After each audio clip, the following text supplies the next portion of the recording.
bona fide sports-mad Australians. Snakes alive. Is that the time? Yes, green and gold freaks, it certainly is.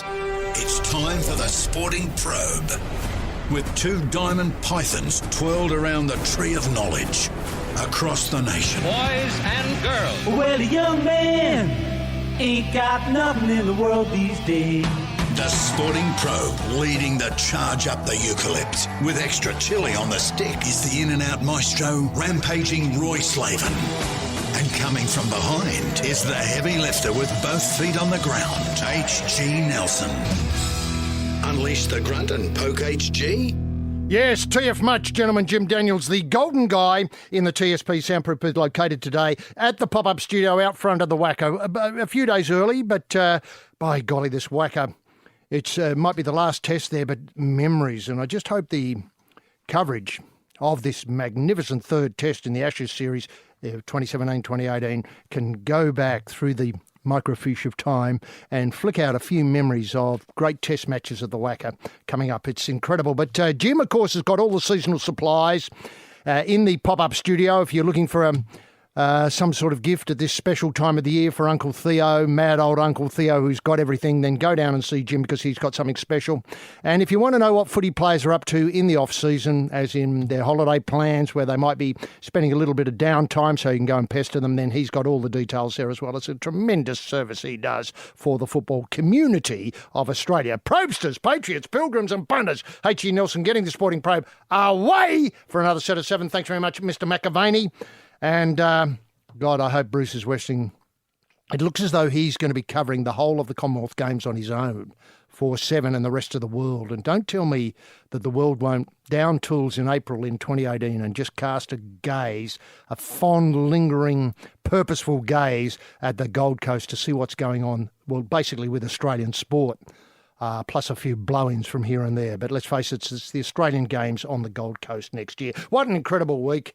A week when too much sport is barely enough. Tremendous to have you all with us as we prod forward and push through the solidly backed up stoolage of the week's sporting action. Our charity partners again, the Blinkered Knights of Balaclava and the Rooting King Foundation. And if you do have a bit of luck today, remember them at this special time of the year. The need has never been greater. Both the Blinkered Knights and, obviously the Rooting King Foundation have got onto me this week and said, let's face it, there are so many people in, victims of the python, friends of the feathered and furred and so on who are hurt this special time of year. But to get us underway, let's lock horns with a man who this week suggested on his widely read blog that Lithgow should become the nation's capital. Now, this shocked crowned heads of Europe, but by the end of the week, they all supported it. And in a follow-up shock, he suggested the national anthem should be changed to the Gib Burns classic, The Coal Man. I tell my troubles to the coal man. He's not a very, very old man. He's a soul man. You know the drift. Now, we'd obviously have to do something about the gender, implications of the coal man, but I'm sure that Gib, I think he's the last surviving Gib, incidentally, would be able to rewrite suitably the lyrics. Anyway, the Coal Man is the national anthem. Let's start a national conversation right here and now about changing our national anthem to the Coal Man. And incidentally, his suggestion for Angie's job, well, he's really put his head to the grindstone, if I can put it that way. Dream Team, obviously led by Henk Doot, but wait for it, Dream Team, Henk Doot and Gazza. That's right, Paul Gazza Gascoigne. Remember him? An older figure in the world of football, but somebody who could find a long ball on the top of his head and the back of the net. That's the Aussie way, and he could teach a new generation of golden stars for the Socceroos with a Doot polish. Of course, he's got dry powder. It gives you an idea of the bloke's thinking. Terry Venables. Now, we've got no idea if Terry's interested, but I think if he was approached the right way, with a bit of an envelope, he might be able to take it on board. Harry Redknapp and Harry Kuehl, the two Harrys are there. Harry Kuehl, of course, doing wonderful things with Crawley Town. I'm not sure where Crawley Town is, really. It's somewhere near Dorking, but they play in the second division, or might be the third division of the English comp. And Harry Kuehl, who would ever forget him? He was the one who used to do all the hard yards in the old days. Of course, that man who's come up with the Lithgow as the nation's capital, the Coal Man as the national anthem, Henk Doot and Paul Gascoigne. Well, it's going to be great. That man, of course, is rampaging Roy Slaven. Roy, can we get the TSP bunny in motion simply by asking what highlights caught your restless eye this week? Yes, thank you very, very, very much, H.G. Nelson. And what a week. What a wonderful week it's been to be an Australian in Australia this week. God almighty, does it get better? I don't think so. No wonder the world wants to move here. Can't blame them. All we're missing is infrastructure. We just need some more stadia. Yes, that's right. More stadia. Now, a couple of things that caught my eye, HG. The Horn v. Corcoran. Now, Corcoran, this is the English fellow. I think he's described himself as the Hellraiser. Well, people are calling him the Hellraiser. I don't know why. We might try to get to the bottom of that a little bit later on.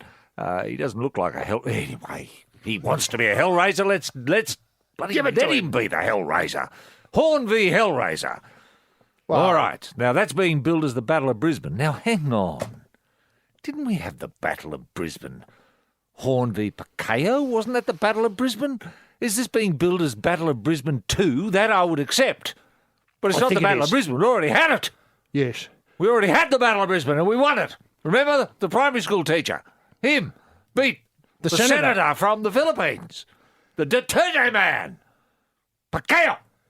Okay.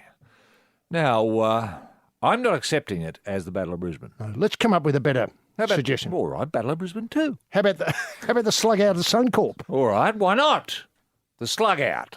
All right, I'll accept that. Now, Tim Cale, very sad story, is leaving the A-League. Now, this could be wound into the Royal Commission that we called for last week into Australian soccer, a root and branch examination to get... Look, there's just stench no matter where you go. You've got to hold your nose to watch football these days. And the reason being that it is corrupt from top to bottom. Now, we know it. The Australian people know it. The Postal Survey knows it. 78% of people are calling for the Royal Commission into Australian soccer. Does the Minister of Sport know? No, he hasn't. Has he said anything about it, Roy? Not a word. Can he smell it, Roy? He's standing in it. I'm not sure he can read. Anyway. Who is the Minister of Sport? I don't know. I've forgotten. Anyway. Now, should Russia be stripped of the FIFA World Cup following the Winter Olympics ban? Part of the smell. I'm smelling something horrible coming out of the Soviet Union at the moment. Wouldn't surprise me if FIFA were forced to act. I think we should ban Russia completely. Just not talk about it anymore. It's just not there. Just not there. Just forget it. Forget Russia. Now, Mitchell Marsh, speaking of Russia, not that there's much of a connection there. I don't think Mitch has ever been to Russia. Where? Never been. Mitchell Marsh is back. Now, what has the Big Show got to do to get into the team? The Big Show, he's been not doing any talking. He's just been letting the bat do the talking. Who can forget that wonderful? What did he get, 2,000 runs or something? He did in a day. In a day? Yeah, it's incredible. I mean, God almighty. And then he backed that up with a 95. And a fifer. And then a fifer. I mean, and took a few catches, a couple of screamers. Yeah. Behind the stumps. What else can he do? With the gloves on. We've got Marsh back. Look, anytime we've had two Marshes in the team, it's been a travesty. We all know that. We don't need a Royal Commission or a postal plebiscite. Now, I think it's called a survey, by the way, not a plebiscite. I don't mean to pull you up. No, you're right. Survey. You're right. Get involved. Now, respected English broadcaster Jonathan Agnew. Aggers, I know him as Aggers. How are you, Aggers? Oh, not too bad, Roy. He's good. Now, he's been booked for jaywalking in Adelaide after the test. Now, you know, I've had it.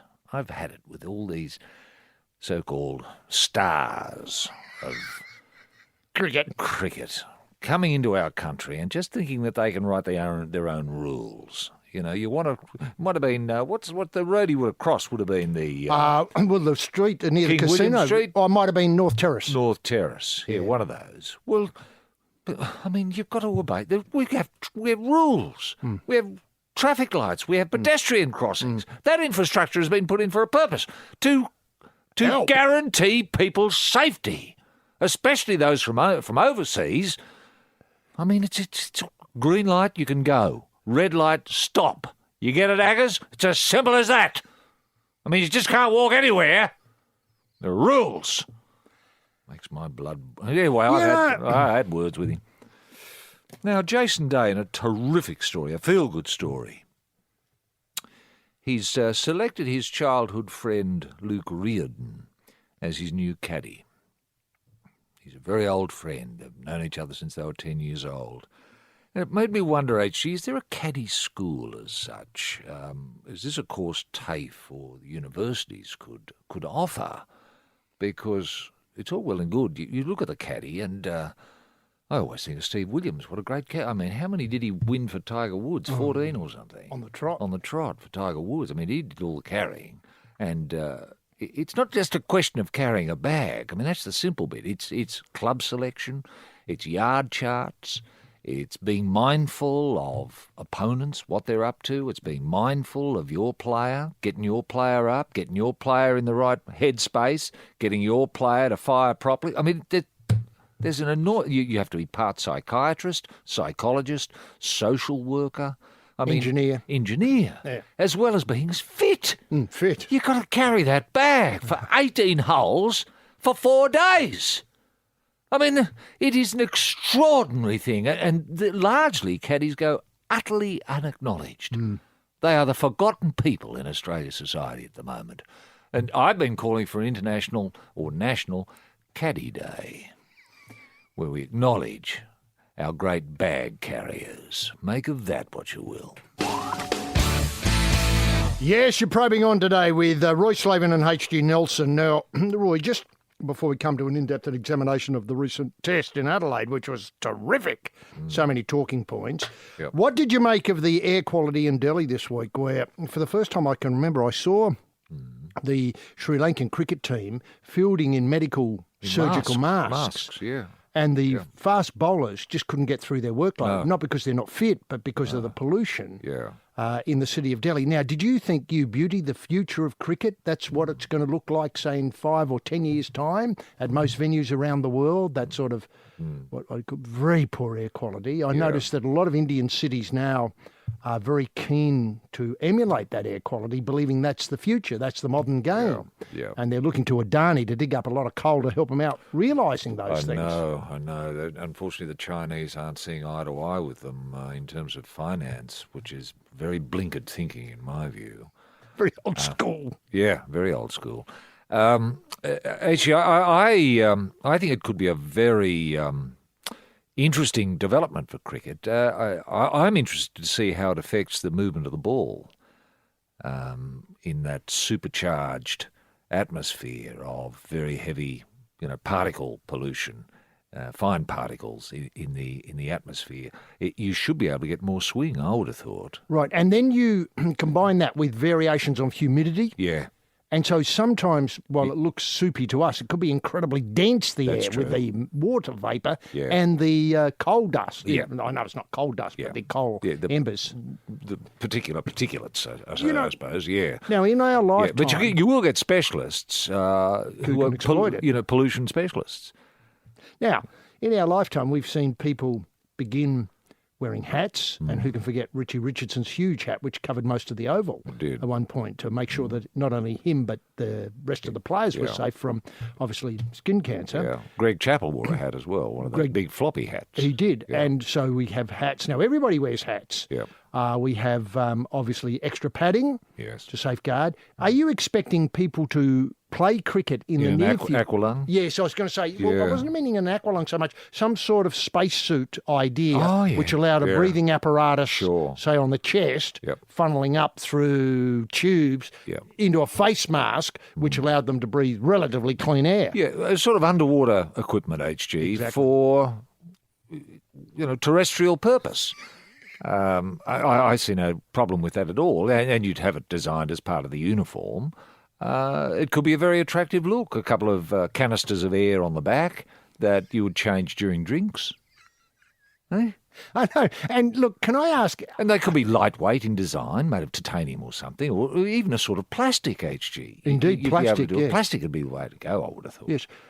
Or could drone technology come to a help here? You know, in other words, that the drones fly over the playing area, pushing the pollution to the side in some weird sort of way? Or pushing the pollution further into the middle to get more movement from the ball. Yeah, that's right. I mean, you could determine... What to do? Oh, Yeah. See? The It's another curator. variation. Yeah, well, the curator would have to be the one who determines, we're going to play this In 9.8%. 97.2% pollution today. We can expect a lot of ball movement. Aqualung's on, boys. Yes, Probe-sters, the big tour in the house, rampaging Roy Slaven and H.D. Nelson. Now, Roy, the second test in Adelaide was a wonderful, wonderful match of cricket. So many talking points.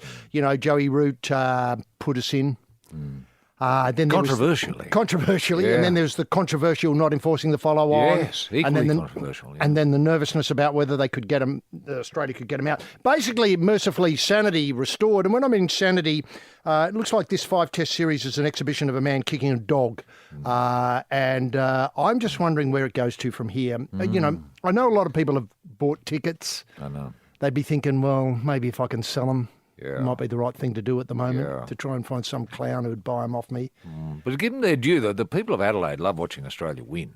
No, They I do. accept that. They do. I accept that. But that's what I mean. And there was the whole theatrics, the night, the pink ball, all of that. I mean, curfews, hasn't Adelaide gone Aggers. crazy for that pink ball. I know, it loves it. And Yeah. they've reinvented the concept of cricket. I hear most of the commentary talking about crowd numbers and how this broke a record. Well, they broke all records, yeah. Yeah, and it's just terrific. And I just hope they're the people of Adelaide, not a lot of blow-ins travelling around Australia to Like kind of... Barmy Army types. Well, the Barmy Army types or Aggers types who are over there breaking all the rules, Yeah. not obeying local police and so on. The Jaywalkers Club.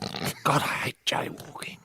Now, Really gets up my nose. I mean, it makes it so difficult for drivers. Having to be mindful all the time that there may be an English tourist or cricket commentator waddling out onto the road at any time of day. I remember, of course, this was at, I think, 1:45 in the morning. Yes. And I thought... Very dangerous time to be jaywalking. Can I say, I thought they were under curfew, all those English players I and did too. commentators. They had to be in bed by 12. Now, look, can I just put it to you, Roy? Yeah. And I'm going to put this to the Australian public today, courtesy of you, is not one English player would make the Australian team. Now, that's a discussion point. That is a discussion point. I'm just setting You're that going to out. throw the lines open a little We are later? going to throw the lines open on that one. Which English player could make the Australian team? I mean, look at our dry powder today. We've got the Big Show back. Now, there's nobody in the English team who would compete with the Big Show. They don't have a big show, do they? They don't. They don't. Can I ask you, though, maybe if I mention the names, maybe in some sort of batting order, to give us a score out of 10? Well, what I would do, HG, I would take whom I consider to be Australia's most ordinary player of the Test series thus far, Yes. Peter Hanscom. Yes. Now, Excellent. Is Let's- he a guide? yes, let's say Peter Hanscom will give the score 1-2, right? 1. And so we can measure then the other English players compared against Hanscom. Excellent. So the Hanscom numbers. So we start with Alistair Cook, who's had a wonderful tour. Yes, Hadn't he- got any runs. No, but he's Hanscom turned up. number of 1. He's won. So he's the equivalent of Peter Hanscom. Wow, that's controversial right from the start. Yeah. I had him down at 0.3. Did you? I mean, that's What, just a third of a Hanscom? a third of a Hanscom. Wow, no, he scored more runs than Pete. We move on to Mark Stoneman, Yeah, Stoneman, 2 Hanscoms, 2 Hanscoms. Then we got Jimmy Vince. 3 Hanscoms. He's described here as becoming a real worry for England. Oh, for England. Right. Now, then we got the skip, Joe Root. Joe Root, 6 Hanscoms. Right. David Malan. Malan, 4 Hanscoms. Yes. Now, Moeen Ali. 3.5. Then Johnny Bairstow, the keeper. 5. 5 Hanscoms. 5 Hanscoms, yeah. Yeah, I reckon. Yeah. What With the bat and the glove work. glove Compare his glove work with Hanscom's. It's much better. Yeah. Now, Even though Hanscom does consider himself a glover. and of course, what Bairstow's done is he's bought what are called a lot of, let's face it, these Tude? cued, Yeah. and these things are won off the field. You know, they're won in the commentary box, these matches. Look at what he offered, the headbutt incident, did it happen, didn't it happen? Now, of course, he's made allegations about sledging. They've crossed the line. Crossing the line. Yes, I love that crossing the line idea. I've got no idea what it means. Apparently they crossed the line in Brisbane. Don't know how. Did they? Not in Adelaide. That was played in a fair spirit. Right. Apparently. Right. But Brisbane, no. And so the Bairstow Hanscom number? 5. Then Wokes? 4.5. Overton? 3. Now, Stewie Broad. 2.5. And then the big bloke, James Anderson. 7. 7? Yeah. I reckon Anderson would be the only one who might get the call up to the Australian team. I reckon. But who would you drop? Hanscom. Yes, this is the Probe, the home of the Hanscom numbers with rampaging Roy Slaven and H.T. Nelson. Last week, I think we broke a story that Joe Root, to get the best out of the English team, had to go round to the players and ask them to release their inner Michael Vaughan.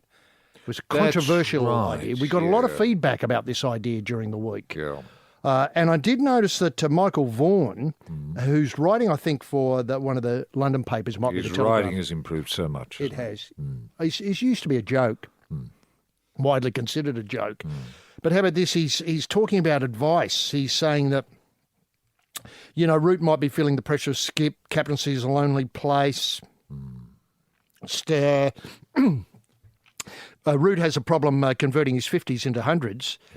He has more worries about it and the less chance he has of improving it. He cannot think about it. He just has to play. Then he has a brilliant bit of advice. This is Michael Vaughan, who's been there and done this before. My advice is that when he reaches 50, he should walk away, look at the scoreboard and pretend he's on naught. Oh, hang on. Let me get my head around this. It's incredibly so elaborate. You've just got 50. You raise your bat to acknowledge, the Barmy Army go a little bit crazy, maybe sing Jerusalem, trumpeter gets up, that sort of thing. Another beer pulled. And then you think, oh, all right, this Root thinking, all right, I've just arrived, I'm on naught. Is that what he's got to do? That's the Vaughan thesis. It's hard when you're my advice would be to, once you get to 50, play each ball on its merit. Wake up with the Sporting Probe in 2018. Roy and HG moving to the new time of 10 a.m. Sundays on the Triple M network. Check your local guide thingies. The next billion seconds are the most important in human history as technology transforms the way we live and work. The smartphone, barely a decade old, has given billions access to information and capacities they've never had before. It's changing what we can do, and it's changing the shape of the future. So what does that future look like? Hi, I'm Mark Pesce, the host of The Next Billion Seconds, a new show on Podcast One. Join me as I speak to some of the brightest minds shaping that world, the people who are spending their lives forming that future. We'll hear about their work in helping shape those next billion seconds. Listen at podcastone.com.au or on the Podcast One app. Yes, it's the Probe with Roy and HG. And going back to the Vaughan thesis, I'm not sure how many of these articles he's knocking out. So, sometimes when you're on tour, you run out of things to say, so you have to invent things to say. Yeah. It's obviously a Phil Space job. He finishes up this wonderful think piece where, obviously 50 reset and all that sort of stuff. He says, one small change that could help the English is moving Vince down to 5 and Malan up to 3. That would allow Vince to play shots against the older ball and Malan to dig in early on. Well, that's an interesting idea, isn't it? Wonder why they haven't thought of that. And keep a Root at 4. And keep Cook and Stoneman at 1 and 2. Yeah. Well, Cook's working at 1, isn't he? Yeah. I think the talking point is Bairstow. I would put Bairstow up at number 3. And I'd put Vince down at number 7. And that would allow Vince to really go crazy with the old ball. Yeah? I understand. What do you think of that? I think that's a terrific idea. Yeah. Finally, God almighty, Michael Vaughan, he's got another 3 tests to go. Yeah. A bit early for finally.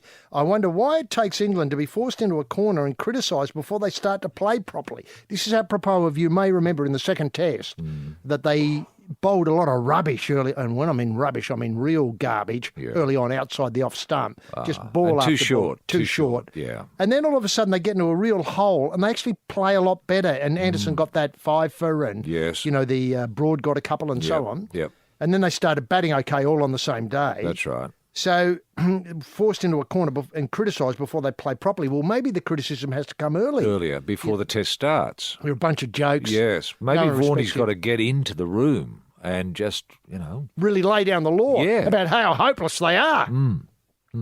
Now, he says, Joe, this is Joe Root, the skip must wonder too, it'd be driving him mad. But I'm hoping there's more to come from Varney. Vaughan, because he's got his finger on the pulse. Yeah. Doesn't he turn up, I want to say, part of the Channel 9 commentary team, HG? Have I seen Have Nine him? got Vaughan? I think Michael Vaughan has been in the box with, I want to say, Warney and KP and KP, Swanee and yeah. God, they've got a big I tell crew you there. what, KP's wearing a bit thin on me. Only on you? Yeah, well, On the I nation, haven't been game to talk about it really because it's been really getting under my. Anyway, Does he have to go to the Big Bash soon? We maybe spared him.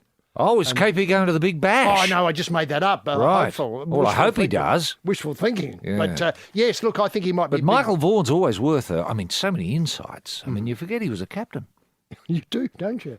and a successful captain. You know? Can I just change the subject here Yes. completely, but stay with the headbutt?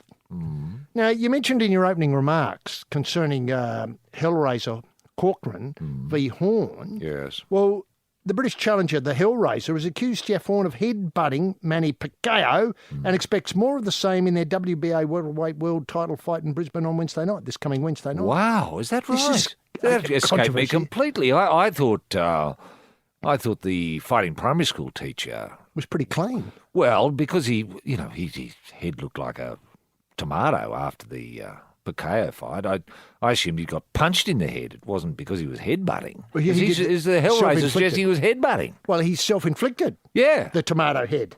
That's a great name, isn't it? Tomato head. Yeah, remember there used to be I think it was a snowboarder in America called the Flying Tomato. Oh, yeah. But Tomato Head, who are you in against this week? The Tomato. Yeah, you haven't got hope. You're just going to get knocked around the ring with his head. Yeah. Watch out for his fists at the end, though.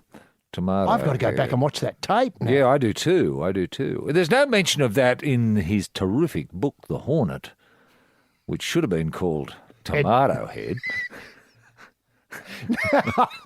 Look, Corcoran, who's described here, unfortunately, in the Fairfax paper as unheralded. Unheralded Corcoran. The Unheralded. Hellraiser, unheralded. All right. He sensationally claimed Horn, that's the primary school teacher, was known for leading with his head. Wow. It's the way he fights. I'm expecting it. This is the headbutt. I've been headbutted before, so it doesn't bother me. Right. Well, who hasn't? Yeah. But Jeff is known for using his head. Now, I'm just wondering what about between, say, Jeff... Bairstow and Horn would be. Well, I went to rugby league. I went James Graham. Oh, well, he knows a headbutt. He Doesn't he? That's the bulldog. Yeah, Tomato Head Graham. Now, Tomato v Tomato. or Battle of Brisbane 3. yes, it's the House of Probe with the Butchers, the country killed specialists, rampaging Roy Slaven and H.D. Nelson on the job. Now, the Hellraiser says he'll bite Horn if he headbutts. What, bite him on the forehead?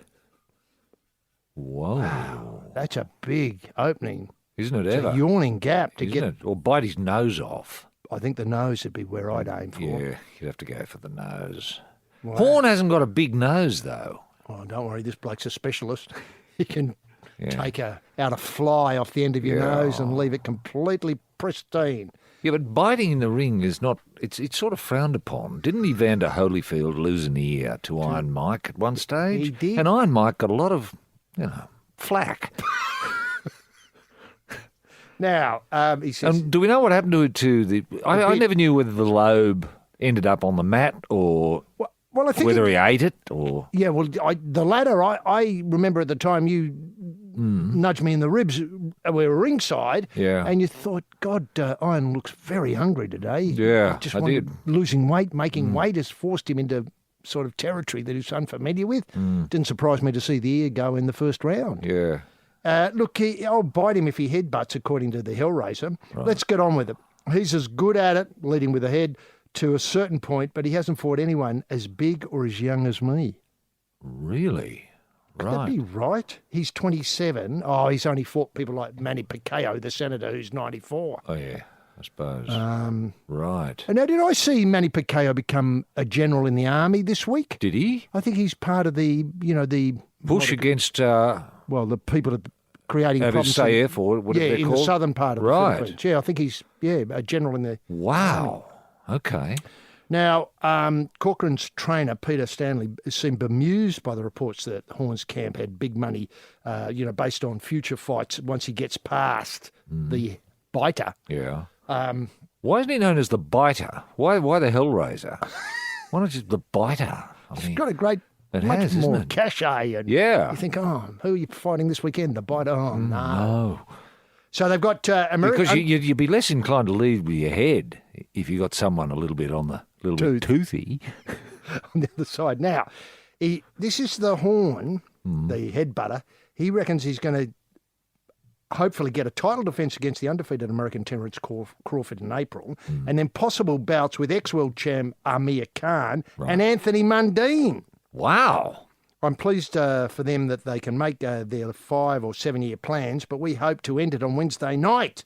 This is the biter. Right. Jeff Horn is a world champ. He beat the general, as I keep getting rammed down my throat 50 times a day, but he's picked us for this fight. Yeah. So fair enough. Now, would the biter take on Horn's program? Should he win? Will he fight Mundine next year? well, wait a minute. He'd have to go through Terence Crawford and then on to Amir Khan to reach Mundine. Yeah. But the difficulty is Mundine, get this, he's in against the great Tommy Brown. Tommy Brown. I know. Tommy Brown is a great name. Now, Didn't he have a brother? It's he did. Now, I'm glad you mentioned him because he's became a victim of the ring. Yeah. Very sad story, a victim of the ring. And I think Tommy's dedicating this stink to his brother, Davey. Right.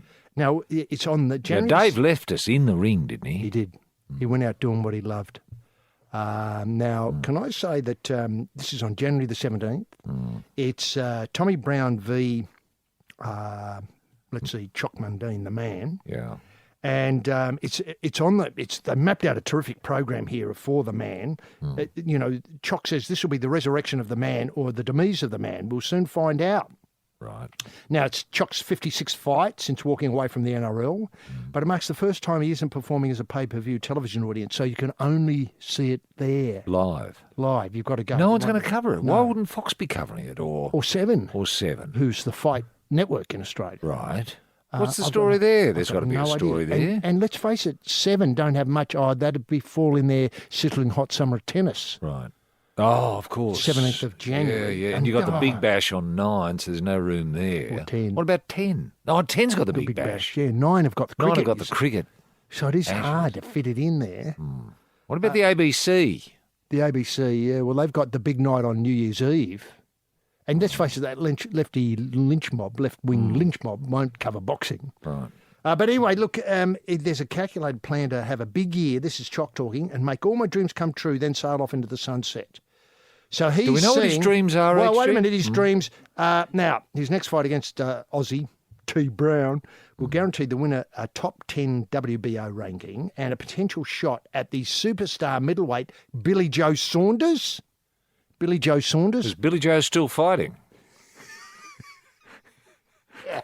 Well, he hasn't met the biter. No. That may change his mind. Is that backdoor Billy Joe Saunders? It's backdoor Billy. He goes for the back door? Yeah, that's right. If you turn around on him. I know you. Yeah, you're in trouble. Yeah, I know. Then Gennady Golovkin, Oh, yeah. Saul Alvarez, and Horn. They're on the wish list for next year for Mundine. Wow. So it's a busy year. You've got Backdoor Bill, Yeah. Gennady, Saul, and Jeff Horn, the primary school teacher. The biter. No, the butter. Head butter. Yeah. So that's a hell of a thing. Now, the great thing is obviously the man. Brown has remained active and is unbeaten in the past 10 fights. At the age of 34, he's still very young compared with the footballer. That's Chock, the rugby league player. But this is part of the Star of the Ring series. It showcases great fighters, i.e. people who do it for a living, as well as footballers wanting to test themselves in the ring. And it's rumoured that Sharks captain Paul Gallen will take on a yet-to-be-confirmed opponent. I love these head-in-a-bag fights. So do I. You've got no idea who it is. Yeah. The bag goes on. Out comes a lump of lard. Bag comes off. And you're shocked. Yeah. God almighty. It's Yeah. not Tim Manor. Yeah. He's going to be fighting. You know, there was always talk of... Aussie Joe Boujna. Yeah, Sonny Bill Williams. And, I know. It's not on. It's not going to happen as nearly as I can tell. What, is he still running scared? He's yellow. Yeah. I think he's got injury problems. What, that stops him getting into a ring? Yes, it's the Probe with Roy and HG and battling through the issues of the week. Roy, football, as you mentioned, is in real trouble in Australia, isn't it? The world game. Soccer. Soccer. And I'm just wondering... It's corrupt. Corrupt. Can I ask you about two things? The coaching role. Yeah. I mean, I mentioned at the start of the show... Hank Doot. Hank Doot, yeah. Well, it's got to be a team built around Hank. It's vision. Yeah. Did you think Paul Gascoigne could offer something? Yes, he could. Yeah. Yeah. Certainly he's that style. Tooty. He's Very Tooty. Very Australian attitude in many ways, you'd have to think. And someone I've whose company I've enjoyed in the past. I mean, he can be a little bit loud, a little bit awkward at times, sometimes socially Inept? borderline unacceptable. But once you get through that gruff exterior, they're heart of gold. Can I ask, this Kale decision to quit, obviously Melbourne City, Yeah. and more or less become a gun for hire, roaming the world. Well, a head for hire, really. The head for hire, well done. Yeah. Roaming the world, looking for a gig with the boots on in preparation for, or trying to snare the eye of the new incoming coach with a view to a berth in Russia in 2018. That's as I see it. Yeah, he doesn't think he's not convinced staying with Melbourne would give him enough game time. Exactly, game time. And pull the focus of whoever the new coach might be onto the Kale head.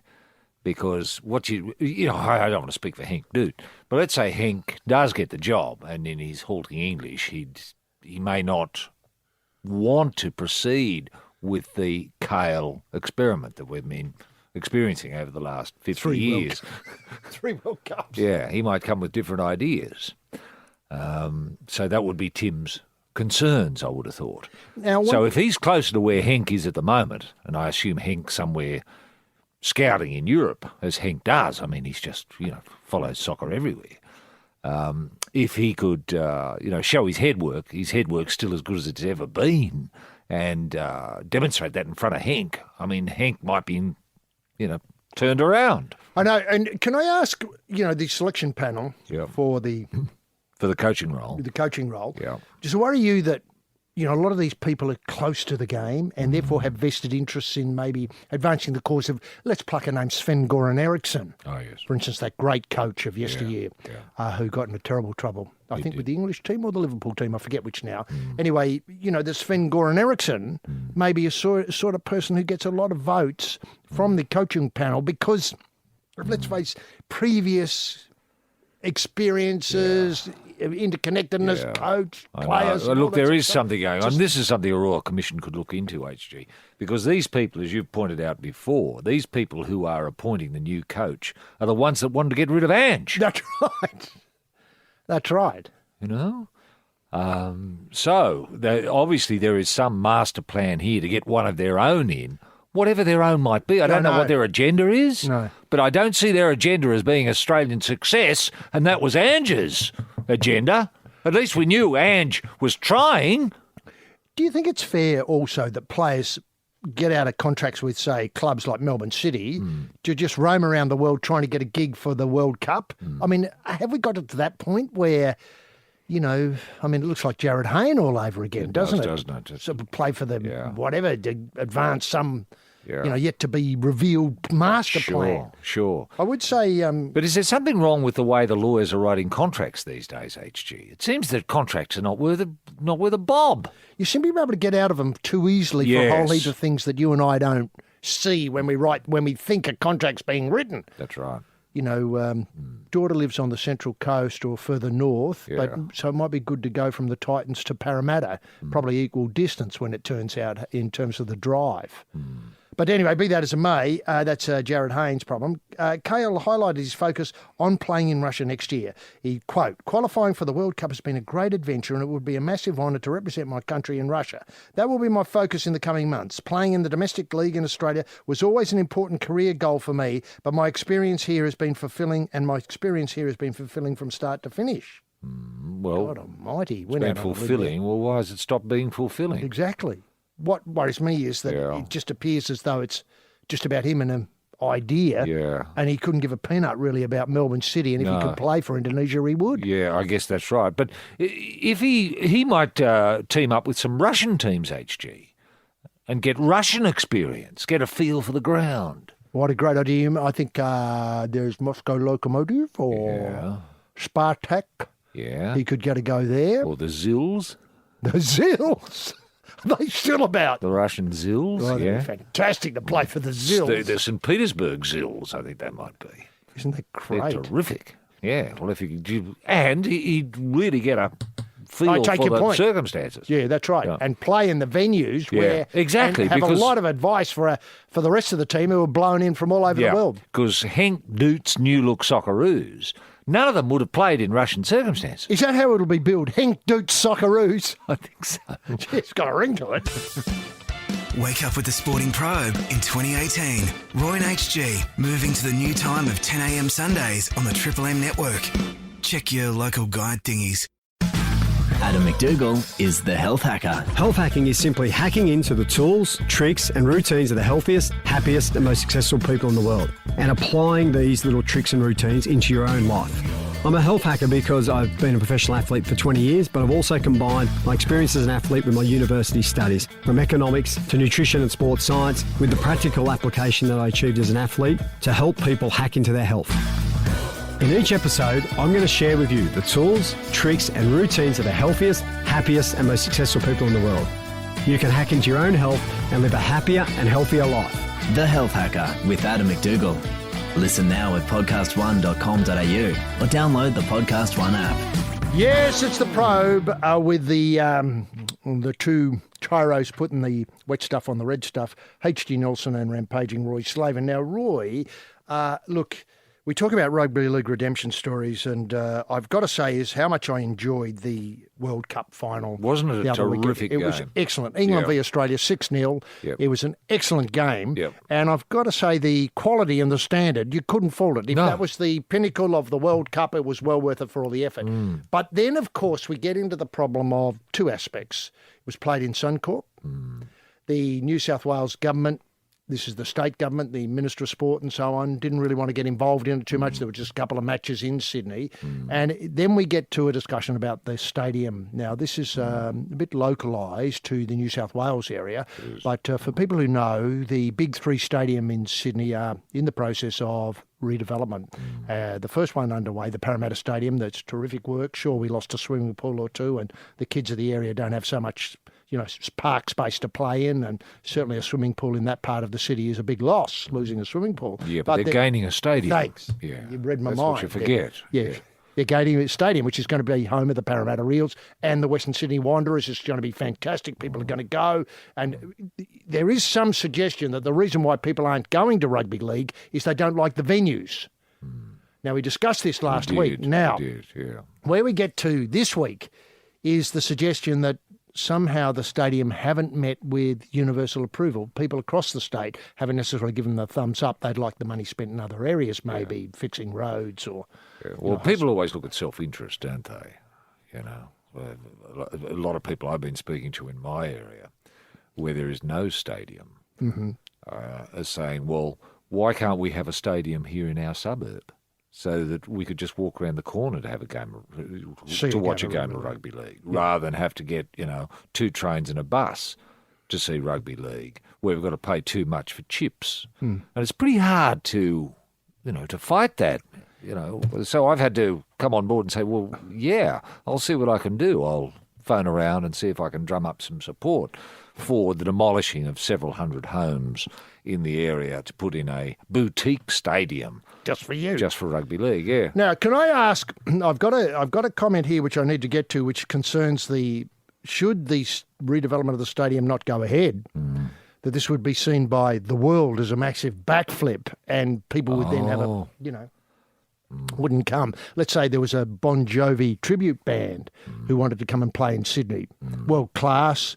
They could sing all the Bon Jovi songs really well, and they might attract, say, 40 people. Yeah. Now, where would they play? Because we wouldn't have a stadium big enough to cater for their crowd, the 40 people who wanted to come and see them. Right. Now, can I just put that on? All that I'll get to in a minute. But what I wanted to raise with you is the idea that happened in New South Wales this week, whereby the increase in number of poker machines in an area was tied to a certain amount of the money generated by those poker machines being spent at the local hospital.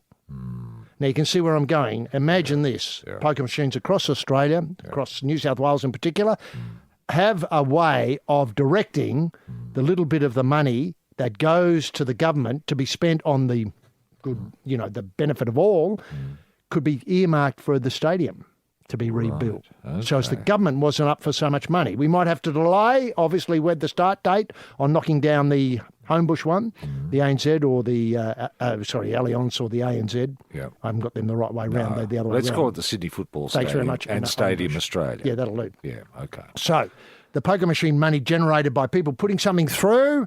Now, of course, at the moment, the people... But won't hospitals suffer if the money from the poker machines goes towards the stadia rather than to the hospitals? Or could we not, I don't know, it seems like a crazy idea, make the hospitals part of the stadium so that it's both a hospital and a stadium? It'd be terrific for the players if they get injured. They just go downstairs into the hospital, straight into the operating theatre, and they could be operated on before the end of the game. What a brilliant idea. Now, look, can I point out that there's a lot of comments saying that Homebush, that's the Stadium Australia, that this is a once-in-a-lifetime opportunity to get the surrounds right. People tend to be happy with the general build of it, and we can easily tweak that out and rebuild that if we want to. But it's the surrounding areas. And I, in my mind, immediately think of an Arcade of Shops. But, of course, the Arcade of Shops is so old school now. It is. People shop online. They get everything delivered at home. The drones bring the pizza and stuff like that. They don't have to go out for that. That's right. So I'm wondering if your idea of a hospital stadium, so it might be, you could have a hospital, stadium, school. Complex. Maybe a high school. A high school and a primary school as part of the stadia superstructure, along with the hospital. Now it could become a real centre of excellence. And there's no reason why you couldn't plug a university or a TAFE. Or an airport. An airport. God. I know. That's developing the surrounds. Sure. I mean, obviously it can't land a 747 or the Dreamliner or stuff like that. It's got to be boutique. But you might be able to get a 737 down there, and certainly a lot of drones and helicopters and all that sort of stuff there. And people would come to the game if they knew they could step out the front of your joint. And get a plane to London. Is that what you mean? No, I'm happy with that. I mean, you watch Rabbits play Parramatta and then hop on a plane to London. Yes. At the same venue. Yes. Who would not want that? Yes, having had your appendix out just before the game. We're probing on with Roy Slaven and H.G. Nelson this morning. And, Roy, I noticed that there's some, what we call blowback, I think is the term, on the New South Wales state government development of, the Stadium Australia and, of course, the SFS redevelopment. And we've got to set this in the context. There's been a lot of stadium build in Australia in the recent times. I mean, the Adelaide Oval got a revamp, and obviously it's terrific. Prettiest cricket ground in the world, and everything. Made it even prettier. Prettier, that's right. And the pink ball test, and people love all of that. And there's so much to talk about. Joe Root sending the Australians in, and then not forcing the follow on, and that's all part of the heady atmosphere there. And of course, this test at the Wacker's the last of the Wacker before it goes to the new venue in Perth, and you've got the Gold Coast. I believe it's magnificent too. That it is magnificent. Yes, they've got that really well worked out with trains coming in to it to drop you off almost at your seat. Isn't that fantastic? It is fantastic. And shops and things, you can get anything you want there. You can get a car, so you can go on the train. You can have a tailor-made suit. You can get a suit made while you watch the game. I know. You can take your measurements downstairs or phone them in downstairs, pick up the suit on the way out. Yep. It's just incredible. That's just the future. Yep. Can I point out that the head of the Rugby League, that's John Grant, the AR, this is the Australian Rugby League, John Grant says if, somehow these stadiums weren't built, if that were to happen, it would cause massive damage to the goodwill that's been created by people who look at the city and see what people in the state are doing. Well, can I point out they're not going to rugby league? No.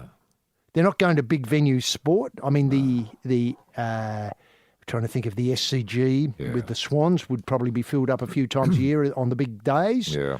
The Spotless Stadium hardly ever filled up for the Giants, and obviously the Parramatta Stadium might be filled up every so often with the Wanderers on Sydney on a local derby. Yeah. Sydney versus the Wanderers. Yeah, people aren't going now. It's not because the venues are rubbish. You could look at Lotto Land, which is a death trap. But you're still going to get the same people, even if you put 200 billion into making it state of the art forever. You're still only going to get the same number of people going. That's the disappointing thing about this. It's much bigger play than just getting football fields for rugby league elite competitions. One of the things, this is Grant talking, one of the things that's in the mind of decision makers for the government is to attain Sydney's number one position as the destination and attract investment. I'm not quite sure what he's talking about here. The secret to everyone being better off is to create investment. These to me are an investment, getting money coming into the city. That's a very big deal that manifests in a lot of ways. We all can be better off if we can attract that. Okay. So it's just investment driven. It's got nothing to do with rugby league or how comfortable spectators are sitting, taking in the game day experience, so to speak. Game day experience. It's nothing to do with that. It's or just the to do with precinct the around. Investment. Okay, I can see the logic to that. So it works this way. You build a stadium and then you knock it down and then you build it again and you knock it down and you build it again and you knock it down. And don't play a match in it. Well, you don't have to because it's just investment. We want investment, don't we? Well, people say, pulling a stadium down, that's not an investment. Yes, it is. It's the probe, all right, with the head prober, rampaging Roy Slaven, and the understudy, H.G. Nelson. Now, people get in touch with us all the time, and you can do that if you want to get involved at Roy and HG, thesportingprobe.com.au. That's Roy and HG at thesportingprobe.com.au. And Roy, an update, courtesy of our motorsport correspondent, Janet Haddam in... is this in Newcastle? Tailem Bend.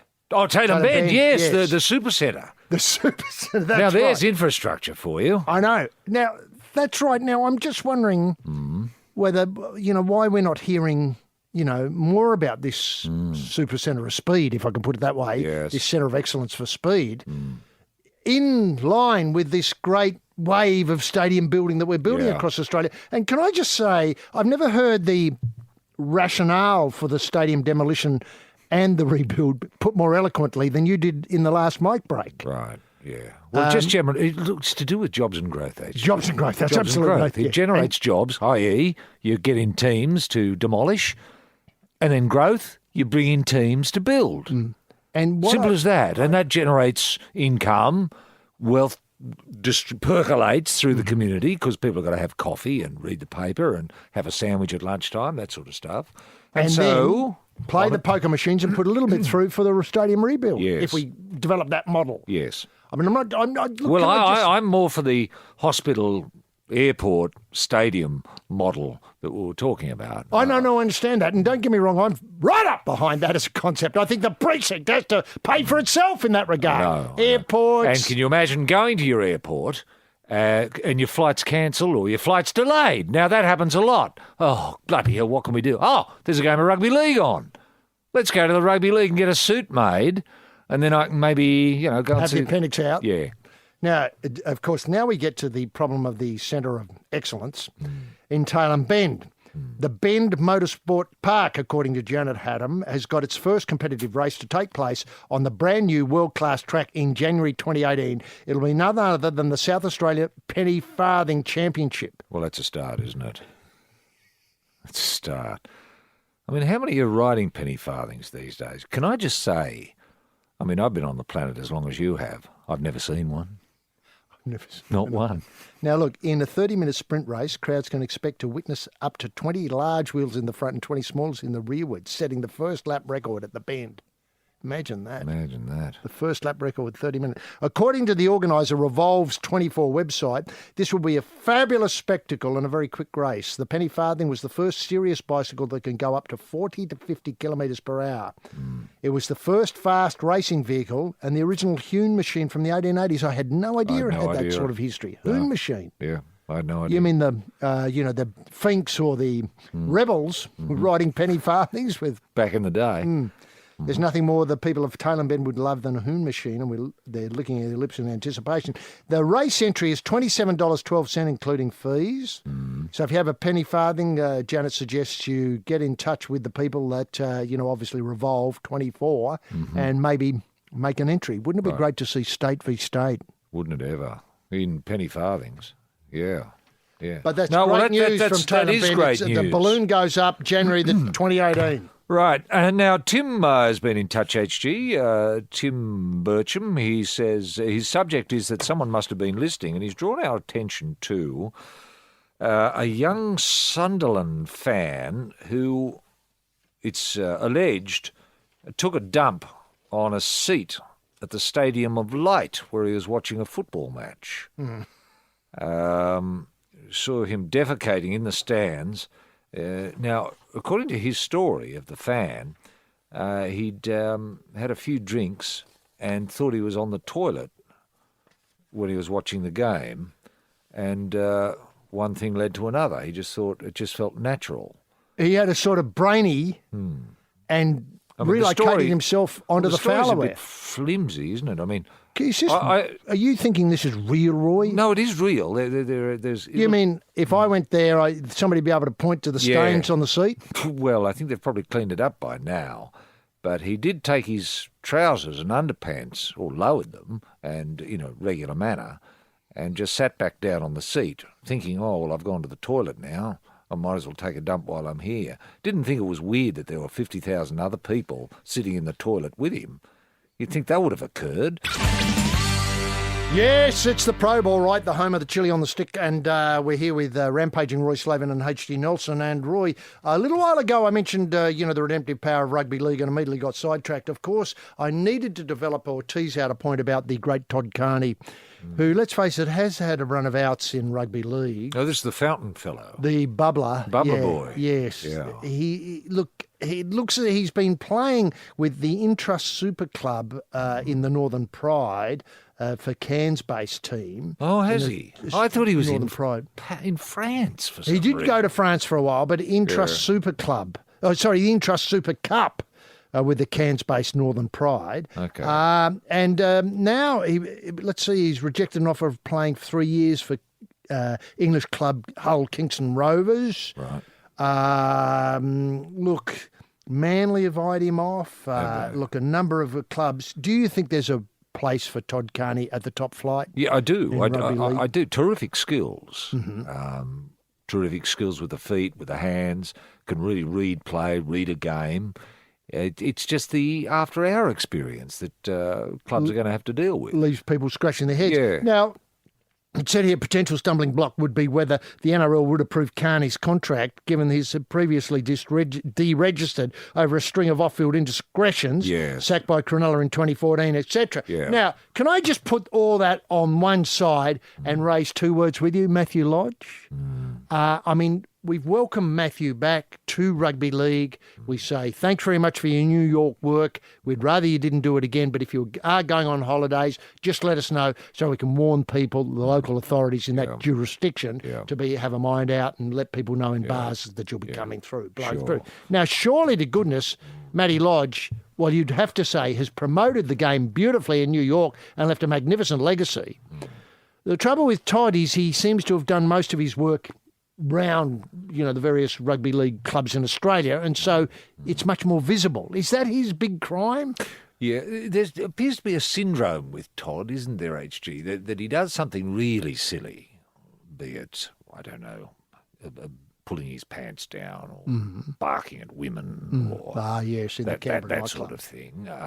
And this, this is greeted with the opprobrium of the rugby league community, and he's punished by suspension. He then goes away and sometimes goes somewhere rural and blends into the society, and everyone says he's a lovely bloke. Not a problem with terrific bloke. And so rugby league knocks on his door again. Next thing you know, trousers are down and he's taking photos of himself as the bubbler. Opprobrium, off you shoot. So he goes to France. Of course, we get... Yeah. Who's that? Yeah. It's rugby league. Yeah. And then he's caught in a dilemma, isn't he? He is. I mean, rugby league is... Well, this is the essence of rugby league. I mean, he loves it, but it's no good for him. He's really good at it, but it's not good for him. It's too easy for him, isn't it? It's the other stuff that's hard. Yeah, it's as like it's the equivalent of anaphylaxis. He's terrific at eating peanuts, but it's not good for him. Yes, the Probe-sters are in, rampaging Roy Slaven and H.D. Nelson. Now, good news. This is an excellent story. Remember a little while ago, Roy, we were sponsored by the One-Handers, 4 and 20 pies? Yes, we were. Now, they've just signed a multi-million-dollar sponsorship deal with the Philadelphia 76ers in the wake of Ben Simmons' brilliant start to his NBA career. Right. This means that at home games, pies are going to be sold. Australian pies are going to be sold at Ben Simmons' home games. Isn't that brilliant? Now, I've always thought the pie could take off in America.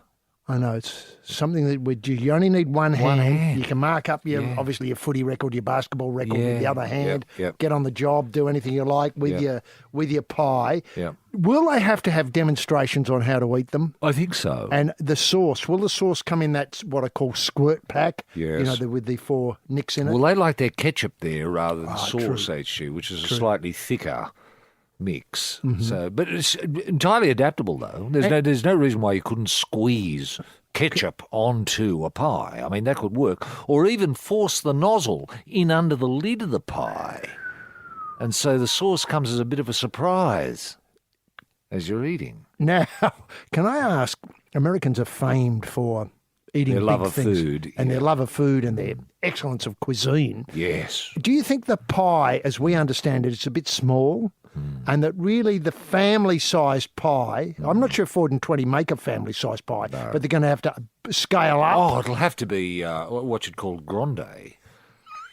You'll have to offer. I mean, Americans love choice. They don't like being forced into, a one-off. There's only one. There's only one size. I mean, that's how primitive. Give me something big. Yeah. I want large. Yeah. I want tall. Yeah. So you'll have to have a tall pie, a grande pie, and family-sized pie. And the family-sized pie, you'd imagine, Is your standard. Well, you'd need a wheelbarrow to Lug it move around to your seat. Yeah. Now, flavours, Roy, would they be happy with... No, it'll have to have a number of flavours. You'll have to have fish-flavoured meat pies. You'd have to curry. have sherbet pies. Curry, obviously, although not too hot. No, not too hot. And a fair amount of sugar in the pie. That's true. That's true. They like their meat sweet. Yeah. Yeah. So a condiment rack, which is always a big part of buying anything in America, food-wise. Yes. You'll have to have 3 or 4 mustards, all sweet. Yeah. 4 or 5 different ketchups, all sweet, plus sugar in the meat in the pie that's going to have to be at least the small or the regular would be about 5 or 6 times the size you'd get here in Australia. Would you go and eat some? No. No. Well, on that thought, it's a tremendous... But it'll work. I know it'll work. It'll go through the roof. And that's all ahead of 4 and 20, the makers of the one-hander. That's it for the Probe this week. Thanks to Felix, Chairman Mao, and of course Roy. We'll be back again next week for the final show of 2017. Bye now.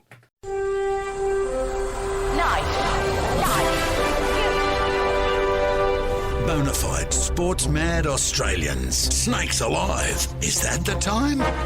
Yes, green and gold freaks, it certainly is. It's time for the Sporting Probe. With 2 diamond pythons twirled around the tree of knowledge. across the nation. Boys and girls. Well, a young man ain't got nothing in the world these days. The Sporting Probe leading the charge up the eucalypt. With extra chili on the stick is the in-and-out maestro, rampaging Roy Slaven. And coming from behind is the heavy lifter with both feet on the ground, H.G. Nelson. Unleash the grunt and poke H.G.? Yes, TF Much, gentlemen, Jim Daniels, the golden guy in the TSP soundproof booth located today in a pop-up studio out front of Flemington Racecourse for the final day of the Spring Carnival there. You know, all the merchandise, the tea towels, the Rooting King bio. And what's great is that Damien Oliver, because he's been outed, has time to interview every jockey in the Melbourne Cup at death about where they went right and where they went wrong. It's terrific. A terrific, 4-CD set of, what a souvenir of the 2017 Cup. Probe-sters, patriots, pilgrims and punters. H.G. Nelson getting the Sporting Probe away for another set of 7. Thanks very much, Loomer of the Year, Bruce McAvaney. And was it Bruce's best cup ever? Look, I don't want to tread on Roy's toes at the moment, but that's our talkback topic when we throw open the phone lines in an hour or so's time. Was it Bruce McAvaney's best cup ever? It was just awesome. And the colour on Tuesday and the role models and the glamour and the inspiration for Australian families. You know, I've coined a new phrase this year, a family that punts together stays together, you know, mainly in debt, but be that as it may.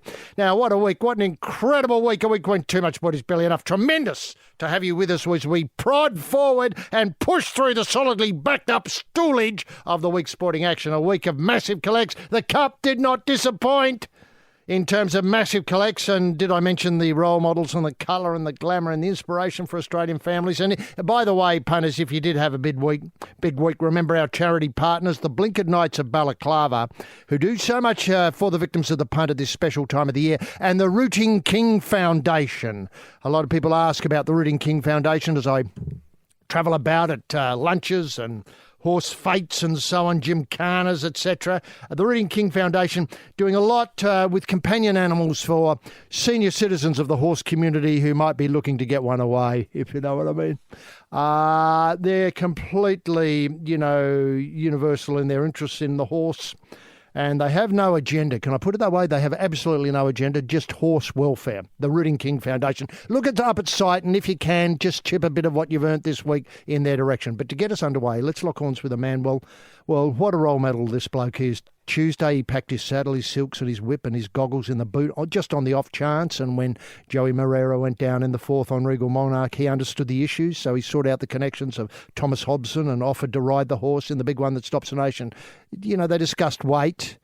When you've got passion and desire, weight drops away as a problem. And I think the connections of Thomas Hobson saw that as a reasonable argument that vigour, weight, passion and desire, weight comes to pour forth in that magnificent quadrilla. He didn't have to do it, this bloke. That's just the sort of Australian he is. And once that was sorted out, he settled Paris Jackson down in the Emirates Marquee. She was looking a little lost, and he put her at ease with a glass of our finest and some robust Aussie horse talk and a couple of questions about bubbles. So that was all tickety-boo. That man, of course, is rampaging Roy Slaven, the role model. And Roy, can we get the TSP bunny in motion simply by asking what highlights caught your restless eye in the mounting enclosure this week?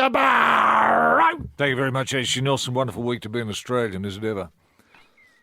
I don't know what Australian means anymore. I'm getting more and more confused each week. I thought it was pretty simple. Days gone by, you just knew it in your heart of hearts.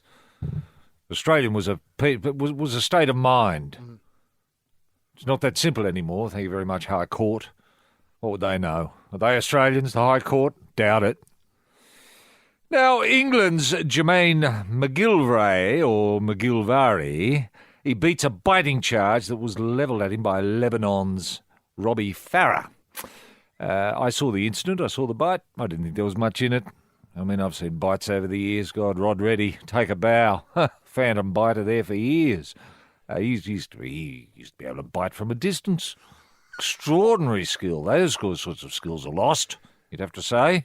Anyway, common sense prevailed, and the lively English winger is able to play on.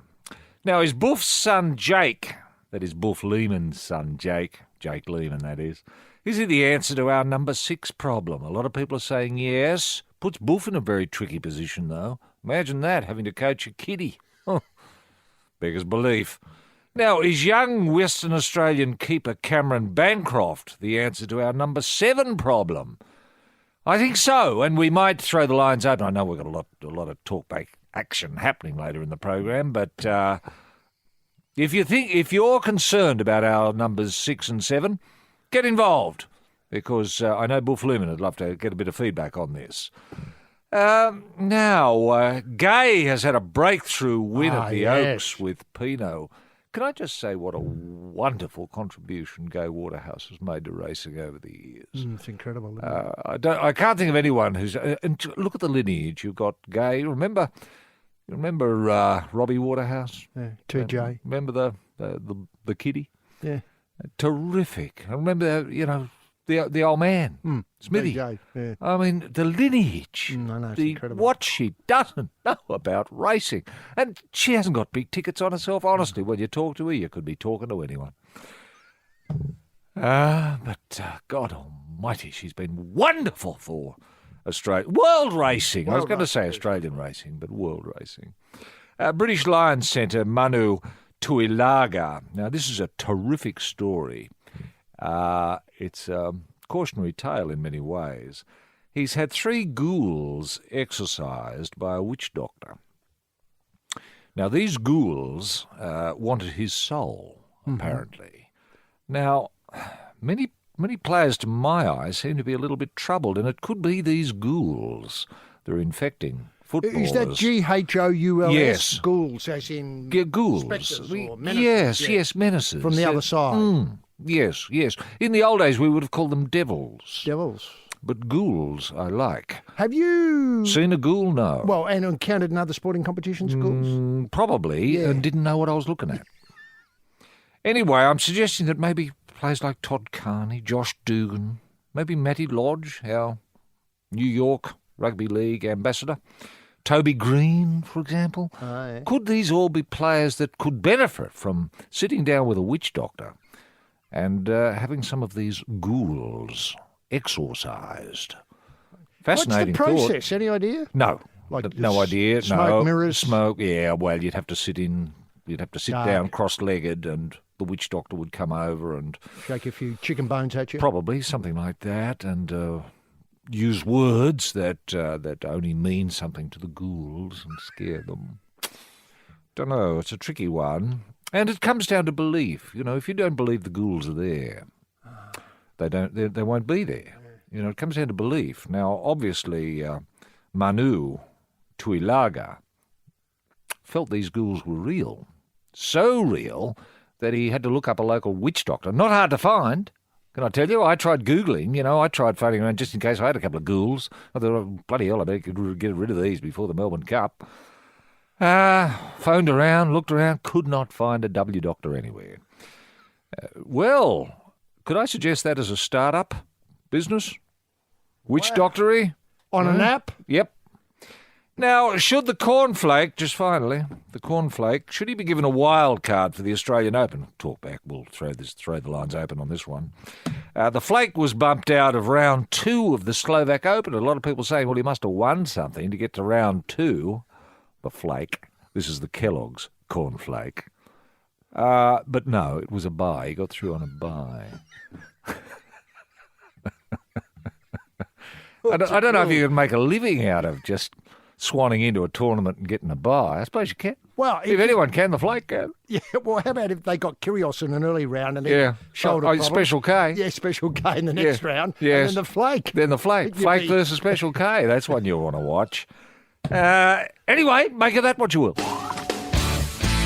Yes, this is the probe mission to Mars. On the two-way, rabbiting on to ground control, Major Tom rampaging Roy Slaven, and down the back of the barge looking for a place to dump a bucket of human waste, the cosmic dust of H.G. Nelson. Roy, how are we looking in the Big H? In the, obviously, the qualifier, Socceroos v Honduras. Are you talking about Estadio Olimpico? Estadio Olimpico. Yes, San Pedro Sula.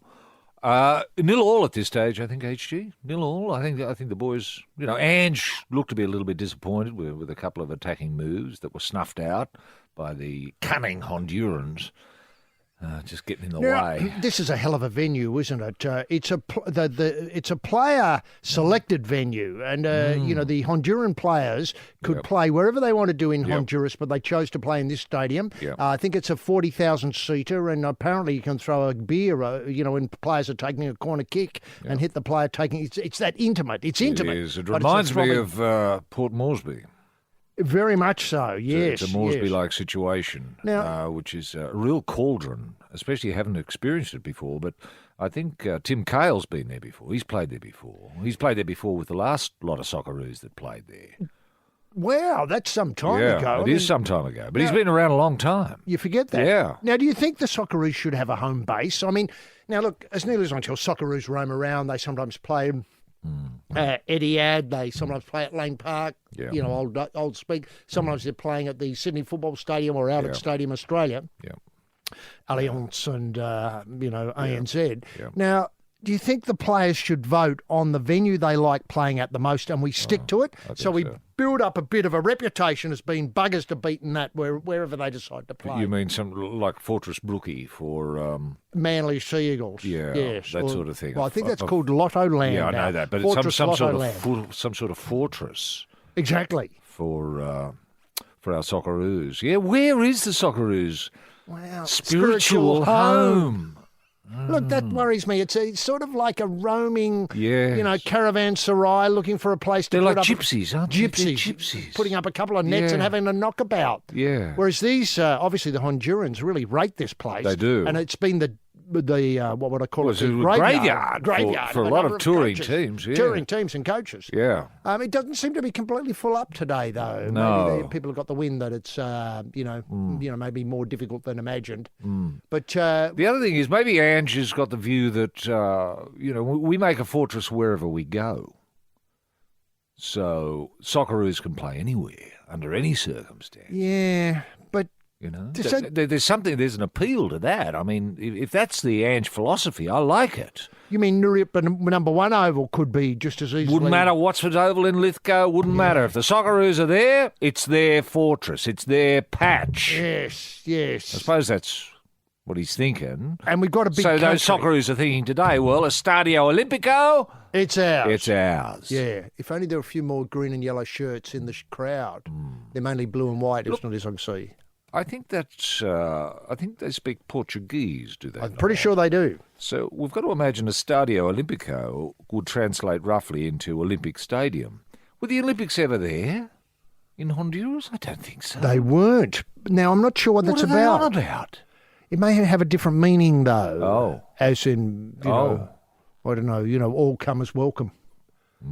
Just to pick up, a translation from Portuguese into English. Oh, yeah. Although it is All hard to right. imagine. I think it's Well, what we know, it does not translate. I can't see any translating into, say, Socceroo. Haven. Socceroo Fortress. Doesn't mean that, does it? I hope not. Honduras almost scored a goal there for those who are watching. Yes, this is the Probe V8 supercar team at the wheel, scraping the door handles off the tyre pressure maestro. Rampaging Roy Slaven in pit lane on the gargle, looking for a place to put the feet up. HG Nelson. Now the cup, Roy. Yep. I thought it would be instructive to think about a few jockeys and how they went. For instance, I like Michael Walker's comments. Michael Walker had a very good carnival so far, but he was riding Bondi Beach, which finished 22. He said of the horse, I don't think his mind really wants to be there at the moment. He tried to run through the fence for the first 50 metres of the race. Yeah. If a jockey came back, let's say one of the Woodis boys or the Penrose brothers, came back with that as a report about Rooting King. I wouldn't believe him. No. I'd say, why you're lying. You're not riding my horse again. And I'm going to spread the word through other trainers and owners and connections. You're finished. If they came to me with that nonsense, Is it a problem for trainers I'm not sure who the trainer of Bondi Beach is, but is it a problem for trainers to try and get their... should trainers be able to get their horse to the barriers in the Melbourne Cup and have the horse ready for a race of its life? It's not going to do it every day of the week. That's ideal. That's what you want. But it's understanding your horse. I often look at trainers and I say, that bloke, or he or she, I don't think they know their horse well enough. You've got to know your horse really well. You've got to spend time with your horse. You've got to understand its nuances. You got to know whether there are any ghouls Or issues. infecting your horse. Yeah. You know. Have you thought there were in Yes. some of the horses that you've been Yeah, associated with? yeah. The slug obviously was one that... Bludging Slug yeah. was full of ghouls.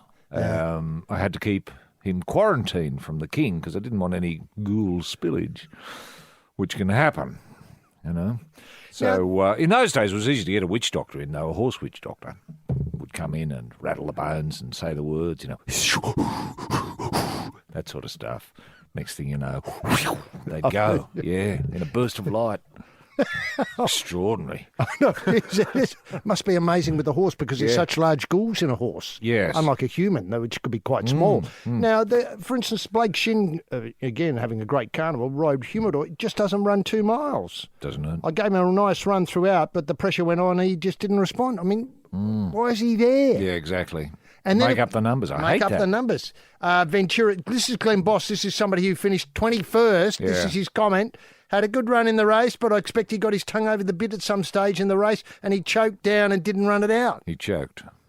Swallowed his tongue, is that who suggested? It appears to be that the sounds case. like ghouls to me. Now, Frankie Dettori, speaking of ghouls, Yeah. I mean, how many times does he have to come here and fail? Has he been exercised, Frankie No, Dettori? he's ghouled up when he's in Australia. I'm telling you that for a fact. I saw him keyed off the plane and there were about 12 things. Did he smell of sulphur? That's often a giveaway. Yeah, and the devil's language, Margaret Court style. Ah, speaking in tongues. Tongues. Now, get this. He's been here 16 times, and so he's going to come back next year, hopefully, and do something about it. He described his, run. I think he was on Almandan. Was he really? One of the choices. He saw he was wide early, wide in the middle, wandering late. Perhaps he was a victim of ghouls and a sticky gait. Perhaps not, according to the reports in the paper. Frankie said, I was stuck 3 wide, but the horse was flat. He never carried me today. He raced like a flat horse infected by ghouls. The long-time Cup favourite displaced Marmello. That's Almandan, the Dettori ride. Yeah. Hours before the race to finish 12th, about the same amount at ... Now, can I ask, Yeah. do you think we need to stamp Dettori's passport? We've seen enough. Yeah. Come here and enjoy the Barrier Reef or whatever you want to do. Yeah. Spend a bit of money, go yeah. to Crown, that sort of stuff, but don't put him on a horse.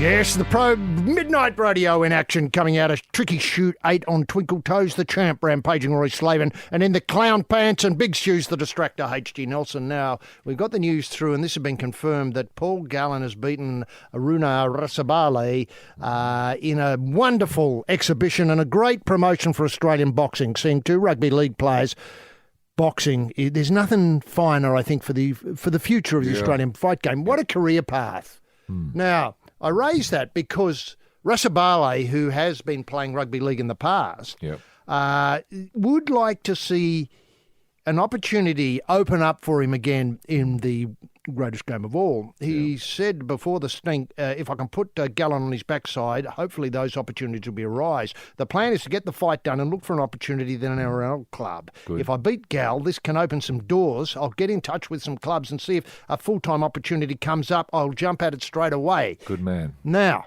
have you ever heard of this being a path to, rugby league success? No. Aren't there so many avenues, though? Like, you think of Matthew Lodge. He goes to New York. He kidnaps people. He gets arrested by the police. He put his hand up. He put his hand up and said, rugby league, count me in. Count me amongst you. Yeah, that's true. In the old days, HG, there were only 2 paths, really, to get to rugby league. One was being a miner, a coal miner. The other was being a policeman. That's right. They were your 2 career paths. I mean, you could divide rugby league players up into 2 types. Miners, coppers. Simple. Wonderful world it was then. Simpler. Yeah, much simpler world. But nowadays, since it's become fully professional, you've got these people trying to put their hands up in the most bizarre sort of ways. Who would have thought? In a boxing ring. I know, fighting Paul Gallen. Did you see something in the bout that said rugby league, obviously Gallen, famous rugby league player, Paul Gallen, Cronulla Sharks, Australia, state of origin, etc. Rasabale, did you see something in the Rasabale style that said rugby league? No, but I saw something in the Rasabale style that said not boxing. Didn't we all? Yeah. Now, can I ask about these Scots boys, speaking of rugby league? The World Cup... Well, a couple of Scots boys had to go home, didn't they, early? They weren't allowed to go on the plane, I think, is what the first problem was. So I think they might have been sent home subsequently. Right. They overindulged, is that They it? overindulged. Well, often, Scots people come to Australia. It's in New Zealand that this incident happened. It happened in New Zealand. Yeah, they Okay. couldn't fly Well, they back come from to the Southern Hemisphere and they don't understand. They think, well, normally we could have half a dozen beers, not a problem. Here the beers might be of stronger strength, greater strength. So they can often be caught short, a little bit embarrassed. They have their half dozen beers or dozen. Next thing you know, they're flopping over because they can't handle it. Can't handle the conditions. The conditions, that's right. Yeah. But did you think it was rugby? Look, I thought it was a perfect rugby league story. I mean, what do you expect? Yeah, I know. I think I take my hat off to them. Yeah, and can I point out exactly what you said to me off air? Yeah. The culture that's gone on with this World Cup. Forget the scores. Sometimes the scores are lopsided. I'm not looking there. No. I'm looking for the war dance beforehand and the improvised haka and the beers afterwards and talking about it and getting people together and supporting. And, there's so much more going on than just a... I know. It's been brilliant theatre. It has been fantastic. Singing. When Tonga and Samoa got together, linked arms, knelt together in a circle and prayed before their war dances. You had love and hate sitting side by side. And isn't that rugby league? Harmony and violence. Harmony and violence. Wake up with the Sporting Probe in 2018. Roy and HG moving to the new time of 10 a.m. Sundays on the Triple M network. Check your local guide thingies. The next billion seconds are the most important in human history as technology transforms the way we live and work. The smartphone, barely a decade old, has given billions access to information and capacities they've never had before. It's changing what we can do, and it's changing the shape of the future. So what does that future look like? Hi, I'm Mark Pesce, the host of The Next Billion Seconds, a new show on Podcast One. Join me as I speak to some of the brightest minds shaping that world, the people who are spending their lives forming that future. We'll hear about their work in helping shape those next billion seconds. Listen at podcastone.com.au or on the Podcast One app. Yes, the good ship's Probe at the wheel with a knife between the teeth and the patch on the eye. The bosun rampaging Roy Slaven and walking the plank, the peg-legged H.G. Nelson. Roy, what did you make of the Cup? I mean, obviously it was an exciting week, topped off by the Cup. The stars who came, I was just... Stars, they were amazing. They were amazing. Look, it was suggested to me that drunken revellers were giving the Melbourne Cup a bad name. And there's been call for an alcohol-free cup now. Just to try it. Yeah, I don't know how this would go over at all, HG. I mean, it can be unedifying and a bit of a shock for people from overseas who come to the Cup for the first time to see people dressed to the nines, covered in vomit by 2 o'clock. If you know what I mean. It is a bit of a shock. It can be a shock. I find you dress up to get spew yourself... up. Yeah. I often have to draw the forehead curtains as I walk past exactly. people. I notice them there, and often they're people I know in the business and so on, both of horse, media, personalities. You've got to look away. You've got to look away. You've got to look away. That's what I said to Priscilla Presley when she raised it with me. Mm-hmm. She said, is it common for people to engage in this manner? And I said, well, Priscilla, that's how it is here in Australia on Melbourne Cup Day. Mm-hmm. It's very Australian to get yourself so legless that you... can't stand up? You can't stand up, you can't find a toilet, and you want to vomit. What do? Well, you just do it where you are. That's the way we do it. She's so classy. I know. Incredible. And I thought she was a great get for the She Cup. was a terrific get. And, I said to her, look, she was so honest. I said, Priscilla, one question I've always wanted to ask you. What was Elvis really like? And, she looked at me squarely and said, fat. Yes, this is the Probe CFA fire truck putting the wet stuff on the red stuff on the pump. Crew Captain rampaging Roy Slaven and out back torching the tinderbox, H.G. Nelson. Roy, Priscilla, what surprised me about Priscilla was how accessible she was to the Australian public. Yeah. A lot of autographs. Yeah. And she occasionally did Isn't one. she poised? Hasn't she got poise? Yes, and selfies and stuff like that, the usual sort of thing. Yeah. She was so accessible. Demure. And often wrote Love from the King, Yeah. Priscilla. Yeah. You know, she went out of her way to make herself Australian. In a way, yeah. Well, you know, sort of more or less like the PM who's always having his selfie taken wherever he is. That's right. Look, That's right. But she was so open, wasn't she? And so generous with her time and generous with her opinions. She admitted she knows nothing about horses, knows nothing about Australia, and has no interest in either. And I thought that was refreshingly honest. do you think it was our best cup ever? I think so. Yeah. Yeah. And what would you say the highlights? Obviously the colour, the glamour, Yeah. the fact that the stressing, and I've got to thank, you know, the coverage, stressing the need for families to get involved. Yeah. Yeah, I agree with you. Look, I just thought it was so much fun. Look, I love seeing young, well-dressed, fit, very, very drunk people on wheelie bins running around. It was great at just the end. When we funny. went out, Yeah. left, you know, about 6 o'clock at night. Yes. After the last, that was just wonderful. It was. And when the steward said you can come on the track, Yes. you know, that, you know, kick to kick style after the AFL, Yep. they all ran out there with the Fantastic. wheelie bins. Yep. It Yep. was just great. Yeah. And look, I think I don't know. I lost track of you actually when we were leaving. I got the train back, and that was great because it was hijinks on the train, you know. And you get used to the smell of vomit and urine and all of that. You just take it as part of the colour of the parade. You know what I loved, and I wasn't there with you, but you was telling me afterwards Yeah. that the train driver said, "Does anybody want to have a go?" And Yeah. people piled in there. That's and right, they went did. past stations and had to back That's up right. and all that sort of stuff. No, it was very, very funny. No, I thought it was fantastic. And I always love a carnival. You know how good it is when you get back to your hotel and they say, "Excuse me, sir, do you mind if we hose you off before you go to your room?" And you know what I loved about it too was before we got there must have been a queue about say 100 people. Yeah, lined up easily. ready for the hose. Yes. It was just That's it was right. just memorable. Yeah. Memorable. And Yep. you know they're going to have to work hard to top it next year. They are. I think there'd be a great way of doing it to keep that atmosphere buoyant and keep it going would be to reduce the number of toilets from 1,000 to 2. That certainly would. And then, of course, you would have to explain to whoever came as celebrities, Yeah. you know, we're trying an experiment here, you know, to see if we can get away without actually having any facilities to relieve yourself in. So if you do want to come, it might be wise to go before you get Before you here. arrive, yeah. And I reckon open the bars early. I don't think the bars are opened early enough. I mean, I think it's a 6 o'clock start. It is. You can finish up in the city and Yep. waddle out and That's keep right. going. It's a tremendous day out. You can have a skinful before 6:30 in the morning. Love that. It's the Probe House of Blues on the Fender Strat, Slow and Roy Slaven, and stirring the 12-bar soup, H.G. Nelson. Roy, all of a sudden we seem to be inundated with possibilities for wicket keepers.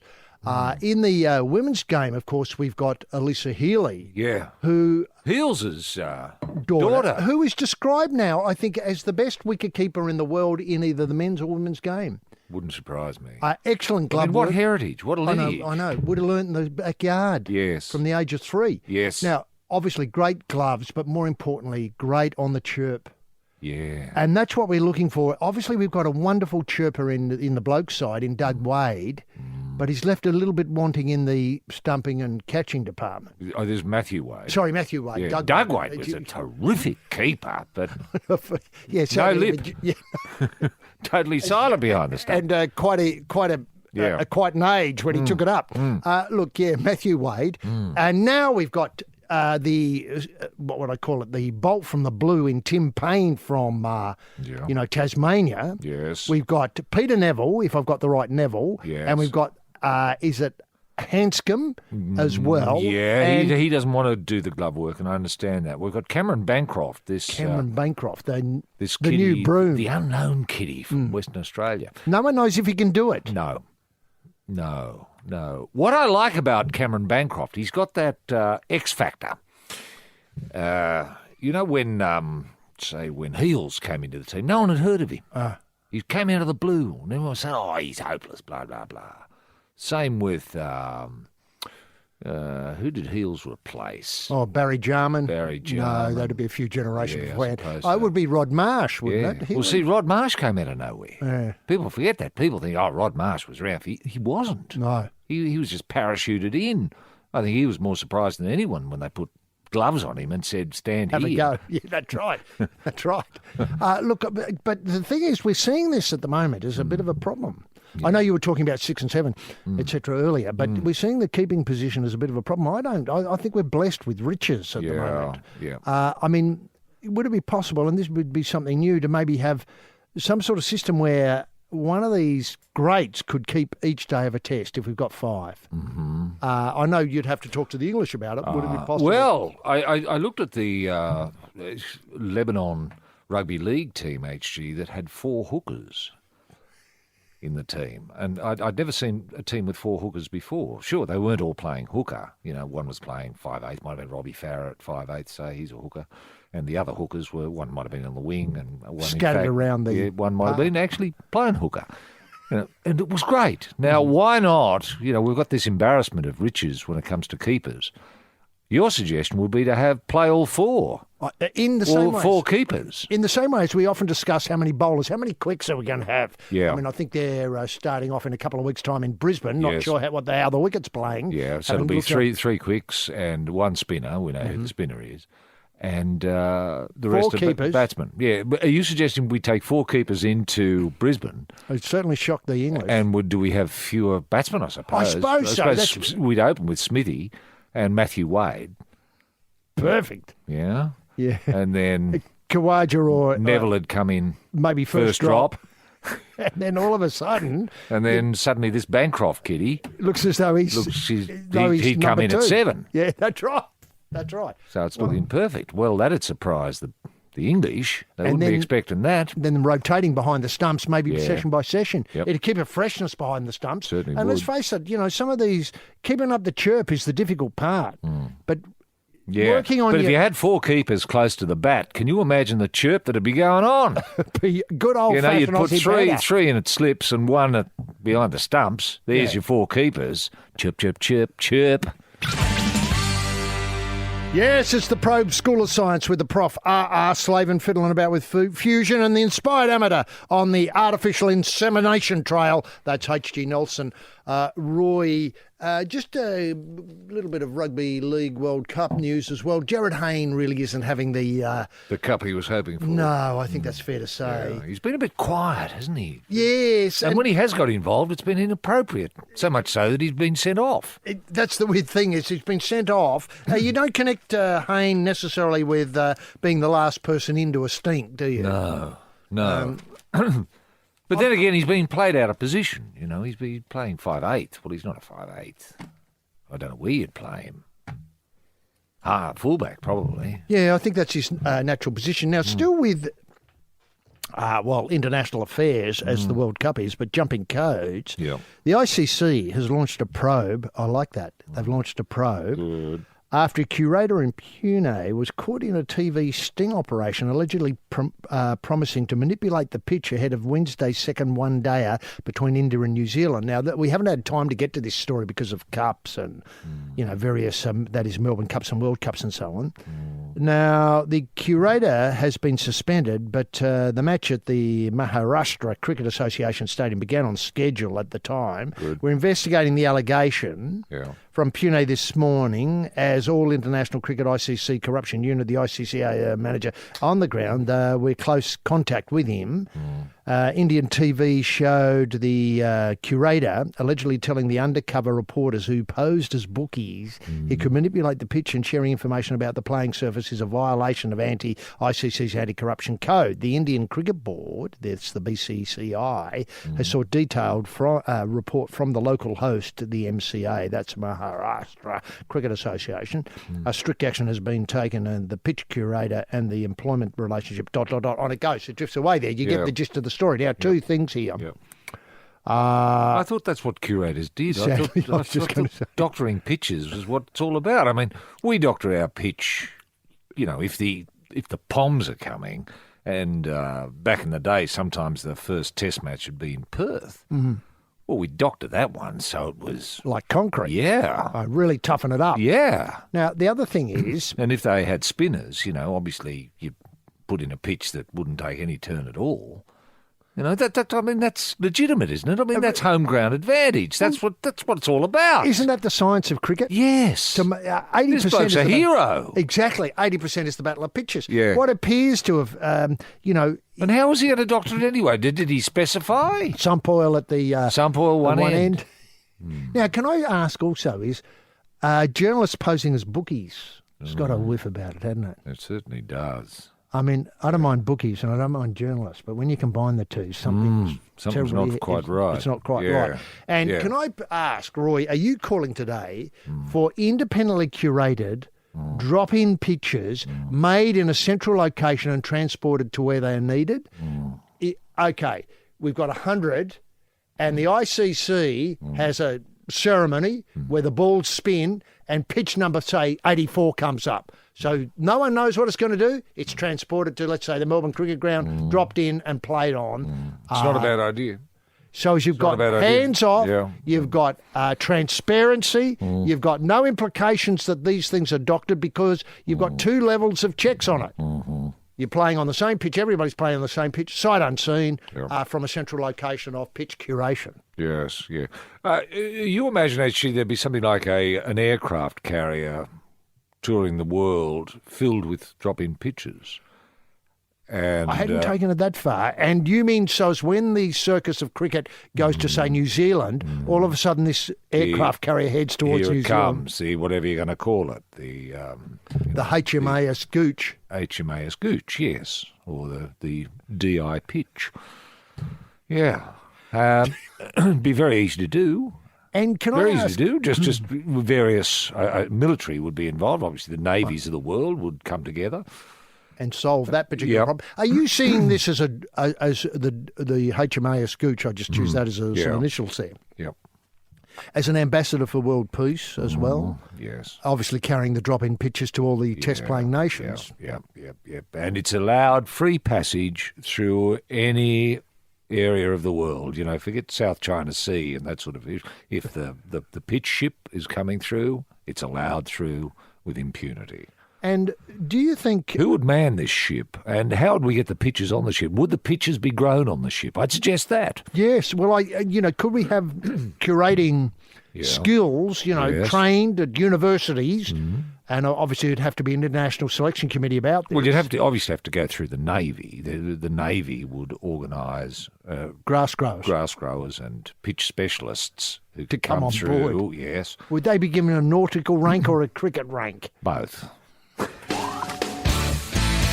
Yes, the Probe Mobile Unit 50 looking for peace to disturb at the wheel of with the beater belt blockers on the Sarge, Roy Slaven, and leaving size 12s all over the crime scene, probationary constable H.G. Nelson. Now, Dave Warner, look, in a bid to spice up, I think an early bid to spice up. I mean, I don't think the Ashes test, which begin, I think, in a fortnight, needs any more build-up because it's going so well. I think the obviously the warm-up with Australia v England in the women's game, this multi-format competition, which is going so well. I think North Sydney Stokes brawl in the pub. The Stokes started it all. Yeah, that's right. Yep. And Dave Warner coming out earlier saying... Hate, that's right. He's now concedes he went too far with some of his combative language. Well, this is what you do. You go too far and then you get another story when you backtrack. That's true. Directed at England in the lead up to the Ashes, but insists players need to have some inward anger on the field. Now, this is a curious What's area. the difference between inward anger and hate? Who's the inward anger aimed at? Yeah. If it's inward, it sounds like self-loathing. He doesn't mean that, does he? Well, let me flesh it out. Warner created a stir with his comments. State of origin type hate he wanted, didn't he? I think so, that's right. Now, I think this was in the shadow of Mitchell Stark's comments, which were about the crowds coming down and giving it to the old enemy. To the POM. To the POM, that's right. Yeah. Now, Warner described playing cricket as war and spoke of his hatred for the old enemy. As soon as you step on that line, it's war. Ooh. You try to get into battle as quickly as you can. I try and look in the opposition's eyes and try and work out how can I dislike this player. Ooh, he's thought it through. He has, hasn't he? Must be taken out of context. Must be. How can I... Especially on a day like today. Hey? War. Oh, yeah, no, I understand where you're coming from. Yeah, true. True. Anyway, How can I get on top of him? You have to delve and dig deep into yourself to actually get some hatred about them. well, that's a bit. You've got to manufacture artificially the hatred. That's not right. It should be organic. You should be born with a hatred of the POM, unless, of course, you are a POM. Dual citizen style. Yes, in the House of Representatives. How many of those have we got in our cricket team? Have they been to the Am I Australian app, these people? What a good question. Now, this is weird because English commentator Marcus Gothic, remember him? I can't. Condemned Warner's remarks. He said it's pathetic. To come out with those sort of comments is not needed. Speaking on Channel 9 Sports Sunday, Warner said he may have erred in his words, but pointed to Mitchell Johnson's fearsome bowling and Michael Clarke's infamous, broken You arm. break your arm. Yeah. To tailender Jimmy Anderson in the Gabba test 4 years ago is the type of aggressive behaviour Australia should seek to replicate this summer. I probably regret some of the words I used during the week, Warner said. But... So he regrets the words he said, but not the sentiment. Or the ideas behind it, delving into So he's trying to yourself. find softer ways of saying hate. Wake up with the Sporting Probe in 2018. Roy and HG moving to the new time of 10 a.m. Sundays on the Triple M network. Check your local guide thingies.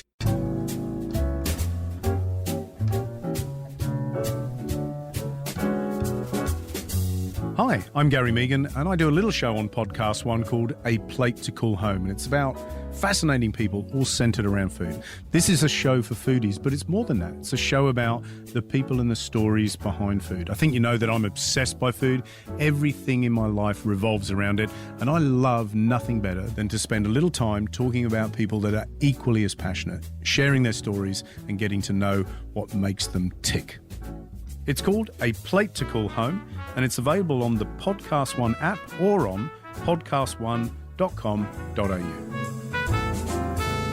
Yes, it's the Probe end-of-year burlesque show. Lewd to 11 up the pole, peeling a grape with his buttocks, whistling Voulez-vous coucher avec moi ce soir, the master of the art, rampaging Roy Slaven, and down below, thigh-high in the custard, wrestling a python, H.D. Nelson. Now, a number of people have been wanting to contact us, and you can do so at royandhg@thesportingprobe.com.au. That's royandhg@thesportingprobe.com.au. Roy, have you got anybody who's been on the mojo wire? Well, there's a very mysterious bit of correspondence here, HG, from someone claiming to be Mick Benson.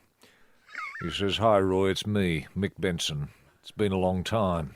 Did we win?" Yeah, you need to set this in a bit of context. Well, Mick is the player, the winger, who disappeared famously when we were walking from Lithgow to Orange for the grand final many years ago, and we didn't realise that Mick had disappeared until we had our 20th reunion, and Mick wasn't there, obviously, and then we realised Mick didn't turn up for the game either, and we realised that nobody had seen Mick since we went on that famous walk. Since you set off. He just disappeared off the face of the planet. So this bloke's claiming that he is that Mick. Yes. Which I find very hard to believe. I mean, Mick, if it is you, obviously we'd love to be in touch and see what you've been up to. What happened on that walk? Were you pursued by ghouls, for example? Remember Four Corners came sniffing about this story a while ago. They did. And we refused to talk to them. We did. You did the right thing there, Roy. I think that left-wing lynch mob would just squeeze the life out of this story. Yeah. Well, they thought Mick might have come to, there might have been... Hanky-panky. Yeah. Now... anyway, if this is Mick, that's great. And what a story I'll let it'll Stomp be. of Staines know. Stomp, because Stomp was always worried what happened to Mick. Stomp felt it. So he was Mick's best friend, Stomp. Yeah, well... you think he'd until know. they had that famous falling out just before Mick disappeared. Anyway, who knows? We may be able to get to the bottom of it. Yeah. Now, look, But Stomp will be relieved, I think, if Mick's still around, because a lot of people thought that maybe Stomp was involved in some sort of putting him in the boot of the car. Maybe. Where there's some Super 8 vision of, obviously, somebody in a number 5 shirt. That's it. Disappearing into the boot of the car with a large person pushing. Now, I don't want this program to... I'm worried. Let me say I'm worried that this program has unleashed a lot of incidental violence towards horses over the last few months. And it's to do with, I think it was Port Lincoln midweek, a maiden played over 1,390 metres. And this comes from Brad Hughes, who's reminded me of this story when I think it's Dylan Kabosh, I think that's how you say his name, a jockey, dismounted and punched She's a Ronaldo's girl in the stomach before finishing a credible 8th in a 10-horse field. Yeah. But as Brad points out, how else can a horse be educated if there's trouble between when you get in the mounting enclosure, you take them down to the start, and obviously the horse doesn't look as though it knows what it's doing. Mm-hmm. I think... Did he punch the horse before it got in the barrier, HG? He did, Yeah, yes. okay. I think Dylan's got suspended for 2 weeks for doing this. Right. And the other part of the story... Punched the horse in the ribs from memory. Correct. Now, the other part of this is he described it as a brain fade. From what, the horse's brain fade or his brain fade? What a fascinating question. Yeah. Horses do have brain fades. Of course they do. You've got to get their minds back on the job. Yeah, Often exactly. a good jolt into the ribs will get them back. Remember Michael Walker on Yes. Bondi Bay, or Bondi Beach or whatever it was called, in the Cup, said he didn't want to be there and tried to drive itself through the running rail for the first 50 metres. That's right. Now, look... Are you suggesting a punch in the ribs might have sorted out Bondi Babe or whatever the... Beach, Bondi Beach? Well, I'm not suggesting that was the case, but I was using that as an example of how horses and jockeys have fades. Yeah. But it's pretty bad if we're at a parlour state where the jockey gets off a horse having run it up to the barrier and decides the best thing I can do here is punch it in the stomach.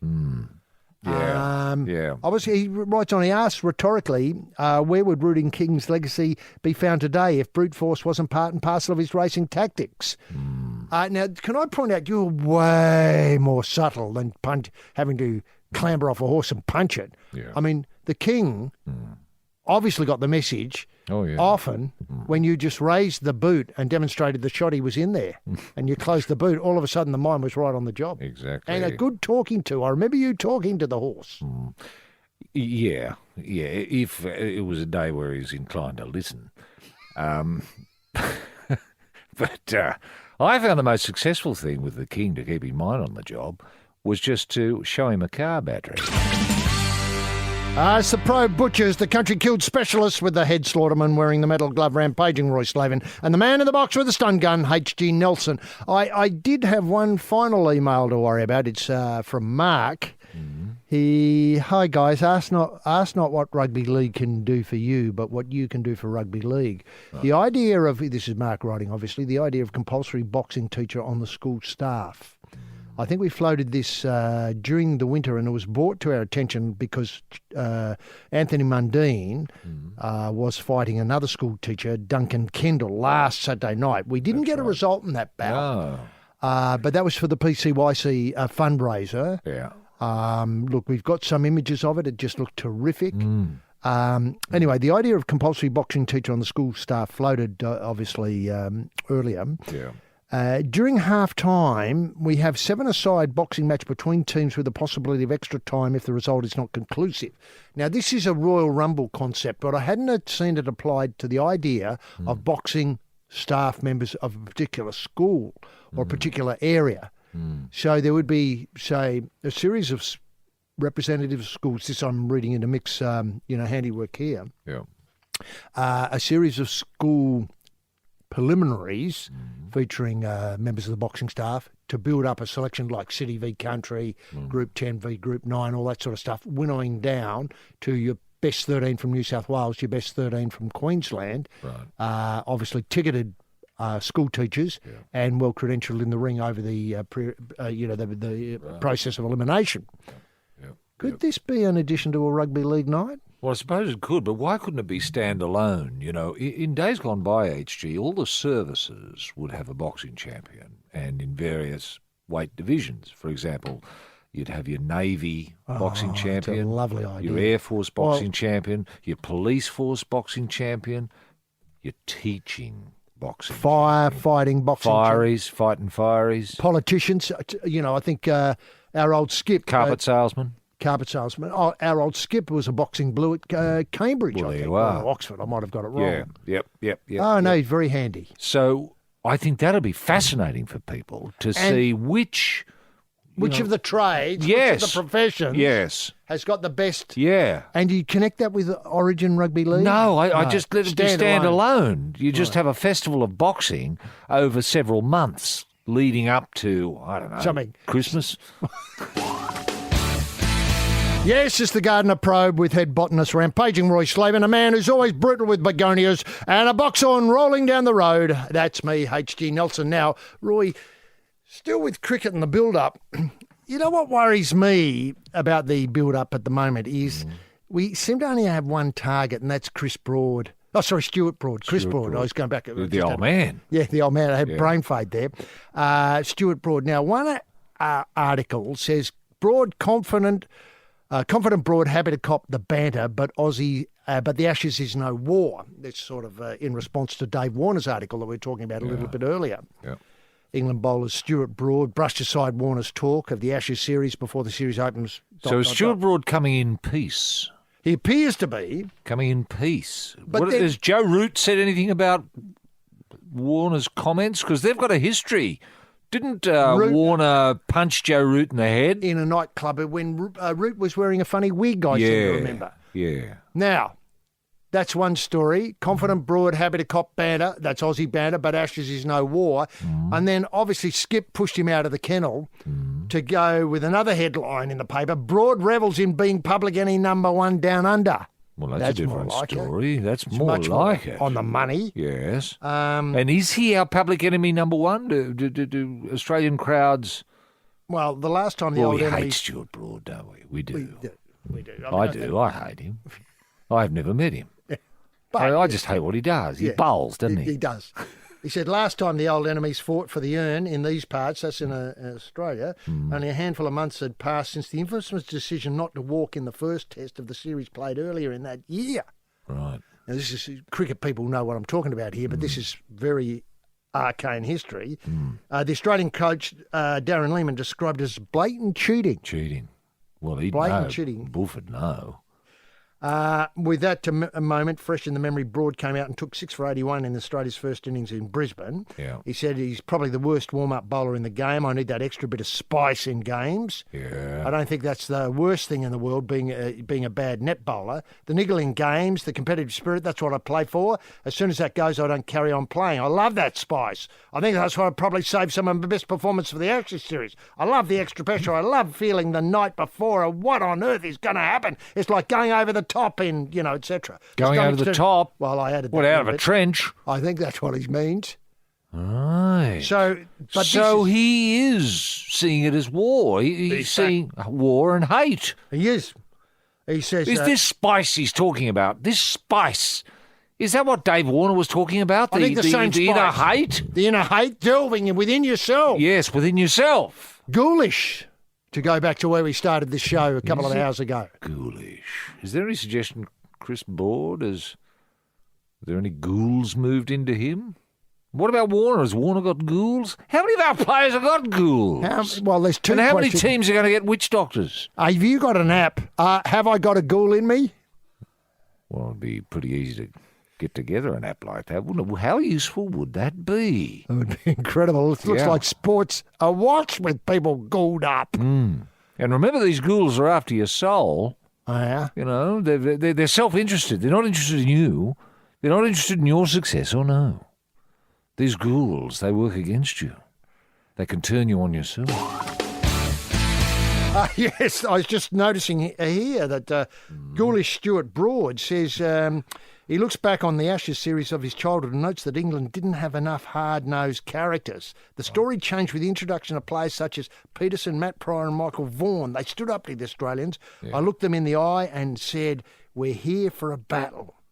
You have to be competitive. This team is getting to a place where we can stand up to the Australians. Sadly, a lot of them have been injured already. I mean, I don't mean to be unkind. Yeah. How are you seeing their progress so far? I mean, they've got here. Well, they've got here intact. And the lip. You know, they haven't all fallen over. They'll have 11 fit blokes full of hatred on the park in Brisbane. We'll have 11, hopefully.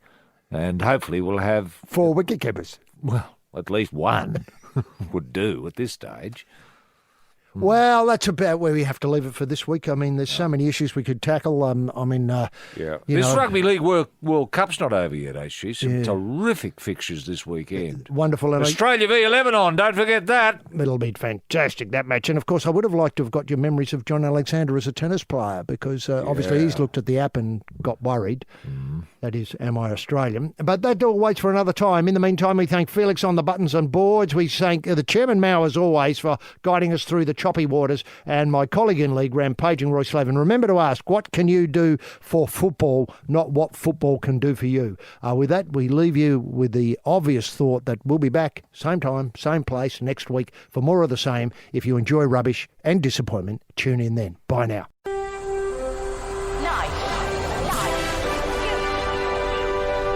Bonafide sports-mad Australians. Snakes alive. Is that the time? Yes, green and gold freaks, it certainly is. It's time for the Sporting Probe. With 2 diamond pythons twirled around the tree of knowledge across the nation. Boys and girls. Well, a young man ain't got nothing in the world these days. The Sporting Probe leading the charge up the eucalypt. With extra chili on the stick is the in-and-out maestro, rampaging Roy Slaven.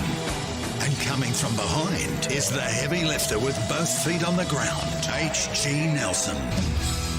Unleash the grunt and poke HG?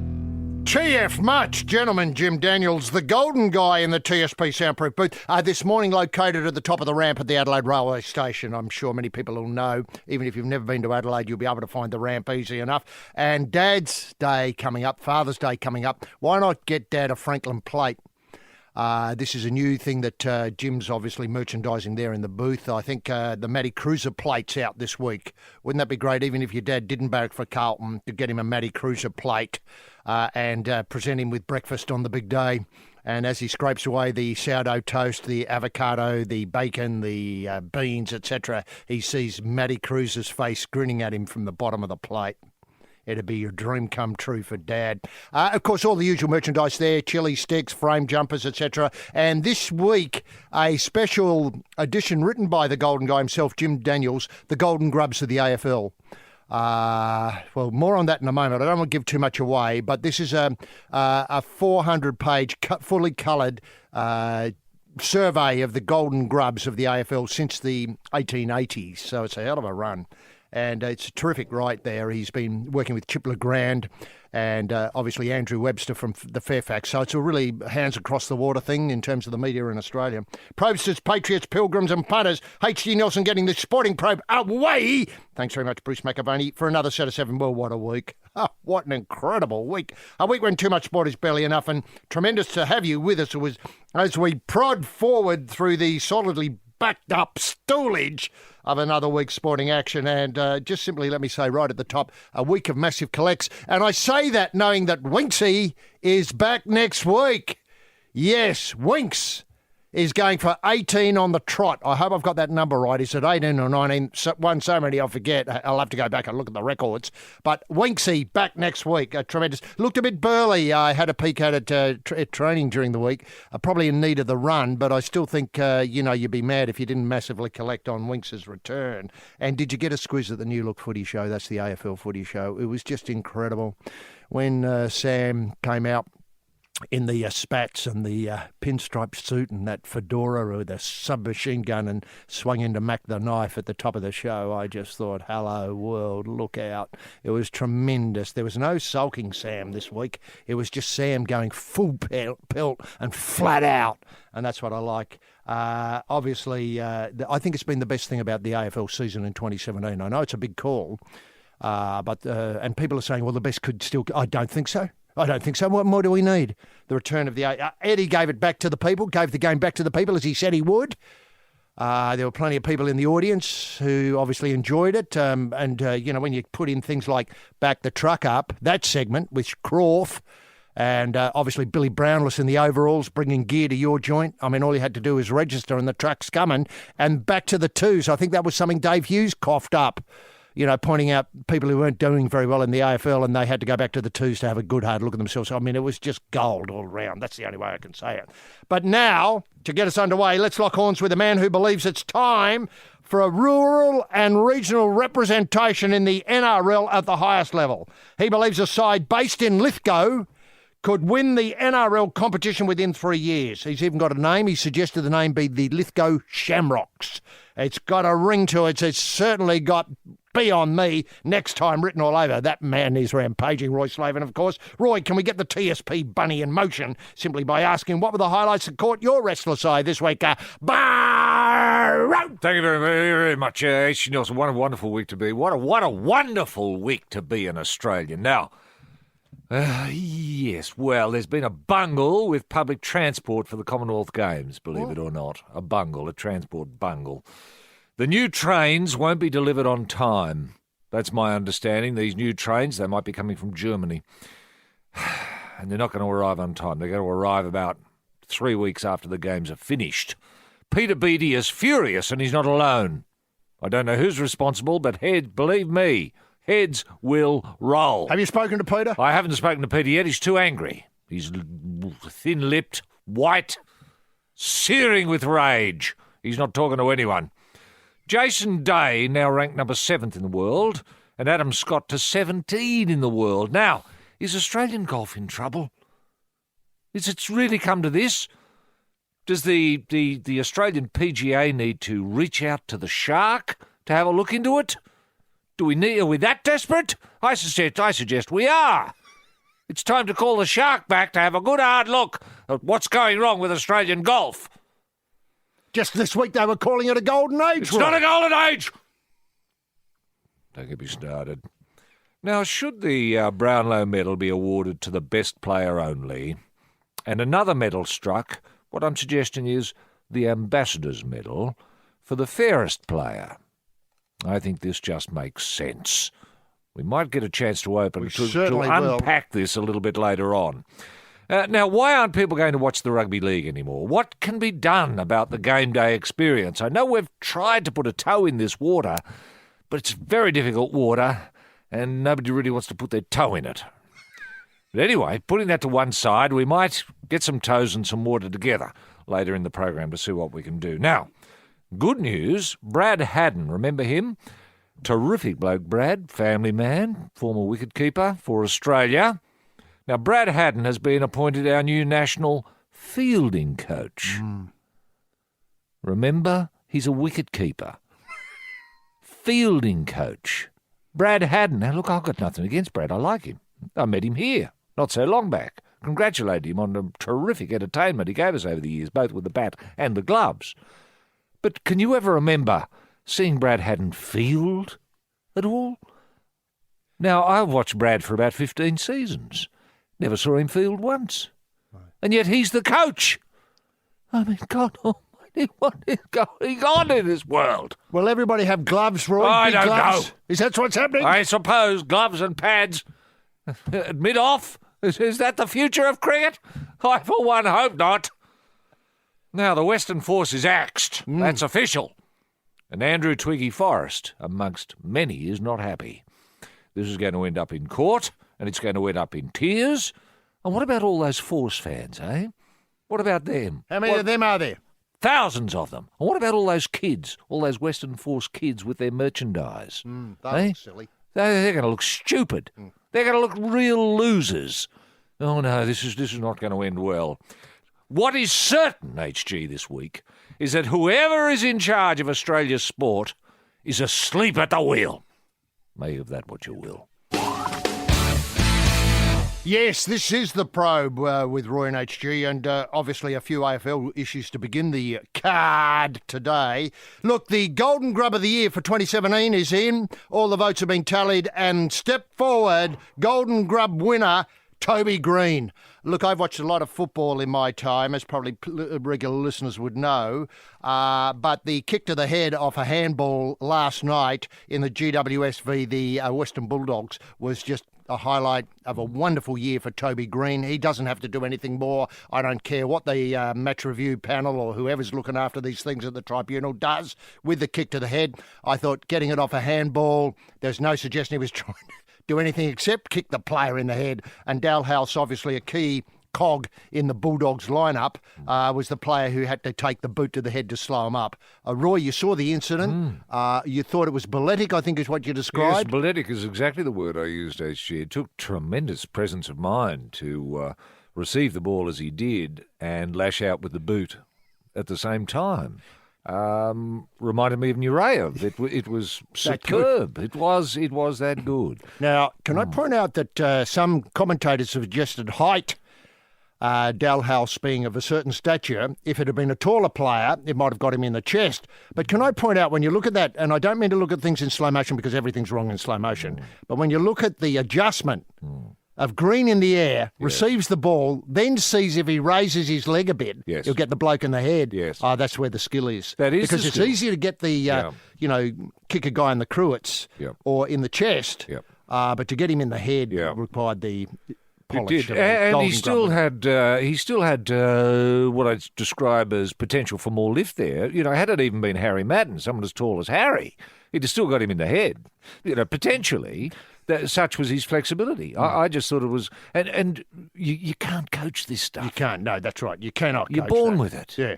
Now, and winner of the Golden Grub, deserved. Yeah, I think so. HG. It puts him up there with that pantheon of grubs, doesn't it? He's up there with, say, Mad Dog Muir. Mad Dog Muir, certainly. Now, one thing that I was going to ask while you go through Grubs, I'm just wondering if we need a name for this medal. It's all very well Golden Grub, and I do thank the sponsors again for getting involved. Golden Grub is nice. What about Mad Dog? Well, I was thinking Mad Dog. We accept the Mad Dog. The Mad Dog medal. Mad Dog winner in 2017. The only other person who I think, because of his enormous record at the tribunal, was Rhys Jones, David Rhys Jones. I think he holds the records of something like 21, 22 appearances at the tribunal. A lot of often... What about Libba? Tony Liberatore? The old man. The old man, Oh, he's grubby. He was grubby. Well, I mean, you could have a Liberatore medal and no one would be offended. That's true. That's true. So... I'm happy maybe we should throw this open and begin a national conversation about the title or the nomenclature of the Golden Grub Award. And would this be presented, HG, say... As part of the grand As part final? of the lead up to the Brownlow? Well, the Brownlow, certainly. I've always thought that the Brownlow card, and we'll get to your topic in a minute, the Brownlow card was a bit thin. Yes. It needs to be fleshed out a bit more, and I'd like to see an award, I don't mean to be unkind, but just coming off the top of my head, for the AFLX player. They're going to bring that into the competition. Then maybe some acknowledgement of AFLW at the Brownlow. Yes. Makes for a long night, though, won't it? True. Certainly if you're getting points for grubism alongside Brownlowism, it's going to make a very long night, isn't it? That's true. How do we appoint how do we do the points for grub work? Are they negative points? So Toby Green got, say, -10 last night. Is that how it works? And so he ends up with an accumulation of, say, -1,000. Grub of the year! No, I like that. I hadn't thought of it through quite like that. I did think of positive points. I'd like to think a 3-2-1 for grubism last night. Yes. The Brownlow's tried and true formula, 3-2-1 in every game. I mean, I think that's what they've got to look at. People understand that now. Yeah. I mean, I don't mind if no votes are awarded. I think this year there would be a number of games in which no votes should be awarded for the Brownlow because those standards just been abysmal. Yes. But certainly with the grubs, I think that, well, there was a match in which no highlights grub-wise happened, so we don't award anything. Fair enough. Unfortunately, that wouldn't be a match without Toby Green. So on the weekends when he's suspended, which he is quite a lot. Yeah, because he was just coming back from suspension. 2. He's been out for 2. Yeah, so he'll be out for 2 again, one imagines. Oh, I would think so. Yeah, unless there's some accumulative effect. Yeah, unless some smart, lawyer type can argue, look, it was the height of the bloke he kicked. The bloke should have been taller. Yes, this is Shadow Probe. On the pull in the cool store, rampaging Roy Slaven and legless in the driveway. The 30% off the mixed dozen man, H.G. Nelson. Now, Roy, I would love to think, I have no pull at Channel 9, but I'd love to think Toby Green was your number one guest on the footy show this coming Thursday night. Well, he'll have time on his hands. That's He'll what be I mean. available. He'll be available. Last week they were lucky they got Maxi Gawn alongside the ruckman from the GWS Mumford. Oh, okay. And so they reenacted the scene and so on. It was just terrific. And they 2 old colleagues of the Punch sitting side by side. It was great. But to get Toby Green... That'd be great. What about the kid he kicked in the head? Dalhouse, not sure. He may still be in hospital on Thursday night. Couldn't they do a live cross? He could. Depends on. Yeah. Look, it would be great to get Toby's green side of the story. Yeah.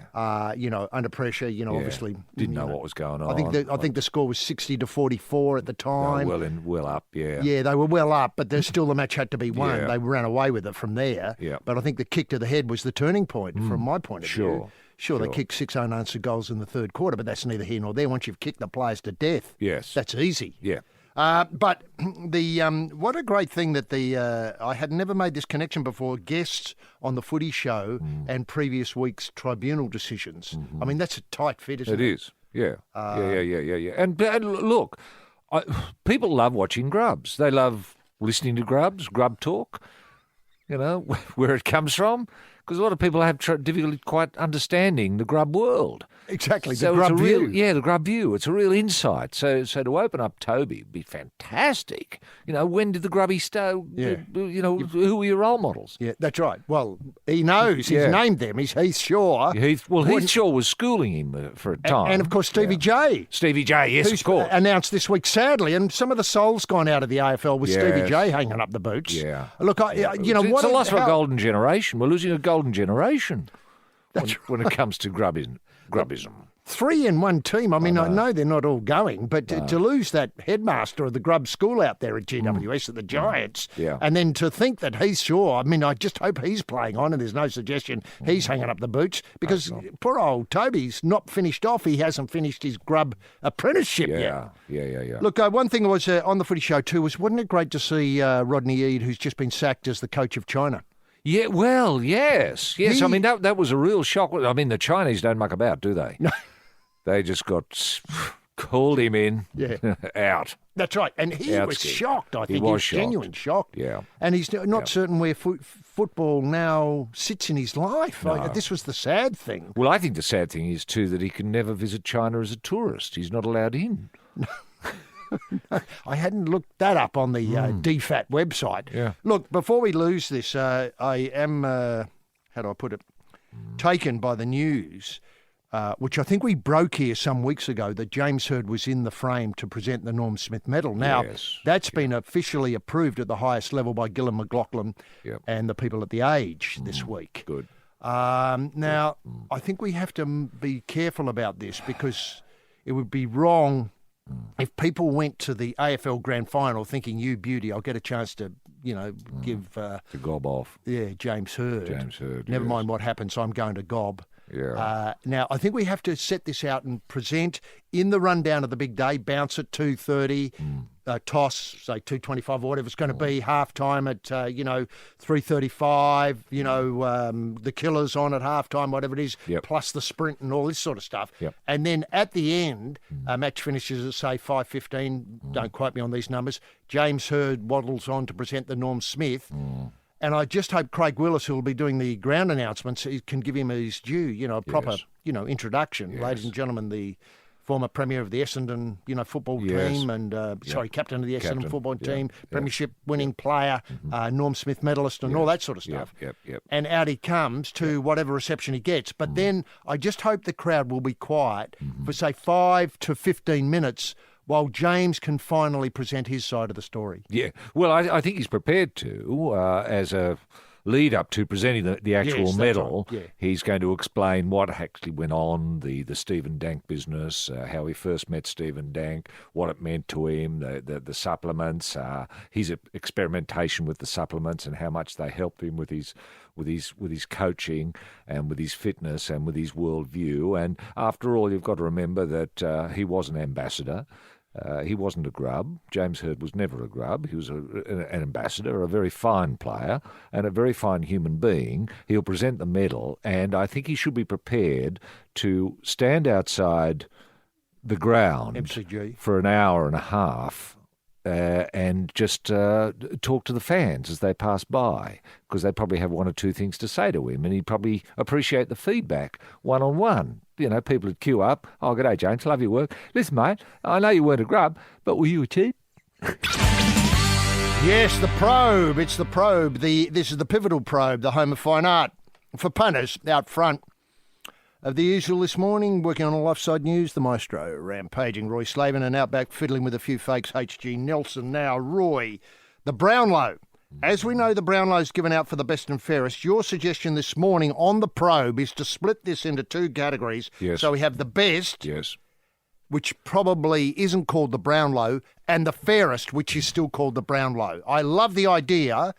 Can I just, so as we've got a talking point here, could we call the best the Ablet?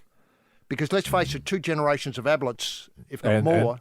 But I would say in the case of the Ablet, certainly the younger Ablet, absolute ambassador. I know, but there's a separate issue. I'm thinking of the old man. I know. Who never gets any credit for doing anything. No. But the Ablet, I think, would be a way of letting the tent go out as far as the dad to include him in it. Sure. But I'm beginning a national conversation. I know here. you're beginning a national conversation. Yeah, I know. I'm not saying this is the end of this discussion. No. See, I still think the Brownlow should be for the best and the Ambassador's Medal for the fairest. Okay, well, now you're in trouble. Now I'm in trouble, but I'm starting a national conversation. Yeah. You know, a lot of people are going to disagree with me and say, Roy, you're wrong. The Brownlow's got to be for the best. For the fairest. Sorry. For the fairest, yes, for the fairest. And the best is the Ablet. Yeah. A lot of people are going to say that. And I'm not going to, I'll argue my case. Okay, fair enough. Have you got a name if you do it the other way round? Yeah. I mean, like I say, I'm part of a national conversation. Obviously, we're seeding this morning. Who knows where it goes? Yes. Now, can I ask, have you got a name for the other medal? You've got the Brownlow. Well, I just call it at this stage the Ambassador's Medal. Yeah, I know. Now, I know it could be given a name, and it's up to the public to throw some names up and say, this is what we want. We demand it be called, the Madden, the Harry Madden. Yes. Well, can I say on the Main footy show this week, Peter Bosustow appeared. Now, Peter Bosustow is an incredible player, came from Western Australia, played several seasons with the Carlton Football Club, might have won a flag or two with the Carlton Football Club. Great player. Yes. I mean, is that the sort of name you're looking for? I suppose so. A hidden name from the past that could be revived? Well, it could be a hidden name from the past, or it could be a great player of the present. What about Kieran Jack? The Jack. The Jack. So on the big night, you've got the Brownlow and the Jack. And the Jack, yeah. Well, it's got a certain ring to it. Well, it sort of has. And people might like that. But, we're not being determinist. We're not being dogmatic. Dogmatic's the word I'm looking for. We're not being dogmatic. Yeah. We were not. Yeah. And if people want to throw up other names, well, that's fine. Enter the conversation. Start with the family. Phone around, ring uncles, aunties, get them involved, cousins, footy fans, and they don't have to be drivers. Cab drivers. Go to your local shop, go to your local newsagent, buy a paper and say, oh, listen, by the way, what do you think about the Ambassador's Medal? What should it be called? Oh, okay. Then the conversation gets going and you come back home and you can... Different perspectives. Now, there's going to have to be some sort of, I don't know, postal ballot or something. Postal ballot? Is that what you're suggesting? The AFL fund a postal ballot? I'm liking this. I think so. Because, I mean, surely the AFL could do it for a lot cheaper than, say, the 122 million that other postal votes have been estimated at. Yeah, I think you could do it for 1 or 2 million, couldn't you? I think so. Well, I think so. Look, can I just say... Especially if people are prepared to buy their own their own stamp. See, if people are happy to buy their stamp, if people believe enough... They will. In the Ambassador's Medal and the concept of a Brownlow and an ambassador... then they will buy a stamp for $1. They will! Adam McDougall is the health hacker. Health hacking is simply hacking into the tools, tricks and routines of the healthiest, happiest and most successful people in the world and applying these little tricks and routines into your own life. I'm a health hacker because I've been a professional athlete for 20 years, but I've also combined my experience as an athlete with my university studies, from economics to nutrition and sports science, with the practical application that I achieved as an athlete to help people hack into their health. In each episode, I'm going to share with you the tools, tricks and routines of the healthiest, happiest and most successful people in the world. You can hack into your own health and live a happier and healthier life. The Health Hacker with Adam McDougall. Listen now at podcast1.com.au or download the Podcast One app. Yes, this is the House of Pain, the Probe dental surgery on the pull with the pliers, Dr. R.R. Slaven and snorting the gas, H.G. Nelson. Now... the PM's just been addressing the State Council of the Liberal Party in South Australia, and he's opened up on the problems of drugs in the NRL. Right. He's had the audience, virtually in the palm of his hand for the last 15 or so minutes. Yeah. And look... what's he ensuring, H.G.? He's ensuring that there's a national conversation about what's happening in the NRL following the incredible claims on the front of the Murdoch papers this week about, today in particular, about Stars NRL drug hell. Former player claims drug abuse rife in league. Dark decade of ice, coke, booze and addiction. Now, we've done this story for the best part of 35 years, and nothing's changed in that time except that people in positions of power are now talking about it. And so it's great to see the PM addressing the NRL, problems with drugs. But Richard Fay also is the person who opened up this week about his decade-long, battle with the demons. It's probably in every sport, according to Richie. Every sport. Every sport. Women's tennis. Right. I mean, I know they've got the devil to worry about in women's tennis. They do, yeah. But the devil, remember, if the devil's there, there's going to be crack. There will be, HG. I mean, sure as eggs. Sure as night follows day.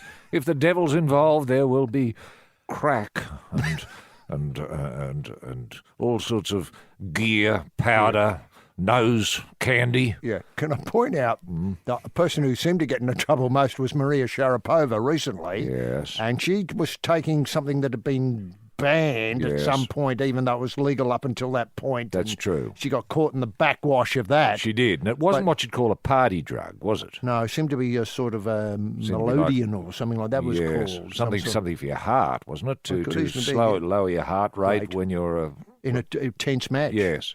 The ice usually does the opposite. Yeah. Everyone knows, I can tell. Yeah.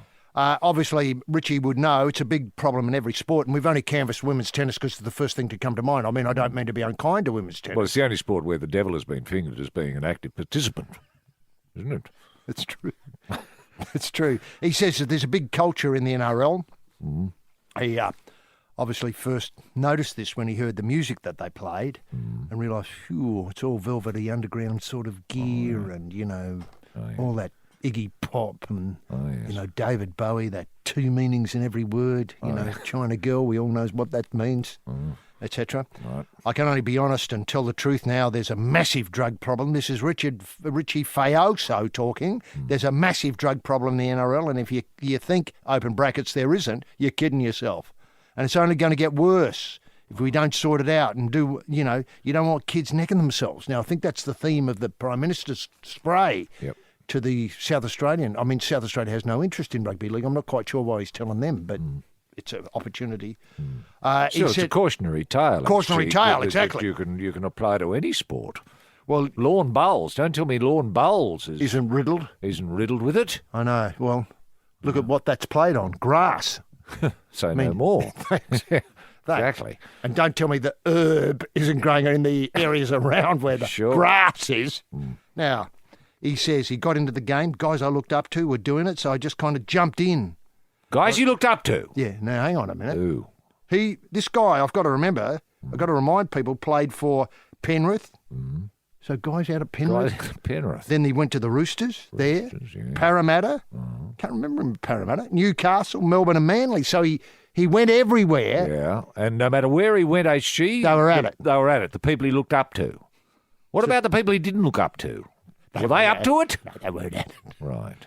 They weren't in the team either. Oh, okay. Anyway, so I didn't know that I was an addict as well as an alcoholic. He couldn't stop.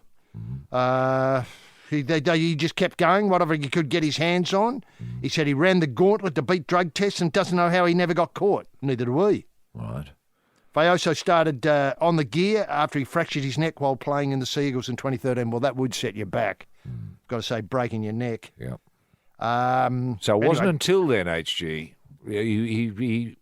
what caught him out. He didn't notice it. No, that's what caught him out. Right. And he said that that's when his problems really hit home. Yes. When I hit the ice was one of that really sent me cuckoo. That was when he went through his darkest time. Right. What he wants to do now is turn his life around. Good. And he hopes that by talking about it, he can help others. Good. Now, mercifully... Is he wanting to start what I'd call a national conversation? I think he is.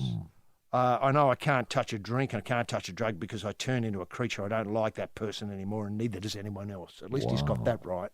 Wow. Now, having said that, mercifully... I remember Brett Whiteley saying something similar to that, HG. It's not only sport. It's your arts.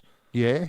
How about your high music, finance? Definitely. If you look at the Commonwealth Bank, the only way you could possibly explain some of the decisions being made over the past 6 or 7 months, or at least 6 or 7 years, it's got to be to do with ice and powder and all of those sorts of things that these CEOs are taking. And they're on the sort of remuneration, HG, that makes it very easy. They can afford it. You know, when they slip into their clubs, they slip into their casinos, you know, and they tap on the nose and the bartender nods. Next thing you know, stuff's coming out with a little pipe. I mean, that's what they're up to, those CEO types. How else would they make these decisions, eh? And then they never notice the person sitting on a milk crate out the front, feeding 20s into an automatic teller machine, not for an hour, but for 15 hours a day. I mean, that's where it goes wrong, is when they're on the gear in their clubs and that, and then they wander back to work after a long lunch. They're coming back in at 1 o'clock in the morning. That's right. And some poor teller says, look, excuse me, CEO, I've just observed some people, feeding the machine thousands and millions of dollars. Should we do anything about it? What? Should we do anything about it? I'm busy. You know, that's how they are. I know. Those CEO types. Now, mercifully, a spokesperson for the NRL said the Fayoso case was a sad and highlighted the need for players to seek help. How many players are seeking help in the NRL? Every one of them, by the looks. Right. He said the NRL conducted around 2,500, that's not many, illicit drug tests each year and had welfare officers in every club to assist the players. We would urge players to ... seek help ... Don't know why there's ... in there, but there are. Welfare officers in the clubs can and do help. Roy, what's your experience about welfare officers in clubs? I've never seen a welfare officer in a club. That's what I thought you'd say. You know, I mean, look, in our day, we looked after ourselves. You know, in my day, except for Mick. Well, we don't know what happened to Mick, but I can tell you this: Mick wasn't on the gear. Mick just wanted to go for a walk. You know, he had his own issues. Yeah, and we don't know we don't know if he met with misadventure or what. We don't know. But I don't think we can say there was any powder or crack or any of that nonsense. What did the welfare officer say when Mick went missing? Did he counsel you guys? No. No. Because we didn't realise he'd been missing till 30 years later and he didn't turn up for the bloody reunion. But, I'm sorry to say. Yeah. But I mean, surely it's up to the players to take control. The players must know who are those who are at it. Yeah. Surely they've just got to phone the police and say, look, I have evidence here, officer, of substance abuse happening at our club at the very highest level. Do you want names? Do you want me to sing like a bird? Sing like a bird? Are we talking entrapment here? Officer, if you were to give me some bags of powder from out the back, I could use them as a lure for some of the players who, what do you think? And you could film the results and we could maybe put it on, we could talk to the current affair people and maybe make a show out of it, call it Border Force. Oh, we've already got that show, haven't we? Yeah, because on the gear. Yeah, but we could call it, I don't know, the Police Force and Rugby League. Wow. Just call it something bald like that. People would love that. Or Operation Backdoor Benny Alive. Yes. Something like that. Now, we have evidence already of rugby league people wanting to dob themselves in, Canberra player, out at night, you know, trying to get himself busted, ringing the police not once, three times saying, I'm out here, I'm over the limit, come and get me, got my hands up already, all that sort of stuff. Nothing. No, well, that's right. Well, that was the point he was proving, wasn't it? Exactly. They're not interested. They're not interested. The police aren't interested. No. You know, it's up to I don't know who the police minister is now in, say, New South Wales. Well, let's say it's Greg Hunt. Let's say, is it? No wonder nothing's been done. Yes, it's the Probe, and if you do want to get in touch with Roy and HG, simply go to royandhg@thesportingprobe.com.au. And look, the first cab off the Probe hotline rank is from Ben Jensen, and I must say, you know, thank goodness Ben pointed this out to me. He just says, credit where it's due, boys. Minister finally made the phone call, and he refers to a moment in the players' dispute with Cricket Australia. Oh, yes. This could be Peter Laylaw and Chip Legrand banged heads and got this together. He's describing Sutherland's support of his board and the state associations that run the game. The Australian Cricket Association had the solidarity of the Test stars, Shield trundlers, women and men. Bangladesh tour was fast approaching. The Ashes were looming. When Sutherland's phone rang, he looked down to see a familiar name pop up on the screen. It was Sports Minister Hunt. Hunt. Sportsman Hunt had spoken to Sutherland before about this pay dispute. This time his message was polite but firm. The time had come to sort it out. From the conversation that followed, a possible way out emerged. Arbitration. Within 48 hours, Sutherland publicly announced that unless significant progress towards a deal was made over the coming weekend, he would call in the independent umpire. Not long after Hunt called, Sutherland telephoned the ACA chief executive, Alistair Nicholson, with a similar message. Wow. So that's the first time in recorded history Hunt's done anything. Yeah. Yeah, it is. It is. It is. And what happened? I mean, it was business as usual. The contract's pretty much the same as it was before. The Cricket Australia rolled over. Yes. And as nearly as I can tell, to quote a well-known cricket official, the players won first, second, third and fourth. They did. So the minister came in on the side of the players. He's pro-players. Pro-players. Pro-players. Anti-management. It won't last. I'm telling you that now. It'll end up in tears. I mean, they'll have to get out the mould, pack the bowl and smoke the peace pipe, and I tell you, it'll be missing in that circle. Of course. Actually, I've got a email here from Nick Hansen in Adelaide. Yes? Good to hear from Nick. He says, I was excited to hear mention of holograms of sports matches being played in stadiums. That's right. And it got me thinking about what an amazing lifestyle opportunity this offers for residents in the new Stadium Australia Skywalk Apartments. You remember we broke that story. We broke that story that developers are interested in selling real estate in stadiums. Now, although you mentioned live games, why couldn't the holograms be used to project old rugby league games? Imagine being on the balcony of your Stadium Australia apartment drinking your cognac at the perfect temperature and looking down onto the ground to see the 2000-2006 State of Origin series being played, or the 1969 Tigers versus Rabbitohs grand final on repeat. Wouldn't that be incredible? That is tomorrow come today. It is, isn't it? That's just incredible. Imagine that. I suppose that'll all be possible. It will be. It will be. It will be if we can get the developers to take this seriously. Do you know, apropos of that, we may not get to this story this week, but there's trouble at Canterbury Racetrack where developers are sniffing around this valuable piece of real estate at the same time as the people who run that might be the ATC, run the Canterbury facility, are putting down more track. So is Caravaggio, that clown, can come and practice to race in the Everest. Right. So all of a sudden we've got the possibility of apartment living on course. I mean, that's the breakthrough funding's waited for. Yes. Apartment living on course. And again, the hologram, imagine restaging the 1931 Melbourne Cup. Yes. Or dialing up any of Winksy's wins. Hey, just whenever you like. Come on, everyone. Do you want to see Winks again? Go on over here to the balcony. You look down. There it is. There's Winky. Off he goes. He'd love that. That is the future. Win-win. Developers and tradition. And fans. Coming together to solve problems about what to do with that long, lonely hour between the last on, should I say, Sunday night and the first on Monday morning. Yeah. There's quite a few hours in there can be because you go international. Sure. You can go offshore, Dubai, London, wherever you want to. I know. And surely it couldn't be that hard, HG, to put a bet on an old race. Now you're talking! Honest Australians. Is there something whiffy about your club? Is a fully invasive bi-nozzled shafting intruder required?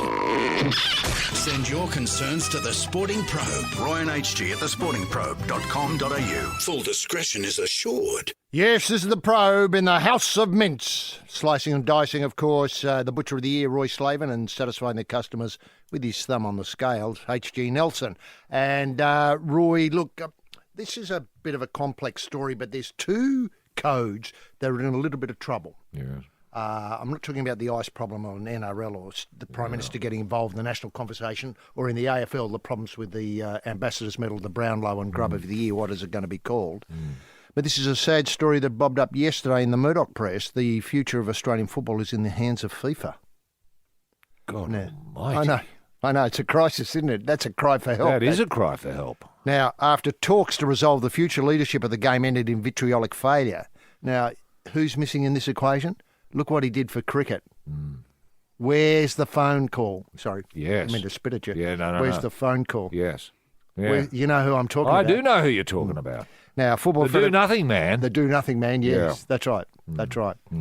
Football Federation Australian Chairman Stephen Lowy was accused by the A-League clubs of intervening twice to obstruct agreements struck over the future power structure of the game. Now, this is complex to explain, but the clubs, which twice thought they'd reached an agreement with the state federations over the balance of power in the FFA's Congress, denounced Lowy as FIFA's visiting delegation flew out with no deal struck. So I think the clubs want more say. This is the clubs, this may be a layperson's view, want more say in the running of the game. Yes. And the FFA want the clubs to have less view in the running of the game. Yeah, right. Now, So who's going to be the peace broker here? well, one person, Yes, step forward. The vanishing cream minister, that bloke. Yeah, him. Starts with a... Thanks. Now, the world governing body may be forced to appoint its own leadership for the game in Australia after seeing the stark divisions between the FFA board and the clubs and states during 24 hours of unremitting drama. Wow. It twice seemed that a deal had been agreed over how the votes would be distributed in the Congress's body that elects the FFA. Anyway, it goes on and on and on like this. FIFA now has the option of sacking the FFA board and installing a so-called normalisation committee. I love that sort of Well, I talk. love a normalisation committee. Who doesn't? Makes sense, doesn't it? Who's going to be in charge of this committee? Could I suggest Bill Pulver? He's just left the rugby union in terrific shape. Thanks very much, Pulver. And push on and do what he's done to rugby union in the World Game. The club seems certain to push for this, the normalisation committee, because all the trust between them and the FFA has evaporated. Lowe's proposed a reform of 9 votes for the states, the clubs getting an increase from 1 to 3, and the Players' Union getting 1 vote for the first time have been rejected by FIFA as not democratic enough. That gives you the gist of it. Wow. Can I say It's a Gordian knot, isn't it? I know. I mean, what about your ordinary punter, your ordinary lover of football? You mean the Western? The Western people Bloc? who pay their money and go through the turnstiles and cheer on their team. Do they get a say? No, they're the last to be considered. People like the Western Bloc or the Cove Yes. or the Marinators, they're not getting a look in. Now, So what's the status of the Wait a minute. Normalisation Committee? I tell you what, Where do they stand? I tell you what, the normalisation committee is headed up by one name selects himself, a man who's done this heavy lifting before, Sepp Blatter. Wow. Is there I know. any chance Sepp would... Is Come out. Juan Antonio Samaranch still with us?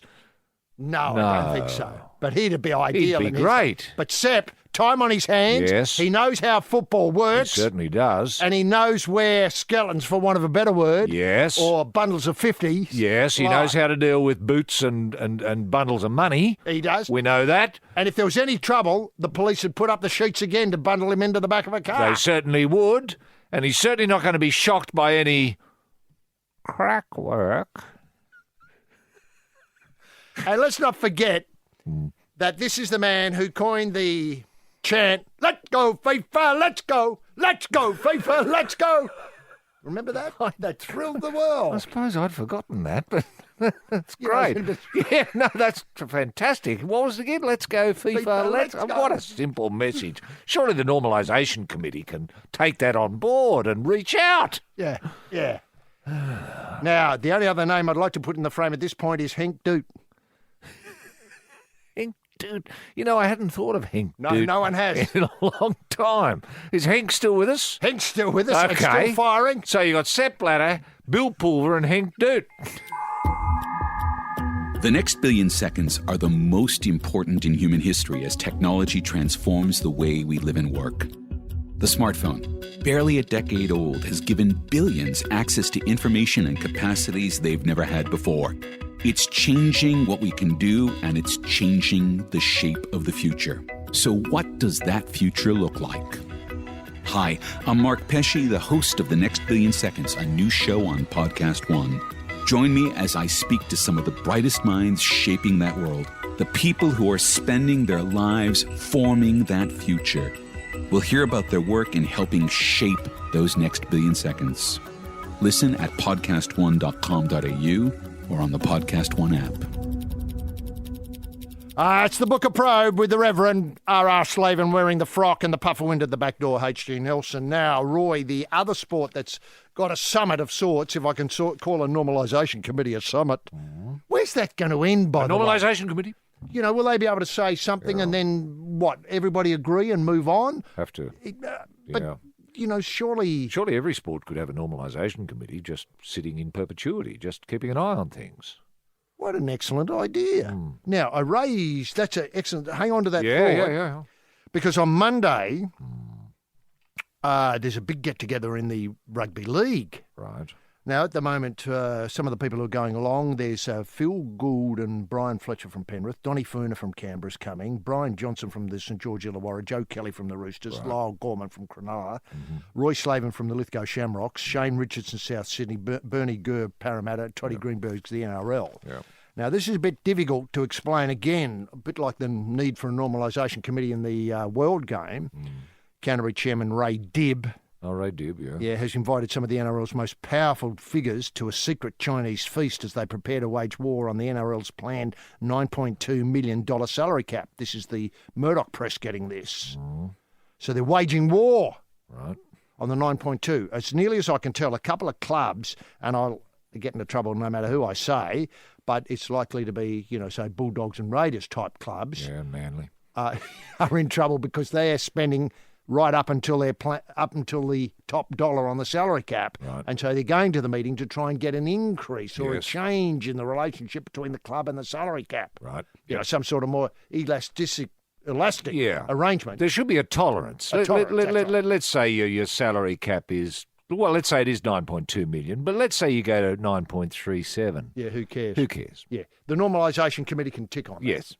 So NRL boss Toddy Greenberg has been invited. He's expected to front up when it's understood he will give the clubs an updated understanding. It's understood and an understanding, not very good, but doesn't matter, on the NRL salary cap position. Right. I think they all know, but it doesn't matter. He's going to spell it out for them again. With suggesting the cap could be as low as 9.2 next year. Tensions are starting to build within clubs as they fear they may need to shed host of players. Yeah. You know, for instance, the Gold Coast Titans might think, well, let's get rid of Jared Hayne. Yes. Save us a fair bit of money. It would. Clubs have plenty of power. Anyway, you have now, Dibb said he will use the Monday's meeting to gauge each club's position with the salary cap expected to dominate proceedings. I don't know why referees isn't coming up either. Probably will. Dibb has promised to shout the attendees lunch in the Canterbury Leagues Club. Isn't that a tremendous place to go Terrific. for There's Chinese there, yeah. It's just incredible. It's almost authentic. You know, I've never seen them use canned pineapple in there. I'm not sure whether they do. I'm sure they do. Well, you couldn't blame them. I mean, some of that Golden Circle pineapple that we do. Best in the world. Best in the world. Why wouldn't you use it? And you know the bok choy there? Yes. It's not local. Oh, it's imported, is it? It's imported bok choy. Okay, so it's the best. It's a catch-up with the executive of various NSW-based membership-owned clubs, Dibb said. It's to find out where everyone's at, what their feelings are, and the general obviously the general position heading into the next week's meeting. Now, Roy, you're going along. I am. I'm going with an open mind. Open mind. Couldn't you get a team, do you think, representing the Lithgow Shamrocks for 9.2, or is that just implausible? That's cuckoo land. It is cuckoo land. You'd need at least 10 times that amount, I think, to really make a charge. But what I've been interested in raising, HG, with the accumulated brains of rugby league as it stands at the moment, at this Chinese meeting at the Canterbury Bulldogs. Just incidentally, will you be seeking out Golden Circle pineapple as part of your Well, I'll feast? have a quiet word to Chef and see where he is sourcing his or her pineapple that I hope to get in my spring roll. Because I think that's one of the specialties. Yes, is the prawn and pineapple. Prawn and pineapple spring roll. Now, you can knock it. I mean, No, I know, your Marco Pierre White types. Yeah. Sure, your Gary Meagans and your bloody... And your bloke with a fork, Yeah. Matty Preston. They can knock all they like. Yeah. Until they sit down at the Canterbury Rugby League Club And try it. Then let them decide.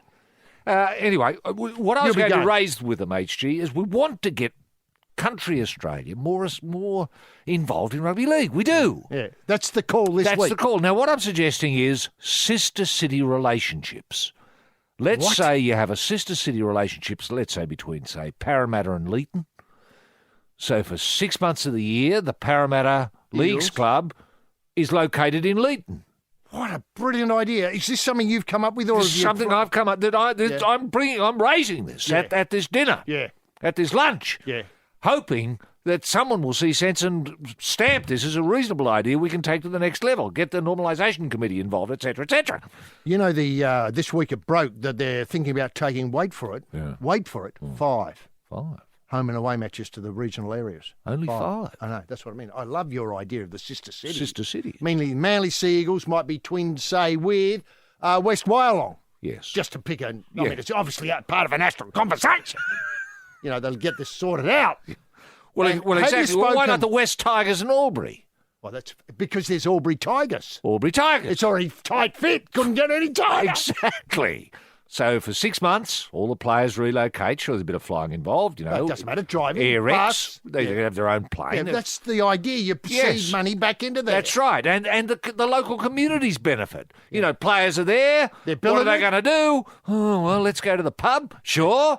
Publican license. Come on in, players. Yeah. Now, what would you like? A little bit of crack. Oh, well. You'll have to go round the back. You're in the back, fella. You better talk to... Yeah, Harry. Yeah, talk to the local CEO.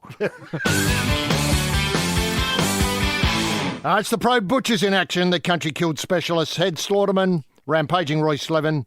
Slaven, new pronunciation. Make note of that. He's changed his name in the last ad break.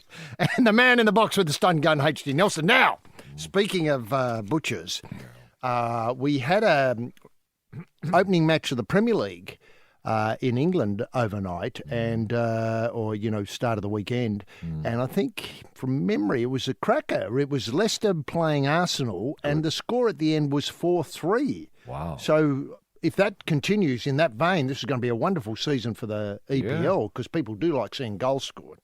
And, of course, people will remember fondly recently Arsenal touring Australia and playing, I think, both the Sydney FC and the Western Wanderers. Yeah. Weren't they great ambassadors? Incredible ambassadors. You know, they took time out to go and try and teach kids about what the EPL means and how much you can earn and what this game is. You know, you kick the ball into the back of the net. Yeah. Kids were blank when they came. I know. But left completely full bottle. Yeah. And they had amazed jumpers. with some of those numbers, you know, that you can have a player, you know, a transfer fee of about 200 million euro. Pound. Yeah, or euro. Yeah. Oh, no, they were shocked. They were shocked. They didn't understand how much money that would be. Yeah. They tried to turn it out in terms of cars. How many Mitsubishis could you buy for that amount of money? And the players looked blank because they didn't know what a Mitsubishi was. But I thought that was an interesting way of trying to measure the number because the kids would see teachers with Mitsubishi, clapped out Mitsubishis and think, well, you know, maybe in the end, if I got a job, I'd be able to buy something like that. Yes. And, yes. You know, do you know what I mean? No, Because you've got to find ways of... making sense of it. Like, I don't know how much ice was stopped in Dubai this week, HG, but it was upwards of 100 million, wasn't it? Yeah, well, that's half. That's half. So you need twice that amount. I explained to kids, you need twice that amount to get a player. It's a perfect example. Now, the owner of the Arsenals, and I hope I've got the pronunciation right, Kroenke is the name, Stan Kroenke. He's planning to go global with his My Outdoor TV channel. Obviously you view it online. Kroenke plans to market the channel and features big game hunting in Africa to an international audience, including Australia. The channel has caused outrage amongst conservationists and animal welfare groups due to programs devoted to trophy hunts for animals in Africa, in particular, like safari-type animals like lions and elephants and tigers and so on. Well, that must be getting harder and harder because there are so few of them. I think there's only about 30 tigers left. Well, just before I let you have imagine a go, the thrill of... Anyway. MOTV, that's My Outdoor TV. The spokesperson, Simon Barr, told the outlets in England that ethical hunts, that they would screen only ethical hunts, but warned it would not censor what was graphic footage of animals being killed for sport. Right. MOTV would present ethical fair chase hunting, and as long as it's legal, it'll be on. If you like hunting elephants, there'll be legal elephant hunts. Right. Ethical elephant hunts shown in that context, I'm sure, etc. It goes on like that. Yeah. Will this work? Will Australians take to this? I mean, who can forget Cecil being banged off by that, that dentist in America. Oh, yes. He got a lot of sort of what I call... There was blowback on that. Thanks, blowback's the word I'm looking for. I was fishing People didn't see it through his eyes, did they? No, They didn't see the fun of it. Well, they didn't see that the line was pretty old. Yeah. And that it was, stationary, couldn't move about. So had no chance of getting away. No. So they didn't really see the sport aspect of it, did they? It's a bit like that. Wasn't there a very old dugong, I want to say, that was tapped on the head here in Sydney? Wow. I think so, yeah. In my lifetime? This a couple of years ago, Years ago. It had been friendly with people for generations. It was about 80 years old. The one I didn't know about that. The one I remember of that sort was, I think somebody took out the Clavelli groper. Oh, that's right. Yeah, that was another one. It's a nature area. Well, the great shame was that was never filmed. But that's the sort of thing you're talking about with my outdoor TV channel, isn't it? Can I ask, do you think this is going to be a goer? Are people now, it's a long time since, those safari films were popular, and I'm going to scratch my head. Yeah. What was there? Baby Elephant Walk. The tune came from, people will know. Henry Mancini, was that it? He wrote the tune. Right. Don't know what the film was, but, Did Henry Mancini shoot Wild Game? Was that the suggestion? Well, it was never filmed, was it? No. Because I'd love to see that show. Oh, there's a lot of bootleg vision of that around if you want to poke around on the net. But I'll tell you one thing, I think I'm right in saying there's a push by, this may be wrong, Bob Catter and co, to get croc shooting back. Yes. I think in the Northern Territory and Cape York and so on, the crocs have bred up to big numbers, and now there's a couple of large ones around. Yep. But well, I know Bob Catter's got some terrific ideas in that regard. I think he was interested in importing a lot of elephants and lions for the shooting community. Well, yeah, to put amongst the crocs just to see what happens, film it, and put it on. Put Mark it up Latham's there. channel. Just see who watches. Yes, it's the Probe with the hatted chef in the house, senior judge and Lord of Fork, rampaging Roy Slaven, and the underboarder panel beater with the gastro H.G. Nelson. Hatari was the name of the film we were fishing for before. A terrific... Could that be remade, H.G.? Give it a modern tweak. Was it big game hunters getting animals for zoos? Was that the idea? The idea was to wing them, not actually take them out and bring them back. Capture them with that a jeep with that sort of lasso on the front of the jeep. Oh, I get so you tie them to the jeep and then run them until they dropped. Yeah. And then, collapsed, and then put them in crates and send them off to the zoos. To the zoos, yeah. Okay, one thing here is we'd have to explain to the audience all of this, and then get the RSPCA involved. I don't think the RSPCA is involved with MOTV. No. Strikes me that it's not. But so you'd have to explain it. I'm just wondering if, whether, somehow sponsorship, you need to normalise it. We've got to get CEOs who are on the gear involved, awards, names, all that sort of stuff, sponsors as in... people who want to see their brand of rifle or lawnmower connected with it. I suppose. It's got a little way someone's got to get out there and do the dirty work. Otherwise, you're not going to have any animals in zoos. A lot of people say, oh, look at those tigers in the zoos. Aren't they great? Well, someone had to get them there. Didn't they? That's right. It required someone brave to go out there into the wild with a dart, with a gun. Yeah. Bring them down. I know. People think they're just bred in zoos and used to captivity. They're not. You can't breed them in zoos. You can't rely on that. It's not practical. Yeah. And we can't fund it. Imagine how much that'd cost. You have to have vets involved. Vets? Artificial insemination, that sort of stuff. That sort of weird gear. I know. Don't talk about that. Unnatural. You'll have, what's her name, Margaret Court after you talking about artificial insemination. Now... It's suggested here. Have it coming after us next. Oh, yeah, in the kangaroo coat. Kangaroo coat, yeah. Now, UK animal. This is back to the shooting. UK animal-based, UK-based animal welfare group said that Croaky was out of touch with public opinion. Well, not in the old days when hunters went out to bag an elephant and put its head on the wall.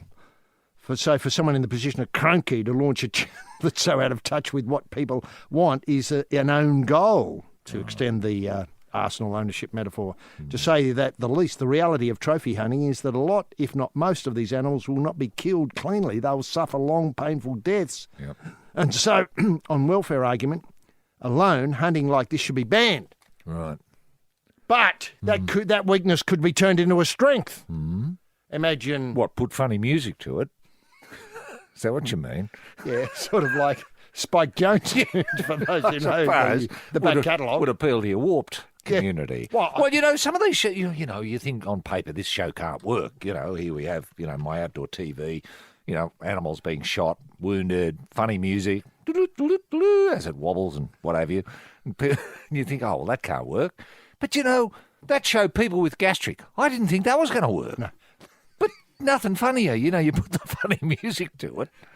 And them rushing for the dunny. I mean, that is incredibly funny.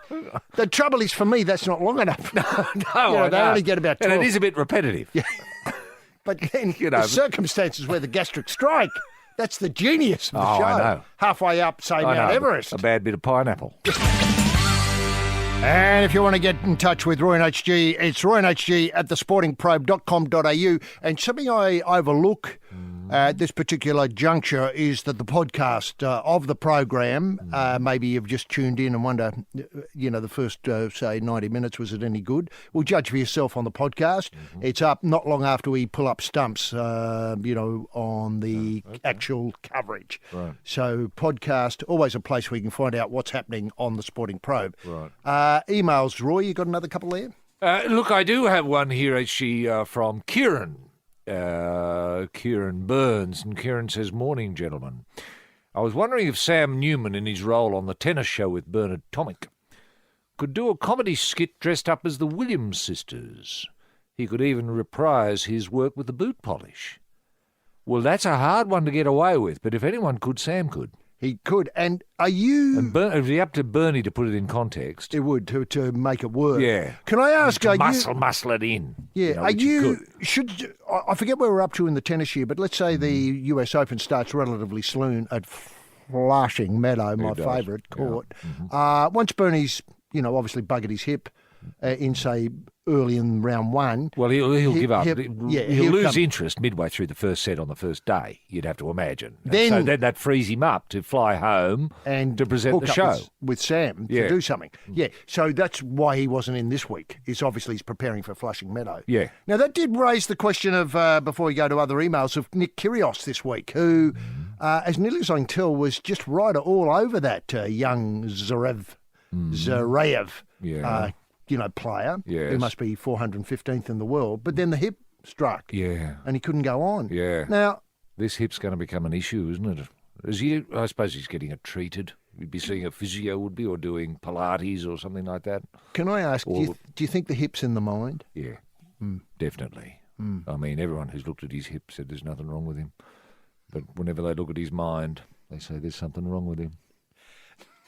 Still with Sam and the Footy Show, Luke Harris suggests the word around the streets of Bonnie Doon is that Sam's rehearsing a cover of My Island Home. Wow. For the Footy Show in the next couple of weeks. Oh. He says, is there any truth to this? Isn't it until you're right on the money there? I think you're right on the money. No surprises there. And is he dressing up to do it, HG? As Christine Arnoux, who might have prosecuted that song in the early days? Look, I can't help you there. Right. Look, my feeling is that... It'd be up to Eddie to muscle that in and to put it in context. Yeah, if there was a grass skirt and a couple of, and what I would describe as... ukuleles, that sort of thing. Couple of ukuleles and maybe some coconut shell bras involved, I think Eddie and Sam could do it as a double act. Yeah. I think that would be terrific. Terrific. That's entertainment, Australian style, footy style. You having said that... We don't really need to see it now, do we? Because we can picture it so clearly. I'm sorry about that. I'm sorry I'm just replaying it. It's just as funny. Yes, this is the Probe with Roy and HG. And Roy, let's come back to a subject which you raised some time ago. We didn't get a chance to do with it, but devoted rugby league fans, and I suspect devoted football fans across the nation, are being priced out of going to... games. Oh, no. Supporters are scoffing meals outside, bringing snacks and budgeting for trips to games as occasional family treats rather than regular part of the weekend.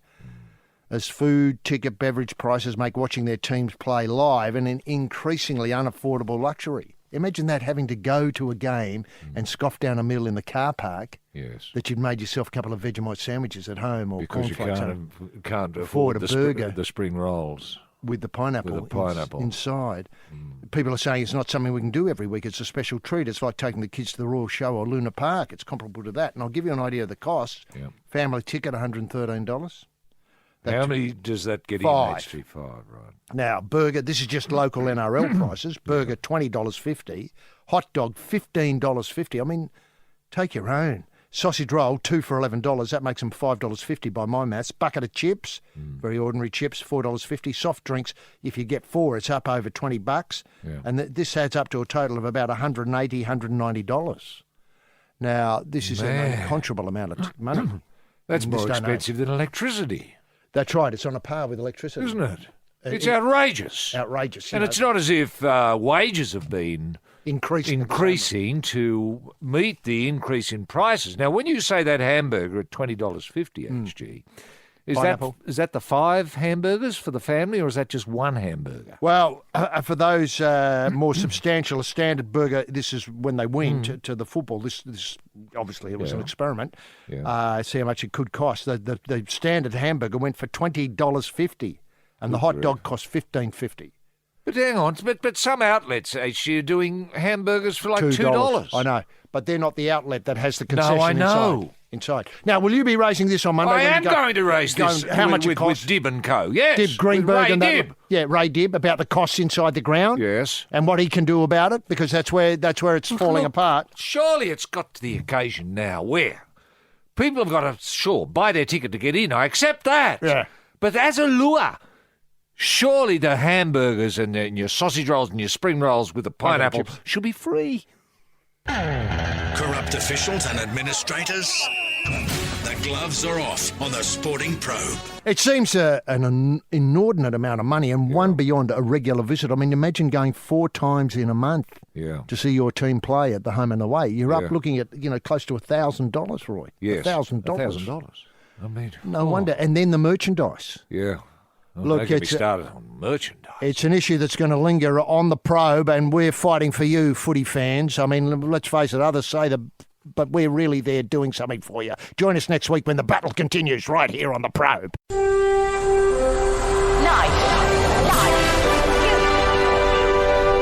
Bonafide sports-mad Australians. Snakes alive. Is that the time? Yes, green and gold freaks, it certainly is. It's time for the Sporting Probe. With 2 diamond pythons twirled around the tree of knowledge across the nation. Boys and girls. Well, a young man ain't got nothing in the world these days. The Sporting Probe leading the charge up the eucalypt. With extra chili on the stick is the in-and-out maestro, rampaging Roy Slaven. And coming from behind is the heavy lifter with both feet on the ground, H.G. Nelson. Unleash the grunt and poke HG? Yes.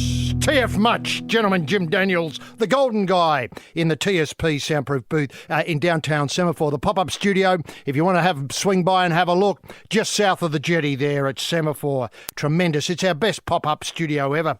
Probe-sters, H.D. Nelson getting the Sporting Probe away. Thanks very much, Bruce McAvaney, for another set of 7. Well, what a week. What an incredible week. Are we going too much body, barely enough.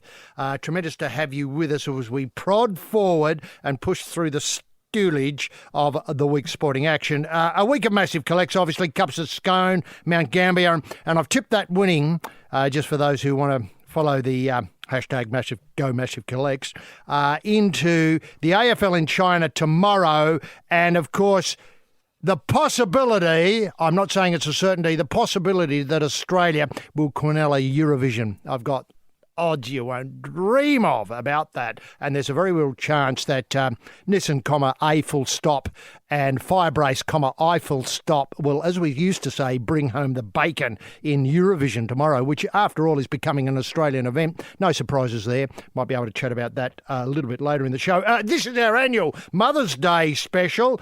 Normally it's our top rating show. A lot of mums listen. And Mum, if you want to spend the weekend going silly with the TAB account or just watching football, this is your weekend to do it without thinking twice about it. But to get us underway, let's lock horns with a man who was outraged. That's right, outraged. It's not a word I often use, but he was outraged. Outraged that there was not one mention of rugby league in this week's budget. The game is in crisis. Everyone knows that apart from Sports Minister Hunt and the man with your money, that is Scott ScoMo Morrison. That man is rampaging Roy Slaven. Of course, Roy, can we get the TSP bunny in motion? Oh, some people are still worried about the initials TSP. The Sporting Probe, TSP. Look it up in your Google search engine. Anyway, get the TSP bunny in motion simply by asking, what were the highlights that caught your restless eye this week? Yes, thank you very, very much, H.G. Nelson. What a wonderful week to be an Australian. Good. Eh? They don't get better. Now, cocaine and rugby league. Who knew? Who knew? I certainly didn't. I didn't know. I had no idea what was going on. Yes. Now, is it time we had a team that subscribes to recreational drugs? We could set it on the Gold Coast. I know the Titans are up for sale. There's no reason why the Titans could be morphed into, say, the Gold Coast cokeheads. Or blowers. Or blowers. They wouldn't have any trouble snorters, getting... I don't know. Tutors. Tutors. Yeah, look, they wouldn't have any trouble getting money to sponsor a club like that, No, would they? I don't think they would. Yeah. I don't think they would. Obviously, Damien Keogh pencils himself in as the CEO of the club, and you can build it from there. I think it would be a terrific... I mean, I look forward to it so much. You know, who are the cokeheads playing? They're playing Souths. Oh, Cokes versus Souths. Yeah, I'll watch that. That sounds great. Doesn't it? Bronx v Cokes. Cokes won again. No surprises there. Now, and of course, every player that's caught elsewhere would have to go and serve out their contract with the Blowers. They would. I mean, it's an elegant solution. It's a big club, too. It would seem. Anyway, now, Canadian superstar Eugenie Bouchard takes out Maria Sharapova after labelling her a cheater. Can I just say there was a lot of gloat? There was a lot of gloat at the end of that game. Mm-hmm. I mean, I don't mind a bit of gloat. I mean, who doesn't?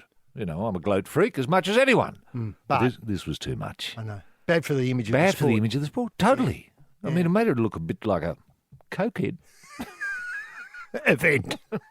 Anyway, now there's been a lot of rugby union buzz this week, has there ever? Wow, where do we start? Michael Checker, that is the coach of the Wallabies. He's insisting that the Wallabies will be more than competitive against the All Blacks this year. Give me that again. More than competitive. Not just competitive. No, more than. That's the key word. More than. They're the key words. How much more? Yeah, how much more? I mean, do I believe? Why say something like that? I mean, just rubbish. And why is it reported? I mean, why would someone report that? Makes no sense to me at all. Anyway, and I don't have to apologise to the Waratahs either for repaying the fans last weekend. They you didn't, recall, did they? they didn't at all. No. We're still waiting to be repaid. Got a handout.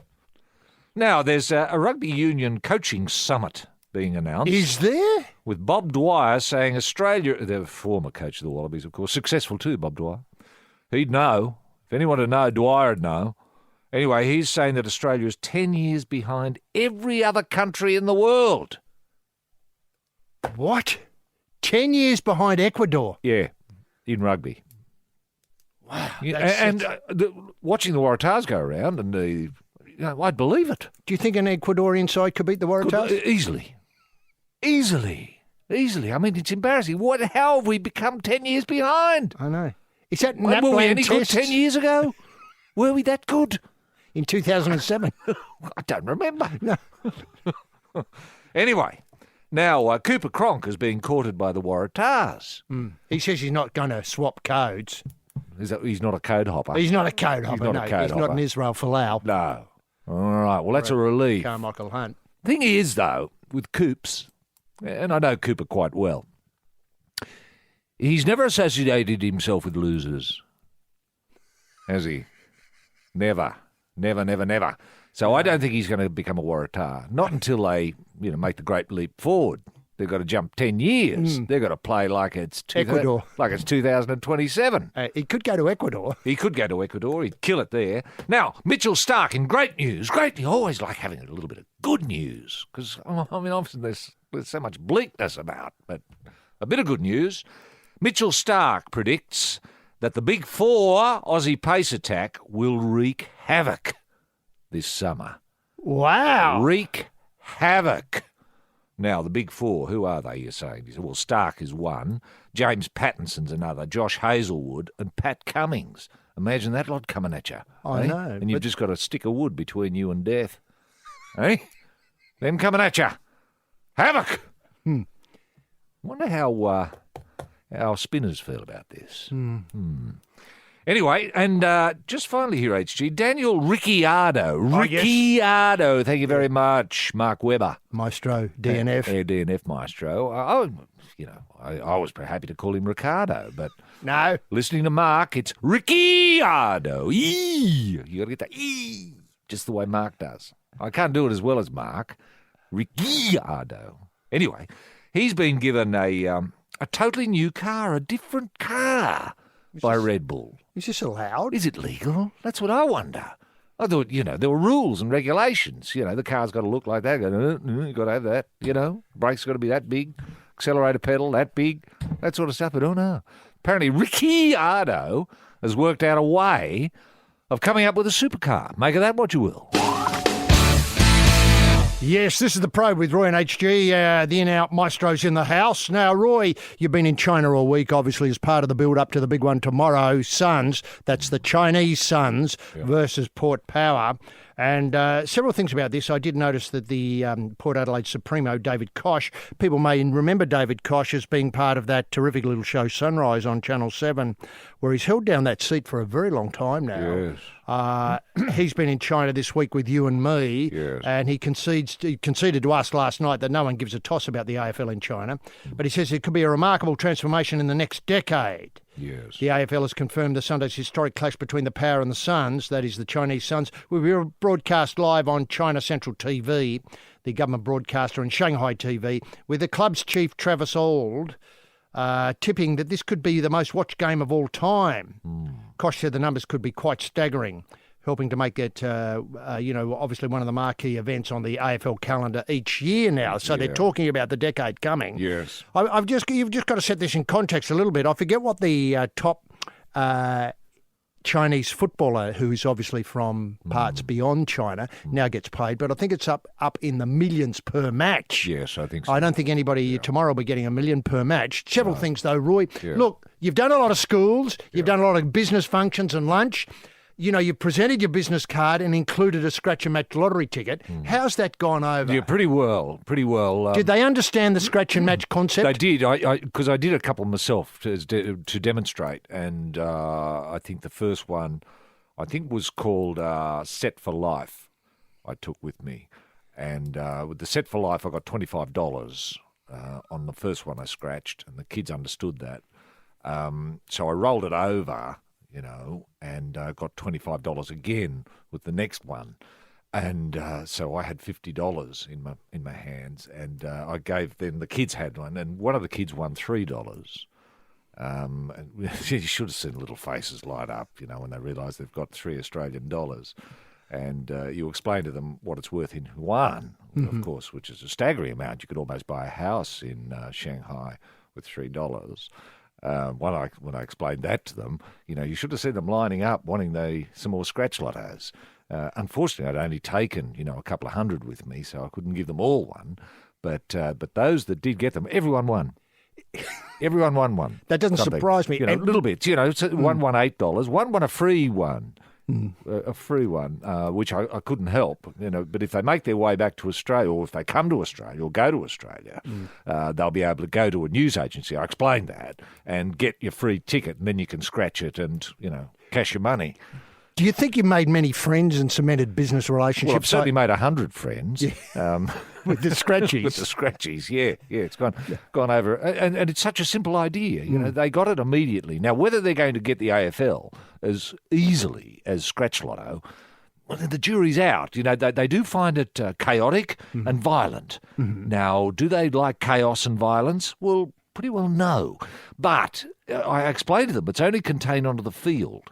And if you go to watch the game, you don't have to get involved yourself. There's no pressure. No, there's no pressure. No one comes over and picks you out and says, come out here, and here's the ball, and I'm going to thump you. No, that doesn't happen. They were a bit scared of that.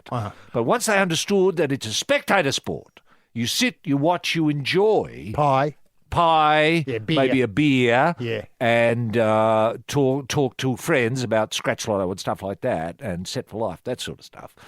Once they got that idea, they're quite happy to go along, and I think it'll be a sellout. An absolute sellout. They're going to fall in love with the Suns, as they should, because I explained that the Suns are your team. This is your team. They're representing you out there. That was a hard concept to get over initially, wasn't it? Yes. What? They're from the Gold Coast. Yeah, they're from the Gold Coast. They're Chinese. In Australia, but they're your team. Yeah. Suns. Port Power, no good. Port Power, evil. Port Power, bad. We hate them. Yeah. Hate. Yeah. They understood that. So they're going to go with the right idea. And I said to them, whenever you see someone Port Power with the ball, go boo, boo. Whatever they do is wrong. Was that part of their culture, though, to boo? Not really. No. They look as though they're up for it? I think they will. Well, there'll certainly be 100 kids booing whenever obviously. a Port Power touches the ball. I've got that ready. They're rehearsed in that. The idea of having local umpires, Yes. I mean, that was a brave move by the AFL. It was, because they had to be brought up to speed very, very quickly. Well, they looked at a couple of tapes overnight. Yes, they and did. You tried to demonstrate the handball, or the bounce of the ball, Yes. I should say. Prior opportunity was the one I that was know. difficult for me to explain to. Well, I had to go through an interpreter to begin with. So Do you think they got it, the umpires? Well, I hope so. I hope so. We'll see when the at the ball up, I suppose. When I think it's Chang is his name, will be the senior. Ronnie Chang, Yeah. the senior umpire. Now, look, can I ask whether we're going to leave an impression? I don't mean to be unkind here, but there's quite a lot of people live in China. Yes. And this match is going to be seen by about 10,000 or 11,000 people, should it sell out, in Shanghai tomorrow. Yes. Obviously, China Central TV, not to be underestimated its reach. Yes. But what sort they could have upwards of, say, 1.2, 1.3 billion people watching it on China Central TV, especially if the president says you must watch it. You must watch it. Yes. If it's state sanctioned, and it is state sanctioned, it wouldn't be there if it wasn't state sanctioned. If the state gets behind it, it's going to win. Terms with Brian Taylor calling it up there for Chinese audience. Yes. Do you think that will baffle them at all? I think it will, because he's going to have the interpreter sitting beside him, and that's going to be very difficult. But some of their interpreters Skills. are very, very skilled. I know. Back to you, BT seems to be the phrase that baffles them when they got Cameron Ling on the sideline, and then he throws back to you, BT. Yes. Look, I think it's going to be an absolute triumph, and it's great to think that they're going to go every year now. I know. And once these umpires have done, say, maybe 30 or 40 matches, they'll be very, very good, very, very skilled. They will. They exude authority, don't they? They do. Now, has Koshi, I noticed you talking to him. I didn't really get much of a chance to talk too much, about the game with him. But is he happy for the Chinese Suns to go back every year with Port Power? I think... Or because the crowd aren't interested in Port Power. They don't care if Port Power never comes back. They just want the Suns there. No, I every understand year. this. Look, as I understand it, this is the whole great magic of all of this, is the Suns have been adopted, as you point out, as the Chinese team. Yes. And they're going to be delighted to see the Suns play anybody. Yes. Even if it's just to pick up Chinese side in That's the end. right. So there'd be two Chinas. But Kosh is the entrepreneur in this matter. Yeah. Is he going to take the Suns up every year? Oh, yeah, I think so. He gets a quid coming or going. Don't worry about that. Right. I think you'd be mad to go into this Sure. if you couldn't work out a way of making a quid. Yeah. But that's the irony. Isn't it sport funny like that? It is. That you set up something where the Port Power are going to be number one side in China, number one Suns in China. Yeah. Sadly, they're not number They're not. one Suns in China. No. The Gold Coast Suns are number one Suns in China. Exactly. Now, are they doing that great little show? Are they doing it out of Shanghai? They are. Oh, and, great. And the business... The business has opened up, I'm not He's sure. buying a lot of books, is he? He's buying a lot of books. But I Yeah. tell you what, Bok Choy, Yeah. the bok choy growth in the Shepparton area, getting that to China has always proved a bit of a problem. Yeah. But now they've got a bok choy bulk handler already planned for Melbourne ports. Really? That lychee bulk handler, which is going to be put in Darwin, are all results of this. Yes. All we have to connect is these. Well, Darwin's a good idea because I think China owns the port in Darwin. It does. So that's a very nice fit. Tight fit. Yeah. So what happens is with the lychee bulk handler, all we have to do is now connect the lychee growing areas of Australia with Darwin, and all of a sudden, our balance of trade, our problem with debt is disappearing while this match is on. If we're clever about it, HG. The other thing is that the Chinese, if we can get the Chinese to develop a taste for bilby and koala. Right, are you seeing that far down the track? I'm seeing that far down the track. If they can develop a taste, especially they like a head of anything. Bilby heads, fish heads, coke heads, koala heads, and they're rare. Especially to say to them, they're rare. Yeah, rare. Very rare. Yeah. Extremely rare. They would love that. Can I ask? And we could get it up there fresh through, either railway, either Melbourne, Chengdu, with 2 flights a day, I think, or 2 flights a week. Sorry, direct. You could get them there fresh. You just get bilby hunters out there and koala hunters. Bring them in, say to Melbourne, lop the heads off into a box, onto the plane. They're on a table that night. I know. Yum yum.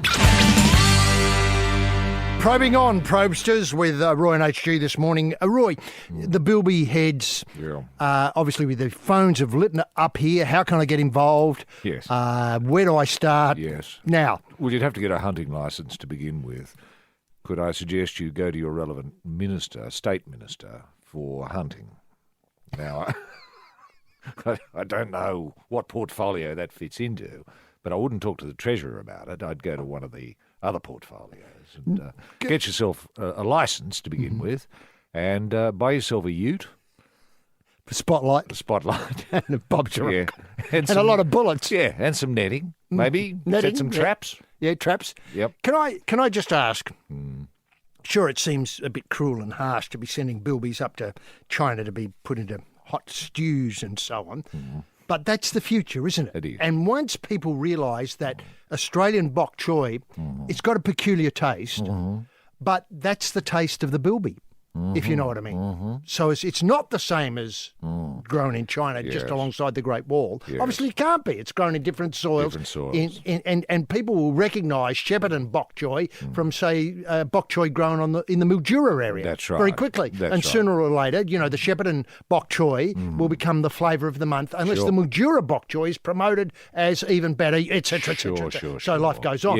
But once people realise that the bilbies are coming from the same area as this brilliant bok choy, I think walls will start to fall down. I think that's and the way I'm to just look at wondering it, if the bok choy industry in Australia could sponsor the Suns, which I think would be an excellent fit. Yes. What a great idea. Yes. Yeah. Well, that's a natural fit, isn't it? And what you just have the logo of a bok choy on each player's back or something? That's right, or Aussie bok choy. Yes. Or maybe we invent a term, just a nickname for it, which becomes popular as well. I mean, I haven't done my thinking here. Obviously, during the week I'll be able to get time to be able to put into it as a concept. Look, the other thing that I think's really interesting about this is that what will happen when Chinese teams realise Australia's here?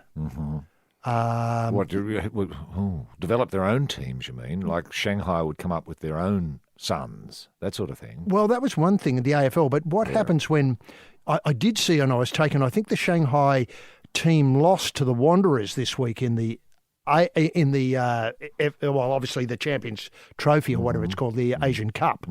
I mean, the Wanderers couldn't go through because obviously the goal difference and all that sort of stuff. But I think it was Shanghai SPIG, I think, lost to the Wanderers. Now, what I'm suggesting is what happens when they want to bring matches down here, not necessarily to playing Wanderers, but their own football competition is somehow slaved onto Australia as well. Right. Or well, that's a very exciting prospect, isn't it? I don't know. Two teams out of China playing in Australia. Playing in Australia, yeah. Well, they would promote like the Great Wall cars or something like that. They would, wouldn't they? I mean, that's the way that'd work. That's a brilliant car, isn't it? It is a great car. I haven't been in one yet, but I believe they're great.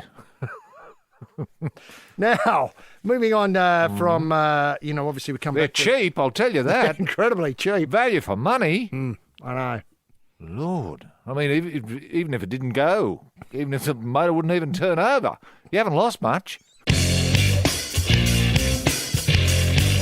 Yes, the chili's on the stick, and we're probing on with Roy and HG. Now, Roy, the great helmsman, Chairman Mao here, who helps us out in the difficult heavy lifting caper, suggested the Choi Boys for the rebranded Gold Coast Suns because they would be sponsored by the bok choy industry. Wow. Isn't that a tight fit? Maybe someone could talk to Cole Joy.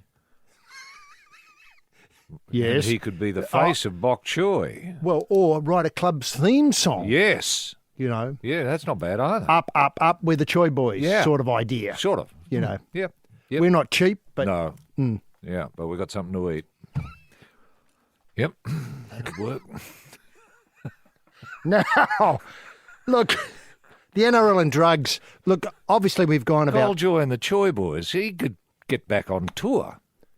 In China? In China, yes. I hadn't thought of that, but why not? I tell you what, we've stayed at, I think, at the Government Guest House number 7 in Beijing, and they had a terrific function room where we saw, I think, a quartet out of Philippines playing. Yeah. And they were very adept at all sorts of tunes. They were. The Choi Boys could go up there maybe for a month before the real Choi Boys, that is the footy side, blow in. That's right. That's right. And yeah, and there'd be a lot of questions, a lot of bowing. Gold Coast Suns. That's right. Mm-hmm. Former Choi, now Choi Boys. Now Choi Boys. Yeah. Have you tried Australian bok choy? Yeah. Yes. No, we've tried the bilby heads. We love those. Any more of them? Yep. Now, rugby league. Rugby league, yes, and cocaine. drugs. Who knew? I know. Who knew? Who knew? I know. I had no idea. Look, I agree. I do lead a sheltered life. Yeah, well, I must too. I've been hanging around rugby league all my bloody life. And no one's ever offered me any powder. No. I've never had cocaine. I don't know what it's like. I don't know what it does to you. But if it improves your rugby league, I'm all for it. Now, apparently in these patches of time in the season, when there might be a bye or a representative matches where not everybody's involved in rugby league, is the time when some of the lads go a bit silly. All right. Meaning, like last weekend, there were rep matches. Yeah. What a weekend it was! The City Country, it broke my heart. I know. Broke my heart. Tarek Sims should be bloody... He cost the country team a win through selfishness. I hate that. Anyway, don't get me started on that. And then the Anzac Test, the last Anzac Test. God, I had a tear in my eye. I know you did. You weren't alone. Everyone there were 40,000 people in tears. I know. I dressed as Simpson. I know. It wasn't the best choice. I took the donkey along. Donkey. And sure, people thought it was a bit over the top. Yeah. Well, there wasn't a dry eye in the house, HG. I know. Once we clip-clopped off. I know. It was just, and Roy, I've got to thank you. You did the front end and the back end of the donkey. It was just fantastic. I just thought, how the hell is he going to pull this off? I mean, I had no idea. You were there in the back end and then suddenly you're around the front and then you're back up the back and then you're in the front again. Yeah. And sure, the Simpson story is what I call a contested story. Was the bloke a complete clown? Was he a New Zealander? All these things appear to be true, but nonetheless, he was one of ours. I know. Unlike the Anzac Test, which is no longer one of ours. Simo. No one's ever really done the Simpson story, have they? No one knows what his batting average was. No one knows how well he played. No one knows if he played AFL or if he laced on a boot, playing rugby league. No one knows. He roamed around a lot. Yeah. And we're not talking about Bob Simpson here, for God's sake. Don't get that in your heads. It's not Bob Simpson. Now, anyway, the NRL believes, this is I think the Murdoch Press got this, believes it's during these leave periods that the players are most at risk of taking, illegal substances when they're going out socially. Socially, you're right. Now, it will therefore instruct its drug testing agency to dramatically increase the number of tests over the split rounds. If players try to use these bye rounds to take illegal substances, they can expect to be caught. One NRL insider said, that insider was Roy Slaven, who said he was going. It was during the similar Mad Monday crackdown last year, for instance, where Ben Barber was caught. Roy, what's your plans? How many people are you going to ask to put their hands in the air while you fiddle about and get a a sample. long whiz from downstairs. And how intrusive are you going to be? I mean, are you going to track them down in their cars, in their tents, if they go camping, or if they're holidaying on the Gold Coast, or if they go up to China? Are you going to chase them? Of course we are. Look, I don't think there's ever going to be any problem resourcing this. I've spoken to the various police ministers. The only person who hasn't got back to me on it, of course, is Federal Minister of Sport. Not a word. Not a word. No surprises there, I suppose. But it will be fully resourced. I am prepared to knock on doors, burst through, and I mean smash doors, HG. You can't be polite about this. You just run in. Any time between 2 a.m. and 6 a.m., players are on notice. All players. And all players will be tested. All players.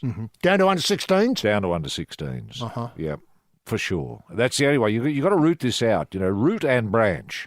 Root and branch. You've got to be serious about it. Root, toot and branch, I think, is where you're headed. Can I ask, you've had enormous... as well as that, I'm prepared to allow police to work undercover to try and sell powder to players as a sting. Honey trap. Yeah. So I'm telling them now, they're on notice that if you see someone get out of a car that's got a police light on it and is dressed in uniform, waving a bag of powder, don't buy it. Don't buy it. Walk away. You've only got yourself to blame. Yep. Now, the disturbing part about this is it appears that the two lads from New Zealand, and I don't mean to... Single them out. No, single them out because but let's single them out anyway. Yeah. Well, I was going to say, I don't mean to make them sound not as though they're as bright as other rugby league players, because that would be wrong. Yes. They seem to be on a perfect level in terms of the brightness stakes with other rugby league players. Their excuse seems to be, we didn't know what we were doing, as in the phrase, it wasn't us out there. Yes, yeah. Now, well, rugby league's a parallel universe problem, isn't it? That a lot of rugby... Has anyone done a NAPLAN on rugby league players, HG? Well, I don't think... Because within each player are two players in two universes. We know that. So you'd need to give them two NAPLANs. Just to work out how they're going. Yeah. Now, look, can I just say that would you worry that players got so paralytic they didn't know what they were doing as a problem before they got to the problem of breaking the law? That appears to be the problem, isn't it? That they get themselves legless and then someone comes up and waves a bag in front of them and they think, oh, that looks great. I might do How do I something. get involved? I've got a what? Up my what? What? All right, I'll give that a go. Whoa. Man, I'm back. Where's that NAPLAN test? Now, I want to do the NAPLAN test and I want a few more beers. Yeah, that's right. Because I'm ready to rock and roll. Who isn't? Oh. Now, can I ask... Can we play rugby league now? What is the solution here? Is it more league? No. I don't know about more league, HG, but it goes back to an idea we were talking about many years ago. Oh, we've talked about this a lot. We've talked about this a lot. It's the only solution that makes sense. I mean, it is the equivalent to rugby league as what a carbon tax is or a climate change policy is to sorting out a solution to power. Yeah. We've got to have a jail for rugby league players, and they're only allowed out 80 minutes a week, plus time enough to get to the venue, of course, and 10 minutes at half time. Yeah. But that's the only way for the players' sake, for their own sanity. For their own sanity, they've got to be locked up singularly. You can't have them colluding with other players. You never know what'll happen there. It won't be a good outcome. Put two rugby league players together, in one room. It's a recipe for disaster. Yes, a couple of people have been in touch with us at the Sporting Probe, Roy and HG at thesportingprobe.com.au. One the other day, Callum writes, he says he's been in the post office recently and noticed that people have been taking the insides out of the Andre Rieu's latest 24-disc box set and placing the money inside as a sure way of never getting it checked. Well, that is an excellent tip. If you're in China this weekend... Go to the post office. The post office. Yeah. Get the Andre Rieu box set. Take everything out. Put your money inside there instead of the discs. Okay. That's if you run out of books, I suppose. Well, that's sort of plan B, isn't it? Plan B, yeah. Well, let's face it, not every... Books, I'm not sure. I mean, I've been in China a bit, but I'm not sure if you said to me, let's go to the bookshop... Yeah. I'm going to struggle. Oh, really? What? You know, What? You finding worry a about bookshop. people being suspicious of you? Oh, no, I'm not the slightest bit worried about people being suspicious of me. Of course not. Look, I'm worried about finding a bookshop. Finding a bookshop. Doesn't matter. No. I mean, people will obviously be able to send me a Google map. Yeah. I'm sure you can get books in China. You can, of course. I'm sure you can. It's the post office I'd have more trouble finding. Now, I've got another email there. Oh. No. You don't have to have. No, I will in a little minute, in a while. Yes, it's Roy and HG on the Probe. And Roy, you picked up an email there from somebody who's been in touch with us through Roy and HG at thesportingprobe.com.au. That's right, Phil, HG. Phil's been in touch. He says, Dear colleagues, I don't believe the efforts of the AFL in mollycoddling the players involving next week's game in China. That's tomorrow's game. Yes, Mother's Day. Yeah, Mother's Day. First it was being respectful, then having to use chopsticks, and now the players are being warned about Chinese crime gangs. Political correctness gone mad, in Phil's opinion. This is a great opportunity for the NRL to send a couple of teams over to China and show the AFL how it should be done. Perhaps the Storm versus the Istanbul Rabbitohs, as a nod to the Anzac tradition. Well, that's not a bad idea. He's thought it through. That'd be a starting point, he suggests. Mandatory for the players to use knives and forks and punch anyone in the head if they object. Letters of introduction to crime gangs so that the players can get the best odds on various aspects of the game and, for God's sake, leave any responsible adults back in Australia. He says, what do you think? Well, I think it's a terrific start, Now, isn't it? Why hasn't someone had the idea of taking? Where's the Kosh visionary in rugby league? Well, there's been a lot of this chat earlier this year about how the game was alive and well in China, and that if only the clubs could put aside, local enmities and combine together to get up to China and have a look to see what's happening in rugby league up there. They had a name connected with the game from yesteryear doing a lot of groundbreaking green shoots sort of work out there with the watering can. Right. And I think it was remember how I think the rugby league... Didn't we send some balls up there at we one did. stage? I was just going to say that. Yeah. Now, look... In the early days, before the Storm became the powerhouse that they are, and were able to rort the system and all that sort of stuff, and lose their, etc., all the story, the rugby league, in their wisdom, sent a student football with a cheque for $1,000 to every PE teacher in Victoria. That's right. Now, I think the same thing on a smaller scale, obviously, because it would cost you an absolute fortune. Well, there wouldn't be enough leather on the planet. To do it in China. Get the balls there, yeah. I know, or the money. Rugby league doesn't have that sort of money. No. No, but we can get state sponsorship, though, from China. President Xi, if we can get him convinced that rugby league could be a goer in China, he'd love it. He'd love it. Now, could the Bilby Head people get on board that train? Yes. Well, why not? Have a team out of China called the Bilbies. Well, I tell you what would work. How about, because we're shooting koalas as part of this program of expanded trade and all that sort of stuff, the koala bears in China would be something of a jab in the eye for rugby league in Australia, wouldn't it? It certainly would. I like that. Yes, welcome back to The Probe with Roy and HG. And Roy, we broke that story last week about how the government that's the federal government had decided to bump back all advertising for betting until about 8:30 at night. So far, I think at least 9 sports have decided that their major fixtures will now start at about 8:05 with tip-off or bounce around about 8:30. Yes, as we predicted. Yeah. Now, that makes sense, doesn't it? It does. This YouTube channel you've got going, where you're hoping to take up some of the gap left in the market. Yes. Because there is a vast gap now, and I assume that's what the government, with its changes to media ownership too, is looking forward to more and more people going onto YouTube, going onto Periscope and so on to get the message out. How have the punting agencies responded? Look, I think they're all ears. They're interested. I've taken the message right from up top, right from the Prime Minister. I think it's vital to ensure that Australians are innovative and disruptive. Now, with this YouTube, what I'm calling Roy's Betting Channel, it runs 24 hours a day, and it will cover live betting on every sport in the world. Now, it's going to be interesting. It's going to be a challenge getting it up, of course, but I see it as a very simple set. You just need one presenter. The presenter can be an electronic presenter.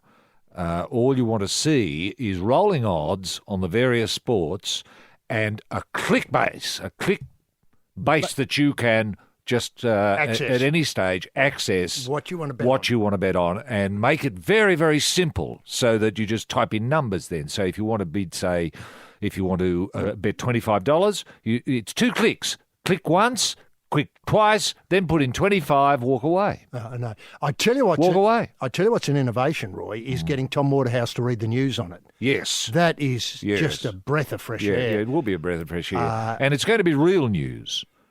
It's going to be real news. It's going to be punting news. Real punting news. Yes, that's right. With an interview with each night with a winning punter, someone who's won, say, I don't know. Would you have a mate for limit? life? Set up for life. Someone who's won a scratchy. Someone who's won Powerball. Someone who's put a lot of money on horses and won. Someone who's bet on an exotic in the cricket. Someone's going to get hit in the pads on the 4th ball in the 2nd innings. That sort of thing. Those sort of exotics. Winners of all sorts. So that people can appreciate that you can win from anywhere at any time. Now, the thing is, what's great about it is it's all good news. Yes. Do you know what I mean? There's no people losing their houses or down in the dumps because they bet on the wrong thing or they couldn't get the Scone Cup winner up to dip into the Eurovision Quinella. Look, we leave serious stuff alone, like, outbreak of Ebola virus, all of that sort of stuff in Africa. That sort of stuff we leave alone. Unless someone had a bet on the Ebola virus breaking out during the famine in South Africa. Yes, the probe continues here. Now, Roy, just before we go on, I'm just wondering if the Port Power will persist in playing their song, which is an In Excess song, Tear Us Apart, before the match as part of the game day experience. I mean, this is very hard to duplicate, that wonderful game day experience that Port Power have at the Adelaide Oval, which is almost unique now, to being able to transfer that. And is that something Chinese people generally understand, that you hold up the scarf? I think they'll get that. They'll get that. You reckon that'll be okay? Yeah, they're an adaptive people, actually, and they love Western music. There'll be no problem with that. No, they'll love all that. They'll feel as if they're part of something, part of something that's outside themselves, part of something new. And you don't feel as though, I think the venue holds about 11,000 pounds. It's too small. Well, that's obviously too small. Yes, no, I accept that. But I would say of the 11,000, that 10,500 and probably 50 will come from Australia, either in terms of expats or people who have flown in from other parts of Asia because they're Australian, or just interested bystanders who happen to be Australians, plus people who have gone up to obviously have a weekend in China and take in a bit of AFL. I mean, I would have made it an all-Chinese event. Well, that was the mistake, Koshi's mistake. He didn't go to the top. He didn't see, had he spoken to President Xi about it, people would have been forced to go. Of course, they could have staged it in the Bird's Nest in Beijing. Which is not being used. It would have been beautiful in the Bird's Nest in Beijing. Beautiful in the Bird's Nest. And it's almost tailor-made for AFL, that Bird's venue. Nest. And, of course, then the Tear Us Apart and all that sort of stuff, that would have really, because they would have been able to sell lots of merchandise. Yes. Here, most people have their merchandise. That's right. Do you know what I mean? Yeah, it was a lost opportunity. I mean, had he spoken to Xi, Xi would have said, all right, we've got it. You've got to go. You've got to do it. Under threat of firing squad or a gulag, which is fair enough. People would love it. A big smile on the face. They'd buy their gear. They'd love it. Would have been tremendous. But no. When you went round to the schools and you took the scarves and the jumpers along and so on, did the kids respond? They did. They did. The kids were very excited about the idea, the prospect that they might be able to eat a koala head, which is great. And I was able to point out that our koalas, are the best in the world. Best in the world. Because, they're very similar to your pandas. There's not much going on upstairs. They're not very smart.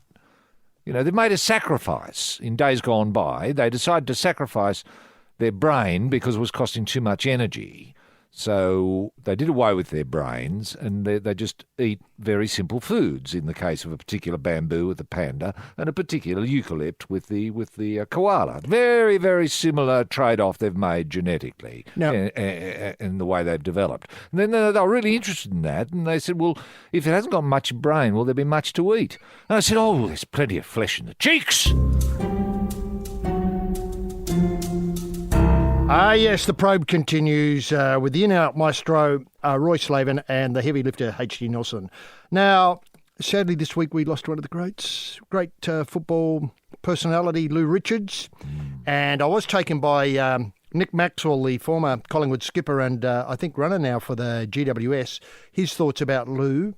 The thing about Lou was when he'd come into the room, you couldn't help but be drawn to him. He was larger than life. I remember the first time that I saw him at Victoria Park. He came down to a training session. He just came in, and it wasn't like everyone just went about their business. Everyone's attention went to Lou entering the room. You waited your turn before you could go over and say hello, introduce yourself. It was a sort of a strange situation because it was only on reflection that you realised, gee, that was special.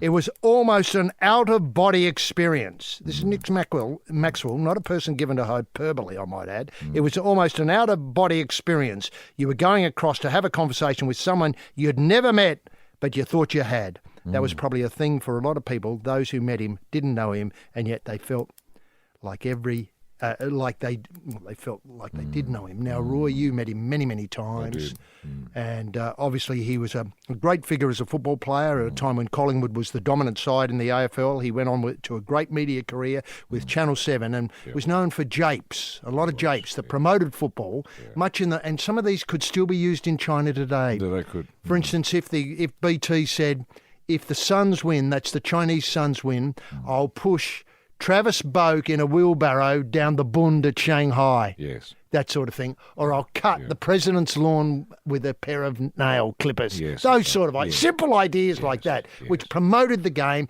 brought the game home as the people's game. Now, I'm just wondering what today you feel about Lou Richards and obviously what he meant to Australia. Look, he was like everybody's uncle, wasn't he? You sort of felt as if, as you say, you'd met him even before you'd met him. You felt as if you knew him, even if you'd never seen him before. You know, I'd see kids run up to him who didn't know who he was, had never met him, had no inkling, but just felt he was like a magnet. He's like a magnet to people who loved life, wasn't he? He was. He was so much larger than life. And he gave everyone the idea that once you stop playing football, there's something else you can do with your life. You know, you can go on to the media. And that's what a lot of people did. You know, whenever I see a footballer on the media these days, I always think of Lou. And I think Lou was the pioneer, you know. I would never have thought of getting into the media had I not met Lou, because I was down on my uppers. I'd retired from all sport because, my body couldn't cope anymore. I was suffering in all manner. I could hardly get out of bed, and I was terribly depressed, and I didn't know what to do. And there was a knock at the door, and it was Lou Richards. I'd never heard of him. Did you get out of bed to answer the door? No. Did he have to bash his way in? Did he? No, kick he just the door? shouted. He shouted. Hey, Lou! Yeah. Hey, Roy! You! What are you doing in there? Yeah. Come on out! And I thought, is he talking to me? Could he possibly be talking to me? I said, yeah, what up? What do you want? Yo, hey. He said, get out of bed, he said. Get out of bed and get a job in the media. I thought, all right, I'll give that a go. Thanks, whoever you... And I got to the window and looked out and I just saw him disappearing around the corner, Lou Richards. And what did you do about it after that? Did you I go went down straight to 2LT. And I knocked on the door. I said, hello. And they said, oh, Roy, what have you been doing? We haven't seen you. I said, I've been in bed for a month. They said, well, do you want to go on air? I said, when do I start? They said, well, go in there now. Just talk football. I said, okay. So I went in, I sat down. I'd never put headphones on before. I got the shock of my life when I heard myself. Anyway, I said, well, why don't you give us a call, everyone? Let's talk footy. Da-da-da-da. And there was a sting. Next thing I know, people phoning in saying, hey, Roy, do you think the Shammies are going to win next week? And suddenly we had a show. TSP, the Sporting Probe, is what you're listening to with Roy and HG now. Terrific match last weekend, the A-League final and deservedly won, I think, in the end by, obviously, Sydney FC. yeah. But a wonderful game, 0-0 extra time, penalty shootout. Played in a terrific spirit too, wasn't it? It was. Oh, no. That was the Australian style, isn't it? I mean, you're not there to kick the ball. You kick the opposition, Yeah. I agree with you entirely. The spirit of the game was great. And, of course, this filtered over to the sideline where MasterChef star George Calombaris, well, it was a bit sad, really, because he got into trouble with fans, which is unlike George. Because on MasterChef, he's Mr. Cool. I mean, sure, Matty does the heavy lifting with the fork, and I forget who the other one is briefly. Gary. Gary's very Gary can wield a fork as well. That's true. You know, they're all good with forks, really, when you look at them. I mean, Matt in particular. I mean, I love watching Matt with a fork. It doesn't matter what he's putting the fork into. Bok choy, light cheese, doesn't matter. Koala.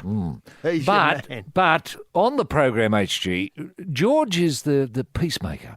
Yeah. He's the one that if someone gets upset, can't do it anymore, can't get the frying pan out and that sort of stuff.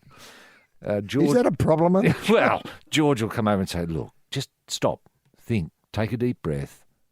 Now pick up the frying pan. Oh, I can now. Thanks, George. He's that sort of guy, you know. So this was very much unlike Well, George. that's what I was going to say, is that obviously the fans were yelling out, pay your staff, you dodgy bastard. Sort of stuff. Fair enough. I mean, it was a simple mistake. It was a simple mistake. It was an error of bookkeeping, wasn't it? And as somebody pointed out, usually these errors of bookkeeping favour the person in charge of the organisation as opposed to the staff. That's just the way things are. Yeah. I mean, nobody's trying to take advantage of anybody here. I wouldn't have That's thought so. just the way things are. Yeah. It's never in the favour of the employee. It's always in the favour of the employer. Yeah. You don't see court cases saying, employee A, you've been given $1 million that you don't, by an accounting book, a bookkeeping error. That only happens in the dairy industry. Doesn't it? George says, really disappointed with what occurred. I was genuinely shocked when the post-football banter turned into personal abuse about my family. Post-football banter. Post-match banter. Anyway, I regret the way in which I reacted. I'm disappointed that I let it get to me. I'm sincerely apologise for offending anyone when I'm not proud of my reaction to the situation. I was offended by a spectator yelling out abusive and derogatory comments about my family. I've spoken to Melbourne Victory FC. I've spoken to Daniel Andrews, Premier of Victoria. I've spoken to the Football Federation Australia. I've spoken to David Gallup. I've spoken to Hamish McLaughlin on Channel 7. I've spoken to Gillan McLaughlin at the AFL, and I'm truly sorry this happened. Yeah. Did he speak to Minister Hunt? He didn't speak to Minister Hunt. No. Now, what did you make of the situation? Did you think it was a sort of just one of those moments where you thought, I've had enough of this, the Victory have lost, and now they're into me about my accounting? Look, when you're in the media age, I learned this from Lou as well, Lou Richards. On 2LT. Yeah, on 2LT. When you're in the media, you become a target. And you've just got to wear that. After my first week on radio on 2LT, there wasn't a day when I got home that I wasn't covered in mucus from being gobbed on by locals. Just thought, he's got tickets on himself. Hey, right, what? Take that. Loved your show. Take that. So you just got gobbed on. And you just had to wear it. There's nothing you could say. There's nothing you could do about it. You'd look silly if you went to the police and filed complaints. About mucus? Yeah, look, I've been covered. Because the cops would gob on you as well, Right. Love your show. That's it.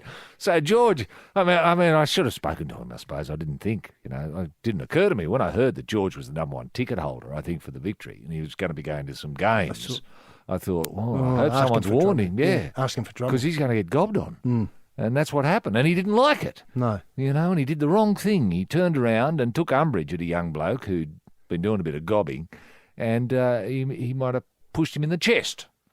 That's right, I think. That's about as far as it went. It got crossed. Well, there would be ways, to deal with it, to diffuse the situation. Yes, that's the thing. Mediation is what they need. Maybe you should have got... Maybe George sits down with the fans in a room with a mediator, and they can say, well, fans, what's your problem with George? We want to gob on him. Yeah, well, why do you want to gob on him? Because he's on telly. Okay. George, how do you react to that? Well, I'll put on the suit and then I can have a go. It's TSP again, the Sporting Probe. A couple of weeks ago, we broke a story about the person who looks after the dirty underwear in the Manly dressing room, Sam Rummy, who is just a terrific, the sort of unspoken hero of rugby league. Obviously, the Manly Seagulls going very well under Trent Barrett, putting the polish on, and this roster that he's got together, which didn't fire originally, but now coming right into its own. And Sam does a lot of the work in the rooms. That's right. But through rugby league, he's met people like Tiger Woods. That's right. As well as Fred Couples. He met former US President Bill Clinton. Prince. He knew Prince when Prince was alive. Yeah. He's made jewellery for Bon Jovi's wife, Dorothea. Yeah. He's met, Beyonce, had dealings with Michael Jackson's brother Jermaine, met Sir Alex Ferguson, seen Cristiano Ronaldo naked and helped him. He made the suggestion about the socks to help when he needed a half mongrel in the trouser. That's right. He prepares the jerseys in the rooms. He's tidies up afterwards. Roy, your comments about being on 2LT and how you got started and meeting Lou Richards and so on. Well, you didn't meet Lou, but, he encouraged you to get involved in the media. I'm just wondering either through your playing with rugby league or your media commitment, some of the people you might have met. Yeah. Certainly I met more famous people, if you were going to call people famous, like George Columbaris famous, that sort of famous. I met more famous people through playing rugby league, than being a media person. I don't know why. It's just the way. See, as a media person, there's no way I would ever get to meet the Queen, but as a rugby league player, I did. Was that an impressive occasion, memorable? It was. It was. Was before, the Duke before there? A test? Yeah, Prince was there, Prince Philip, and he nodded. And when I was introduced, Mum, I called her Mum. Were you told to do that? Yes. She said, and you're Roy, are you? And I said, yes, Mum. And she said, very good. And who's your colleague there with you? And I said, oh, that's Rocket. And she said, is he an interesting fellow? I said, no, he's a dickhead. Anyway, we sort of got on like a house on fire, really, or so I thought. It was only afterwards that I got an absolute toweling from the team manager who said, Roy, you weren't supposed to say any of that. And I thought, oh, she loved it. And he said, no, she didn't. She was offended. I didn't think she was offended at all. I think they got that wrong. Noddy Holder I met, HG. Oh, yeah, Slade. Yeah, Slade. He was Come great. on, feel the noise. Yeah, come on, feel the noise. We're all crazy now. That Noddy Holder. That Noddy Holder. He was Because I great. love you. Yeah, he loves his rugby league. I didn't know that. He comes from the north. He does. Up there somewhere. Up there somewhere, Liverpool. Yeah. Or Birmingham. Birmingham, I think. Yeah. Gee. Terrific bloke. Noddy Holder. Noddy Holder. I met Noddy. I met... Did he sing the club theme song in the rooms for you? He wanted to. Yeah. We said, no, we're right, thanks, Nod. If you wouldn't mind, just piss off. We'd had enough. We just wanted to be, the team. amongst ourselves. I met Ray and Dave Davies. Oh, from the Kinks? From the Kinks. And the thing is, actually, they hated each other. I know. Dave was mad. Dave was mad. Yeah. Yeah, so I met Ray and Dave, and I said to him, I love your Waterloo Sunset. And he said, oh, great, I'm glad you... And I said, I love Ape Man too. That's my favourite, Ape Man, because it reminds me, of Rocket Ready. Anyway, and he laughed, as he would. He's a terrific bloke. I met Mark Bolan. Did you? Yeah, before he put Bang himself it on. in a tree. Oh, get it gone. Yeah. No, get it on. Yeah, get it on. Yeah. Oh, yeah. He was great. Metal Guru. George Best I met. Wow, the footballer. The footballer. He was great. I met him in a pub, and he knew everything about us. He knew everything about rugby league. He knew all about the Shamrocks and all of that. He loved the history of it all. He just loved it. He was great. He was fantastic to have a beer with, so we had a few beers with him, and we carried him home, as it turned out. And he stayed with us for the rest of the tour, asleep. Michael Caine, he was great. Oh, yes. He's a terrific actor. And I said to him, how do you do it? And he said, I just be myself. And I thought, God, there's something to be learned out of that. I might take that back to NIDA and tell the kids at NIDA, which I did. And I think the standard of Australian acting went up as a result of that, because you had a lot of actors just being themselves, and when action went. I met Charlie Chaplin, and he was great. Did he give you any clues about acting? No, look, I couldn't. Very silent. Yeah, I couldn't get much sense out of him at all, because I don't think he knew anything about rugby league or Shamrocks or Lithgow or anything really. I just said, "G'day, mate, love your gear," and he just sort of nodded and dribbled a little bit, and that was that. And Jackie Collins, I met Jackie Collins. Collins, She was great. Yeah. I mean, God, she can swear. Yeah. Oh, no, real, one of the blokes sort of swearing, Very fit. If this and all that sort of stuff, I got the shock of my life. I was expecting to Have to be proper. Yeah, Mum, yeah, all that yeah, sort of all of that. But no, not the case. I met Sean Connery and Hayley Mills, and she was great.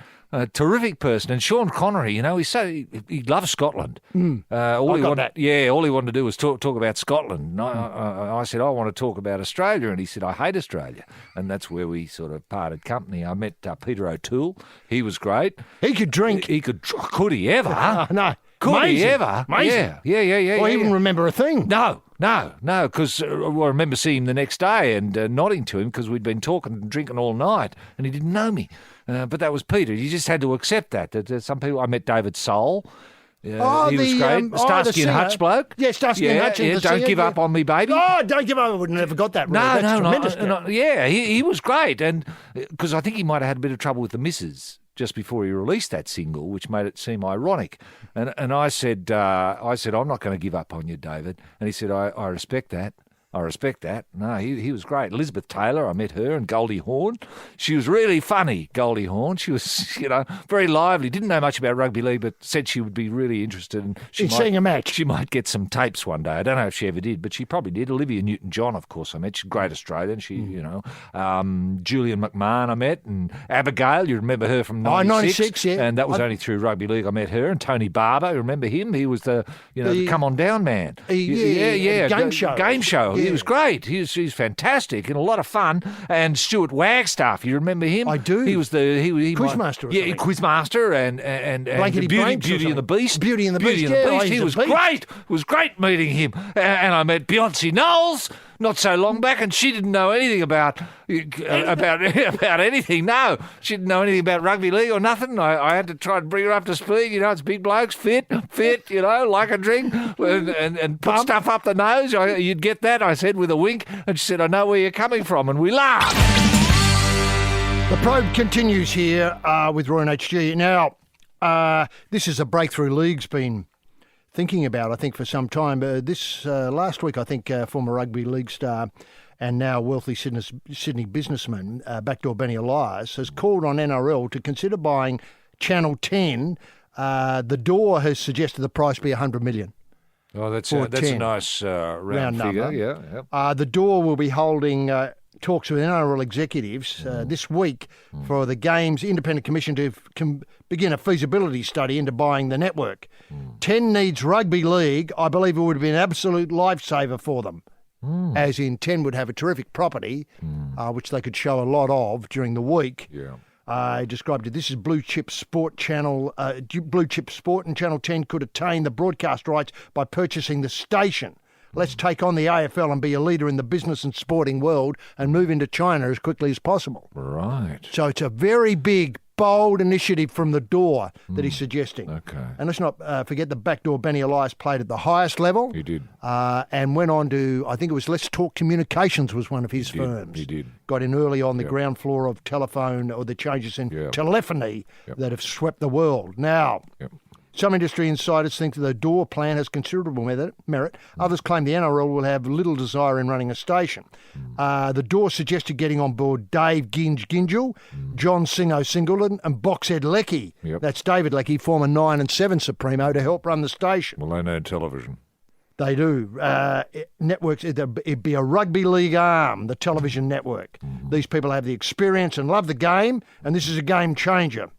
Here's a chance to own their own network and an opportunity to buy an asset that I believe is very, very cheap. A $51 million investment would give Rugby League the majority shareholder in Network 10 on today's market value. Probably plunge before that. A chance to secure for the game a significant asset. They don't even own their own building at League Central. Now, Roy, what worries me is, can Rugby League fill up 10, 24/7, 365 days a year? Easily. I mean, it would change, let's say Neighbours would change a fair bit because it would be stacked with rugby league players. They'd have to learn how to act. And they could. You'd get news. The news would be read by Paul Gallant, for example. You'd just get a different player in every day to leaven it out. And it would give them great experience and media exposure and how to handle the media. I think it'd be a terrific thing. And of course, you've got all the weekend games, which and the weeknight games. Yes. That you just put on permanent rotation. Because let's say 10's got 3 platforms, three stations. You could have rugby league all the time. It's a brilliant idea. I love it, and I think every Australian would love it, and the Chinese would be interested too. And would you see an outlet for koalas? Sales into China, yes, and bok choy, and yes, lychees and so on, going up to China through it. Yep. And would they be branded and tagged with rugby league theme? They would have to be. You might have the St George lychees playing.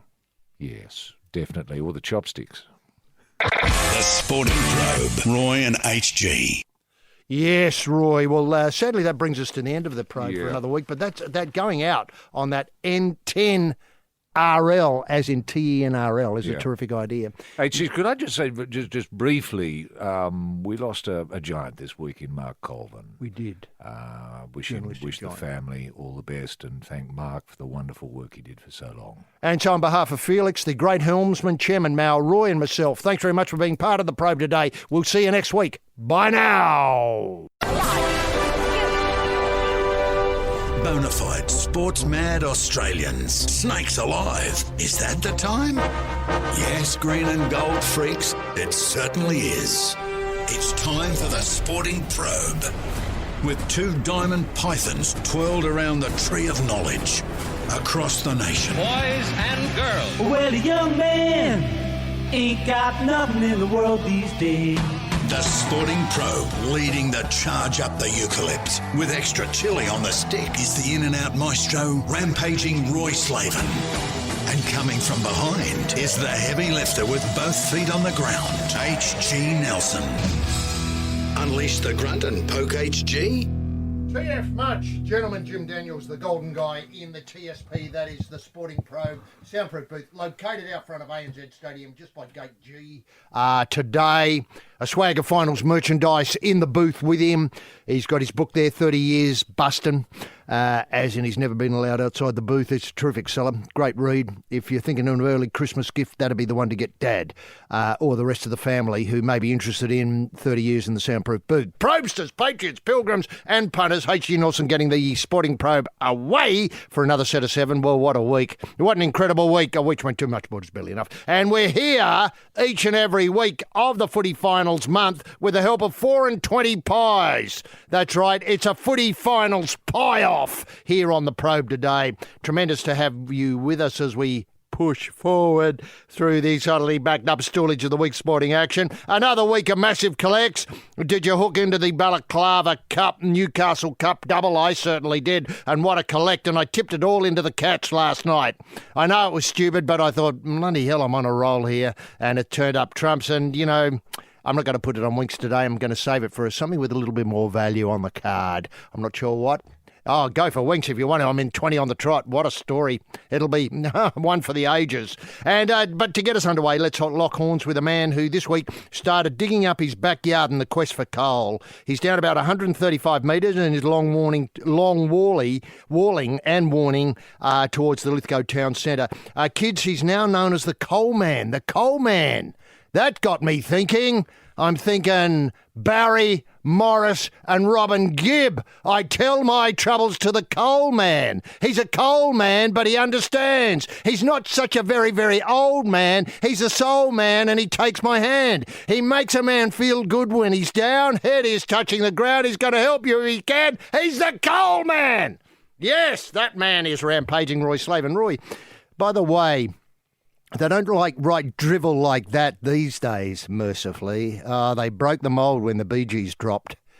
The Coal Man, phew, a stinker. Well, not as bad as, say, I Started a Joke, but that's the Bee Gees' best.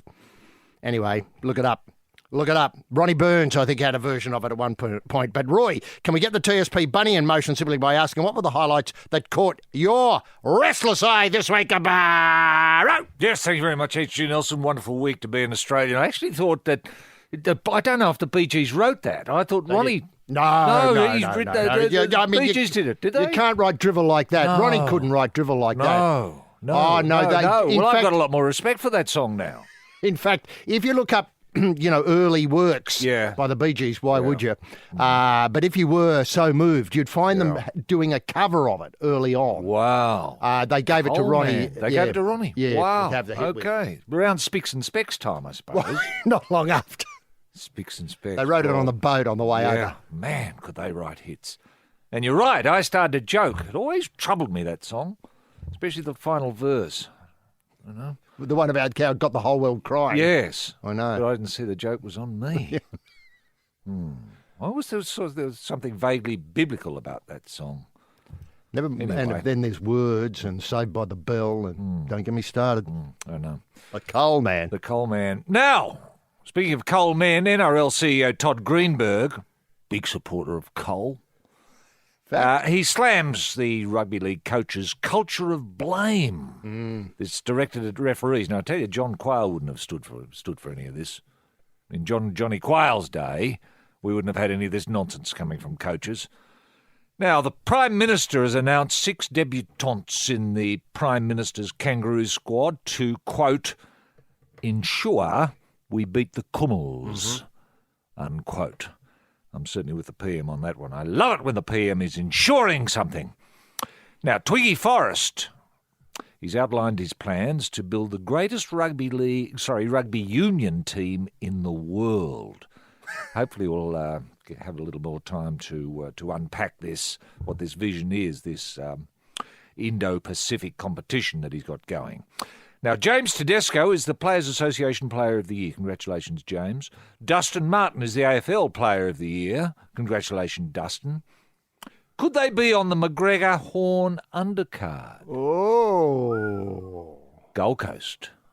That's incredible. I'm just mentioning this now as a means of, it's not quite back-channeling through to Peter Beattie to maybe put some feelers out. Talk to Tedesco's people, talk to Martin's people, talk to McGregor's people, and talk to Horn's people.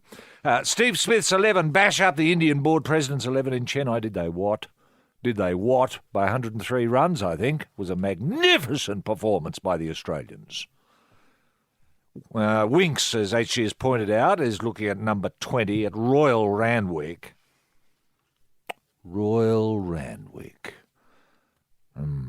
Wouldn't it be lovely or wonderful if Wills or Harry turned up to watch Winks?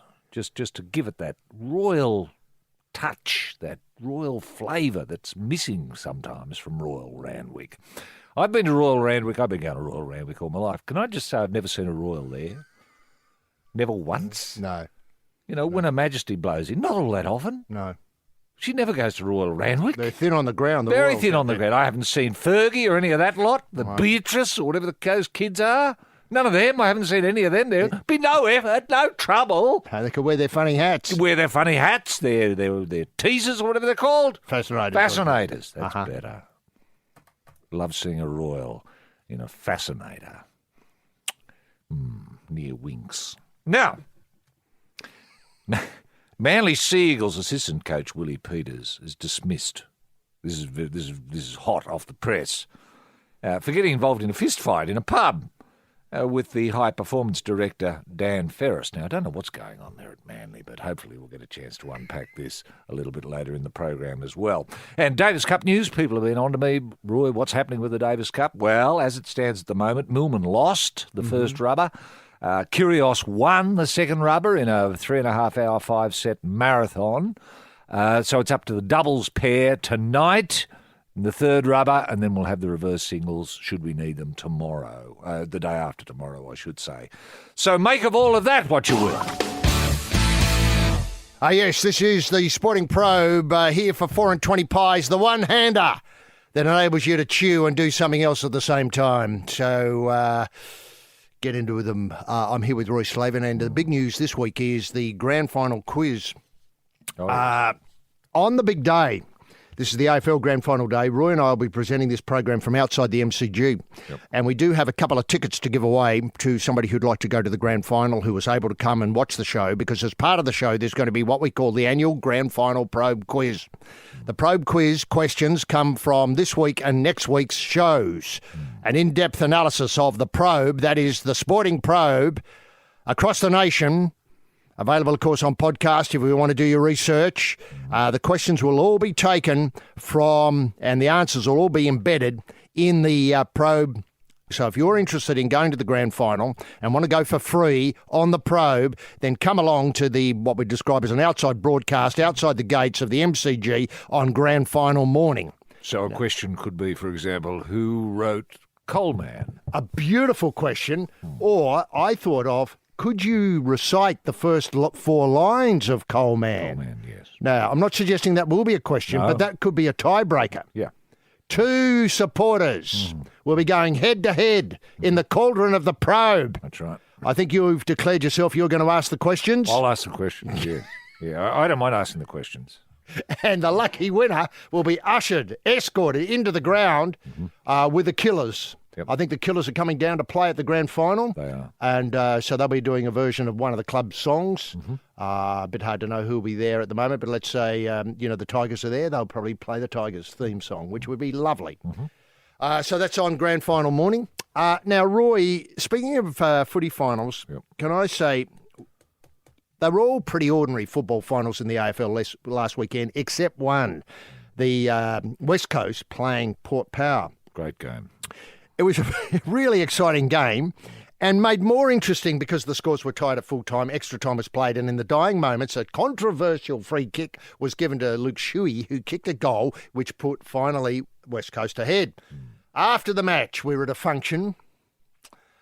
You and I were incensed by the response of one David Koch, the so-called president of the Port Power Football Club, who came out and roundly bagged the players, the coaching staff, the whole families of the players, the teal, black and white, the whole thing. It was a very disappointing performance. I thought that the players had played as well as they could, sticking to the game plan that Coach Hinkley, Supercoach Hinkley had laid out for them. I thought they don't have a massive amount of stars. They played as best as they could. Luck played a big part in this. It did. Where you get the free kicks is an important part of any game. Yeah.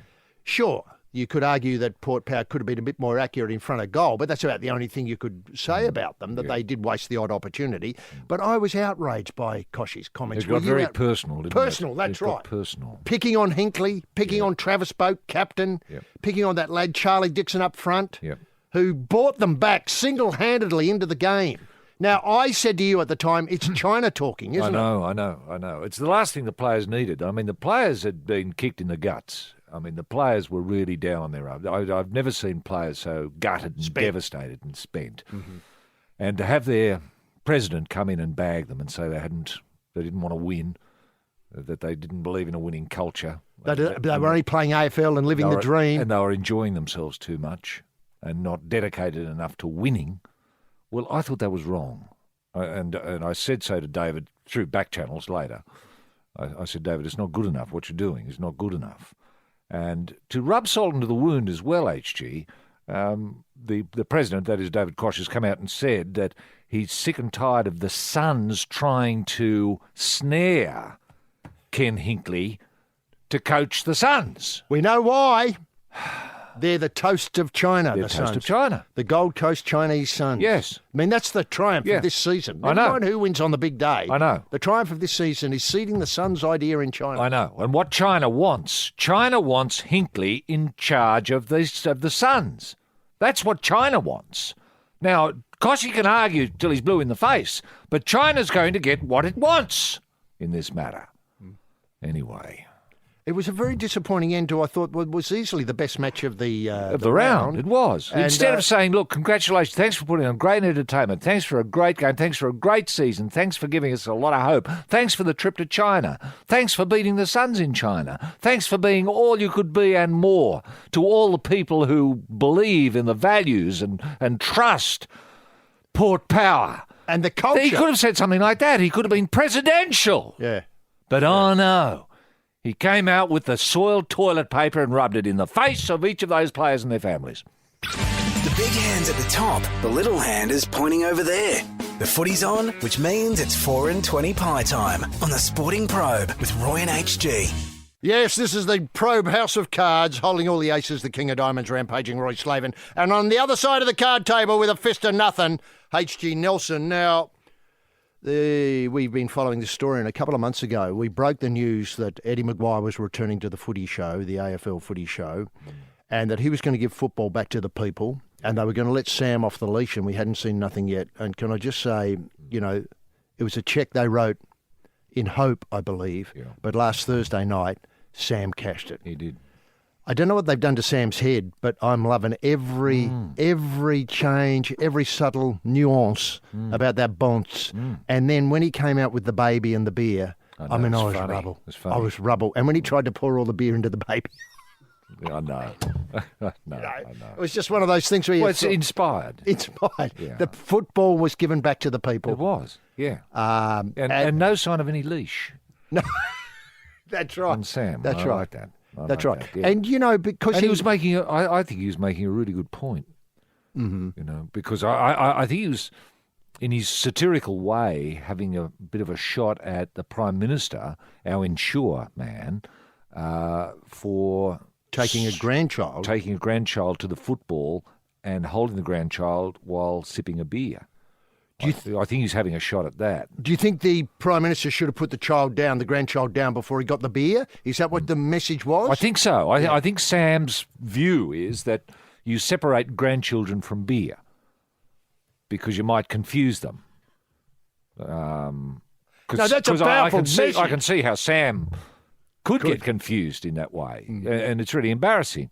If you try to drink the baby and change the nappy on the beer. It's that can happen. Yeah. And obviously that's happened to Sam in the past, and he was just letting the PM know that these are the risks you run, especially in public. Yeah. I don't think Sam would mind if the PM held the grandchild and had a beer in the privacy of his home. No, but it was doing it in public. I know. Setting, what would you say, a bad role model? Yeah, role model. Unlike Sam, who sets an excellent role model. The other thing that Sam did the other night, which I thought was terrific, was bag Charlie Dixon, the forward for the Port Power, who had a wayward, at times, a boot, probably their best player. Yes. But in Sam's view, he didn't do enough. And so probably agree with Koshy to bag the whole team and say there are a lot of bludgers and, people just living the dream of playing AFL and not putting in, not prepared to win premierships. Sure.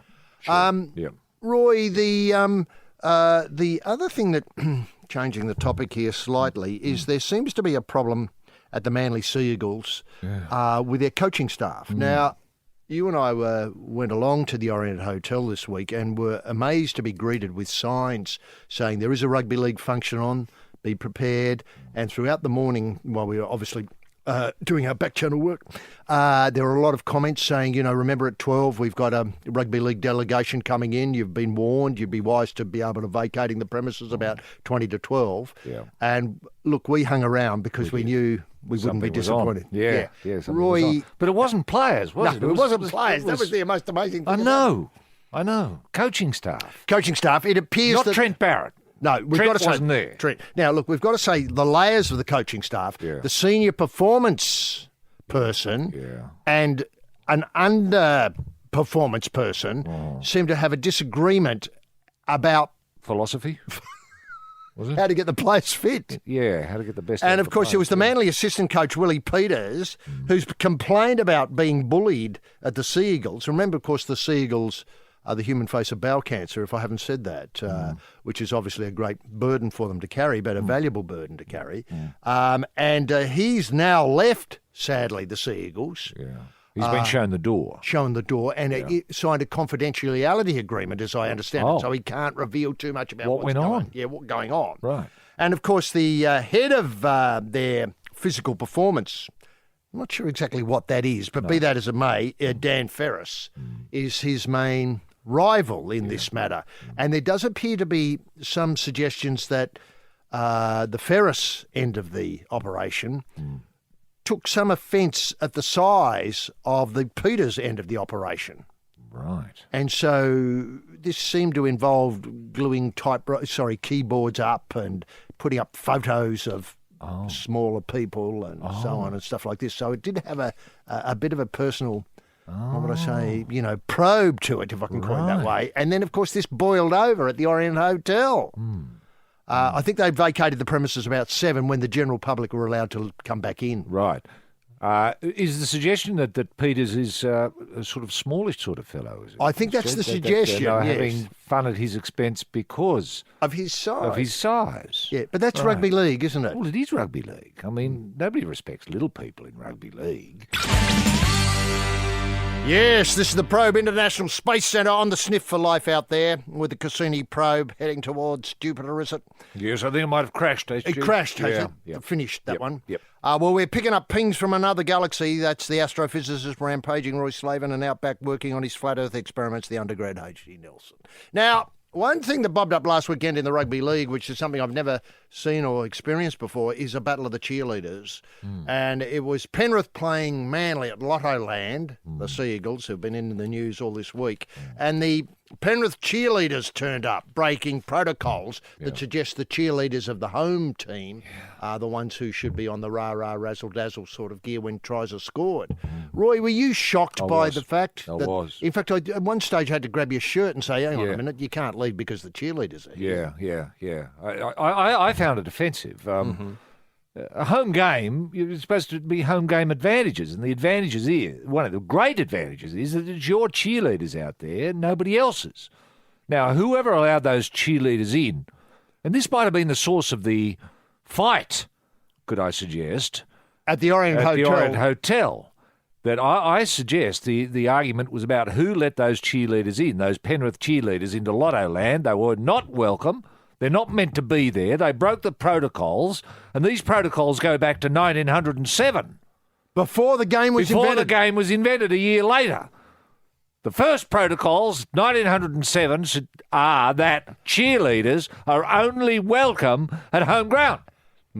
Your own cheerleaders. That's your home ground advantage. Then they decided to build the code around that. It's a brilliant concept, isn't it? To build around such a key part. Such a key part. Now, but I mention that bit of history just to emphasise the importance of cheerleaders in the culture of rugby league. Cheerleaders. I know. At dead centre, at the heart. At the heart. Before they worked out... Core value. Before they worked out unlimited tackles and all that sort of stuff. All that sort of stuff. Yeah. Yep. 6 points, etc. 4 for the try, 2 for... That may not be correct, by the way. 3 and then 2, I think, and all of that. Sort of stuff. Anyway, they're basics. Yes. The most basic thing was cheerleading. Cheerleading. Now, you raised this culture, and I was very disappointed that Todd Greenberg came out on Monday, and let's face it, you and I agree with almost everything Todd Greenberg does, except we took exception of this when he came out and belted into Coach Flanagan and Coach Barrett for being creators and exponents of the culture of moaning about refereeing decisions. Yeah. Now, I just thought that cheapened the whole weekend of rugby league. It did. There were close matches, unlike the AFL, which were mainly blowouts. There were close matches everywhere. Yeah. And there was some really, what I'd describe as entertaining decisions. It was a perfect round of rugby league. A perfect round of rugby league, full of controversy. And let's not forget the Penrith player, I think his name's Peachy, was accused of knocking on by some. But, of course, the bunker and the officialdom said, no, that was a fair They couldn't trial. find any evidence. They couldn't find any evidence. Now, I was worried about the amount of fines. Now, the fines seem to have gone way over the top. 20,000 now, is it?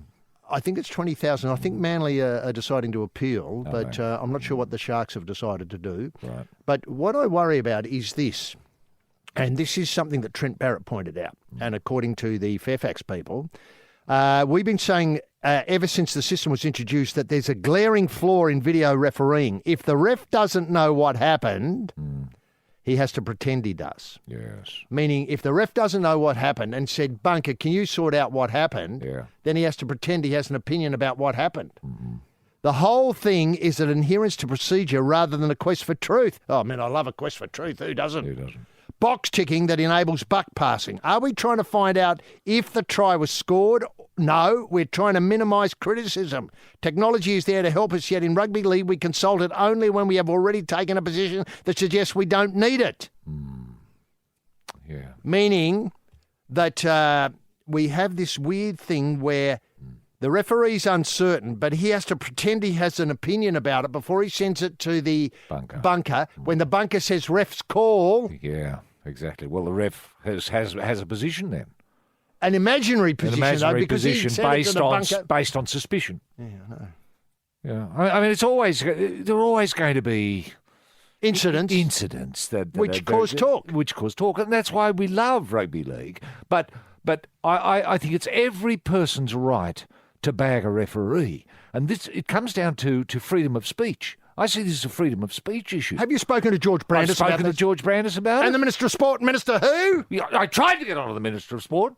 But of course, nothing. No response. Mm-hmm. I said I put through an email, and I said through back channels, of course, obviously through back channels, saying, do you have a position on freedom of speech? If so, should referees be allowed to be bagged? Because I want to bag rugby league referees. It is my right as an Australian. I vote. I pay taxes.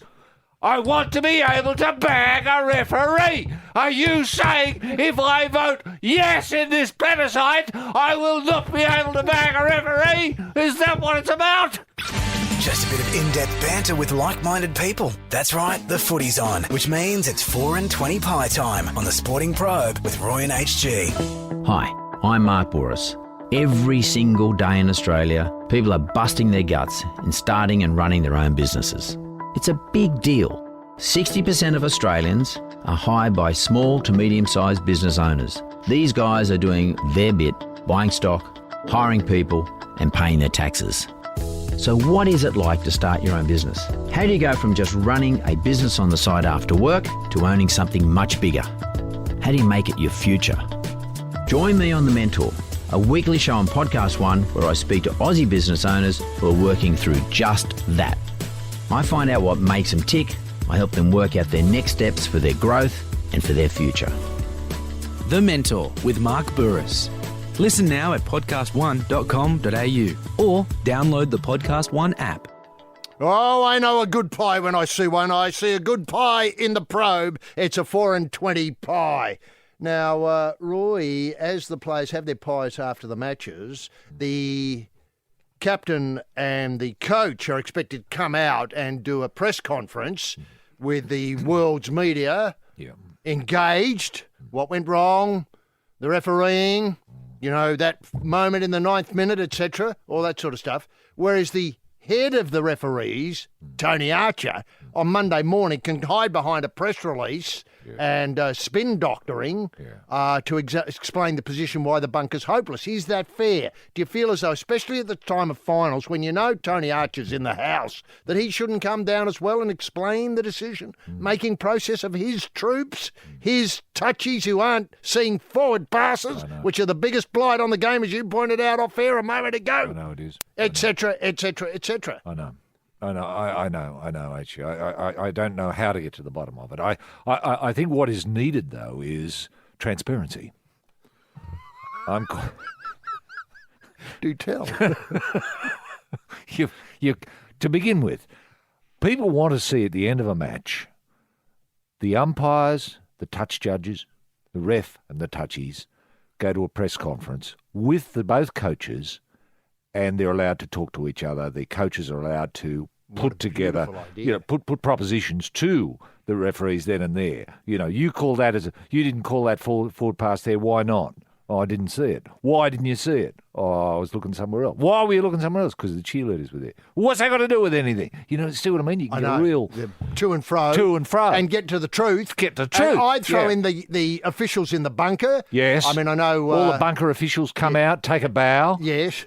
Great work. Applause all around. Yes. Love your work. And then last but not least, in he comes the boss of the referees, Tony Archer. Yes. And, Tony, have you got complete trust in, say, Luke Patton as being in charge of the bunker tonight? Mm-hmm. He either says yes or no, or and then maybe there could be somebody like Koshy, Yes. David Kosh? Yeah, I was just picking David Kosh as an official. Right.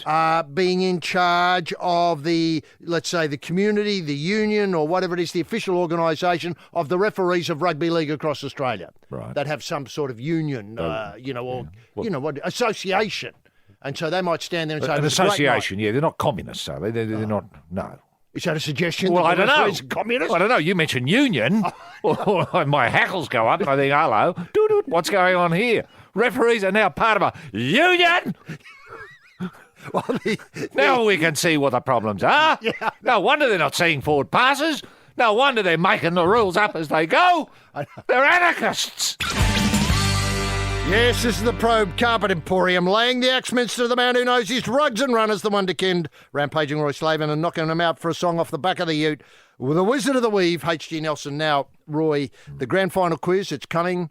Simply listen to the program for the next couple of Saturday mornings. All the quiz questions will be based on an in-depth knowledge of this particular program and next week's program. So we can't be fairer than that. And, of course, the prize for the quiz is a couple of tickets to the grand final on the big day on that wonderful last Saturday in September, if I've got the correct date. Yep. Now, Are they good seats, HG? They're excellent seats. Good. They're excellent seats. If you, look, often, as you know, I go along to the grand final and I jump the fence and put on the gear, the pink shirt, and I run the water out.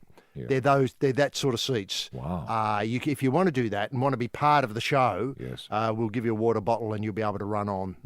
You won't be able to get a kick and they won't give you a stat, but certainly you'll be part of the big day. Okay. Do these tickets allow you to go into the dressing rooms? You'll be able to go into the dressing room. I think we haven't got at clearance. At halftime, we haven't got clearance from all the clubs. Are they allowed to address the players? Before the match.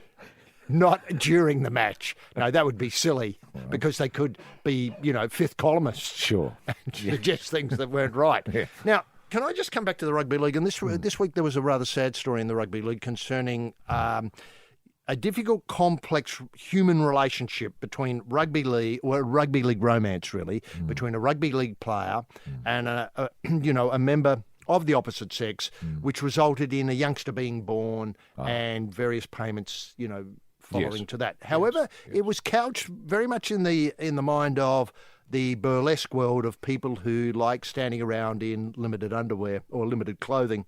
Look, burlesque was so big then. This is going back a few years ago. Every night we went out, we'd see people, obviously twirling around with hoops around them, dancing about to Casey and the Sunshine Band or, Earth, Wind and Fire. And we'd been seeing acrobats draped from the roof with a mirror ball stuck up their date and all that sort of stuff. It was great. Yeah, well. I'm just wondering, and I want to seed an idea today, whether rugby league and burlesque should get into bed together and there be every year an end-of-year show which is rugby league burlesque. I don't want to give it a title. I'm just opening it up for a national conversation about rugby league and burlesque. Can it work? Now, we know Crazy Horse is coming, and I think touring, most of the big cities here, down to about the size of, say, Cairn in South Australia. So it's going to be great. Is this a burlesque act? It's a burlesque act from the French. French burlesque. Well, they're the masters, aren't they? The masters, that's right. They really turn the lewd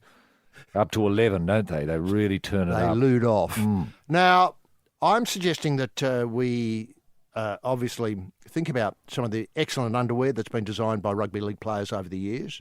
We use that as a starting base, and we use simple ideas like kicking a flaming Steeden through a bullseye held by somebody wearing limited clothing.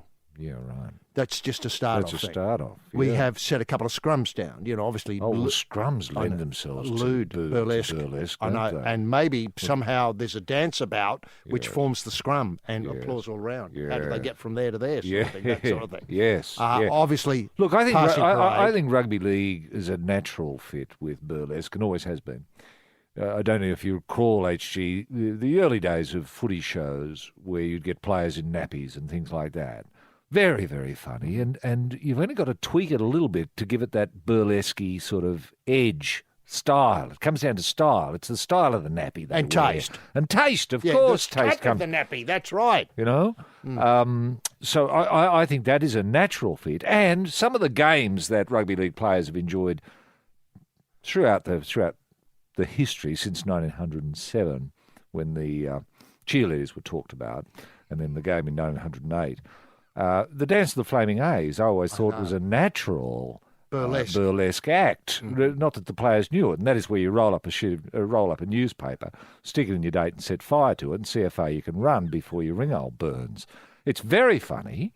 Players love doing it, And it's great to watch. It's terrific entertainment. And it's for the whole family. No, that's the great thing. Burlesque for the whole family. That's how I see rugby league. Yeah. And, of course, let's not forget brick and balls, because that's yes. a terrific Well, people thing. love that. I know. They think... You don't have to see... You just got to see the ropes going up under the trouser with the brick hanging down. Yes, that's Your right. imagination does the rest. Yes, a referee comes on, examines the attachment. Thumbs up. Off you go. I mean, we're not talking about being rude here. No. Or embarrassing anybody here. No. We're talking about rugby league and a tight fit with show business for an end-of-season thing that would take players' minds or replace the problem of Mad Monday. Yes. Meaning that in the clubhouse during the year, what are we doing for the big night? What did you just... Burlesque night. What are we doing? Yeah, what are we doing? We've got to put on something because it'll be club v club v club. I mean, every club will have to put in something. Yes. Yeah. I'm just thinking... They have one magic night of burlesque league entertainment. What, say on the Gold Coast, HE, would it be there? Is Beattie behind this? Could you? I hadn't. You're way ahead of me here, Roy. Is Peter Beattie involved? Well, I don't know. Back channels wise. Well, I don't know. I haven't explored the back channels, the back channels to get to Peter on this one. But I'm just thinking it's the sort of thing Peter would leap at. Now, we've got the Gold Coast with the Logies. Yes. The same room. Same room, why not? Indeed, a lot of the same things, obviously. The catering. Same lighting by and large. Catering. Yes. It's just big stage, obviously. Big stage. I mean, Elton John by himself requires a huge stage. Is Elton John going to be part of the Rugby League Burlesque show? I had no idea. Punching a word or two in the sporting vernacular. Get ready, the footy's on, which means it's 4 and 20 pie time on the Sporting Probe with Roy and HG. Yes, this is the place where the champions gather. The Probe School of Punting, shouting the odds, rampaging Roy Slaven, and out back in the float with a bucket, tube and milkshake mix, HG Nelson. And remember, of course, the grand final quiz coming up, based on a thorough knowledge of this Saturday's or this weekend's show and next weekend's show of the Probe. Now, Roy, this one, a real sleeper this week, given what else is happening, although tonight the Wallabies are in a must-win, that's how I'm seeing it, must-win match against the might of the Argentinian Pumas in Canberra. Yes. Yeah. Obviously, it's going to be a terrific match, a terrific game. People interested in rugby union would be wise to have a look at it. But the big story and the back channel story is, of course, the Twiggy Forest. $50 billion worth to establish the world's best rugby union competition. Now, as I understand it, the proposal is taking a bit of shape. Yeah. It's more like the IPL, as in the cricket competition, where players will be signed to play rugby union in the Twiggy Indo-Pac comp for, say, 4 months of the year, and then we'll be able to drift back to their clubs, their SANZAAR, their national duties, etc. Okay. Now, look, I've put together a rough draw for the opening round, and it does make fascinating reading. Obviously, the competition kicks off with Australia v Indonesia on the opening night. What a good game. That's a terrific thing. Then the next match unfolds this way: Timor versus Fiji. Yes. PNG versus the Cook Island. Good. Kiribati versus New Zealand. Wow. And the real talking point is North Korea v Iraq. Wow. So that gives you an idea of the vision here, of the Twiggy Forest vision. That is just a fantastic round. Yeah. And all these players, as I understand it, you may be able to help me out here, all these players can come from anywhere. They're just contracted, a bit like, I assume you'll have some sort of auction process, Okay. like so, the IPL. So there's no pretense at grassrootsing at all. You mean like Twiggy's not interested in, say, lifting the standard of rugby union in the Maldives, for example? I don't think so. That's not his go. No. What he's interested in is establish a vehicle whereby people can come into the competition and move on to become, stars. Stars. Yeah, all right. Perfect, Okay. So, all right. So if you wanted to play for Laos, for example, or Myanmar. Whoa. They'd be pretty uncompromising. They would. Do they bring their own sort of national characteristics to the game, though, HG? You mean burning down the goalposts and the standard, only allowing certain types in to watch the game?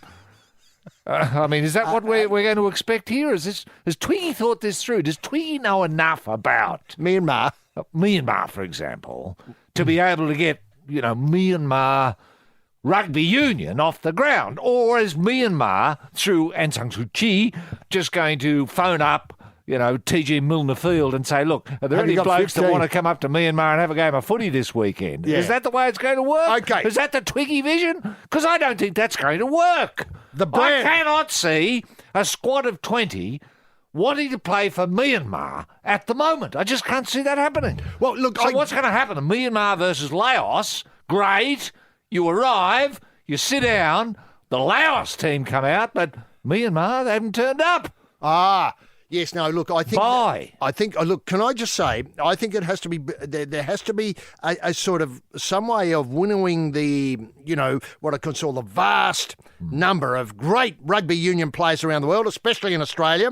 Izzy Folau, does he go and play in Myanmar for, say, $1.6 billion for a 4-month period? Right. Or is he able to go to the Cook Islands and play for the Cook Islands for $1.78 billion? That's what I'm saying. That's the Twiggy model, is it? But right. Coming to your point, I do believe that Myanmar, the brand of Myanmar Rugby Union, will emerge through this wonderful, the Indo-Pac Twiggy Forest competition. You won't see it straight away, obviously. No. The burning down of villages and booting people out of your country and all that. That'll be there. That'll be there. Make no mistake, it'll be there. Will that express itself in their rugby? That's the fascinating point. That's the fascinating thing. If Izzy Folau goes there for $1.5 billion, then what will happen is he'll have to sit down and take on board, as any player moving to any club. You know this, and I know this as well. It's not the people who you immediately think are your opponents. It's the people who are the opponents of the club that you are going to. Yes. Do you understand what I mean? So Myanmar might have a big stink with Bangladesh. Yes. We can't see that. No, we can't see that. But as soon as we see the rugby union, we'll know. So does Izzy Folau have to have an attitude towards the Rohingya? He will. If he's going to play for Myanmar. How could he not? He's got to.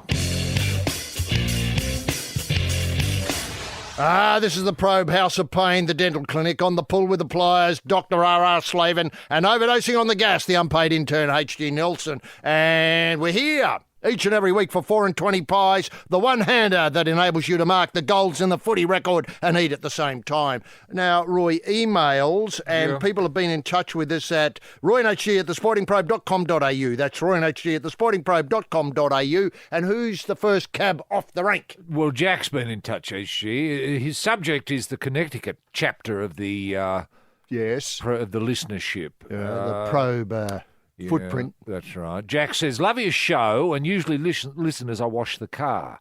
Well, that's a terrific start. Washing the car. He must do it every week. Yeah, he's very dedicated. He is, I think he's got a Chrysler Regal from memory. Has he really? Yeah, he puts it under a car cover every night and all that sort of stuff, and looks keeps after it. Maintains it. Oh, beautiful. Yes. A real collector's item. Did you see Chrysler Holdens Regal are going up in incredible value, your older Holden? They will. They would. Well, it's a finite... supply. They're not building them anymore. Yeah. Now, anyway, Jack says, I'd like to put my hat in the ring as per Esme in Rhode Island and Matt in Kentucky for the Connecticut chapter president. Wow, is that coming up again? Yeah, must be. He says we have 3,745 members. Wow. The wife and I put on more than a decent barbecue as we listen. So they have the barbecue while he washes the car, I assume. It often descends into a rugby-like casino outing, but always a bit of fun and hijinks. Right. Okay. Do we know where? He doesn't specify. The particular segment I love from the Sporting Life days is when listeners called in when they saw a sporting personality. Yes. Apparently Jack saw George Lucas. The film director? Of Star Wars fame, George Lucas crossing the road recently. As I was walking to work. Yes, as I was walking to work. Well, you did get a shock, wouldn't you? You're on your way, walking to work. Whistling a happy tune. Hang on, why wouldn't he be driving to work with the car? He's just washed. He maybe only a weekend. Keeps it under the cover all week. Yeah, that's true. Anyway, I was walking to work along Fifth Avenue in New York City. He was talking on his phone, and for a man with billions in the bank, he looked rather shabby. Off in the way. Yeah, in an old pair of shorts and a tatty grey T-shirt. Isn't that He'd interesting? be thinking up new ideas. George Lucas, yeah. That's great. What a great sighting. Yeah. Look, I don't normally do this sort of notice, but Glenn's been in touch. He says, as a long-time listener to the Probe in various incarnations, it would be remiss in the extreme of me not to point out that on Monday, September the 18th, in the Olympic Room at the MCG, there's going to be a memorial service for Harry Beitzel. Oh. And so that'll be terrific. Anybody can get up and tell Harry stories. Yep. He was a great umpire. Yep. He pioneered hair transplants in the early days. Had radio commitments. He was one of the few umpires that made the journey from the blowing the whistle into blowing on a microphone. Yes. He was very few have made that transition. Very few. In fact, one. Yeah, Harry Beitzel, a person. Might have been 3AW that he worked with, but I could be wrong about that. And, there'll be many, many people going along to see Harry. He used to live on the Gold Coast, come down on Thursday and then fly back after he did his television commitments on Sunday. Very odd lifestyle. Right. But, obviously would have been thrilled with how the Chinese Suns were going. Yeah. Well, that's marvellous, HG. Just one here from Kieran, HG. He says, I note with increasing worry the escalation in tension between the two nuclear powers, the United States and North Korea. Mm-hmm. Well, who isn't? It's heartening to know that the only person on the planet that knows the two leaders, Trump and Kim, is former NBA star Dennis Rodman, and he's willing to talk to both men to encourage them to smoke the pipe of peace, etc. Well, we assume that's what Dennis is talking about. However, Rodman is American and may appear to the North Koreans to be less than neutral. Fair enough. May I suggest that Matthew Lodge... Now, you'll have to explain the Lodge Matthew story. Lodge was our rugby league ambassador who tore New York apart. That's right. That's right. And imposed himself upon the community. The community in a very attractive way, and ended up punching someone in the head and smashing some furniture and saying, kidnapping someone and saying, I play love rugby league. Yeah.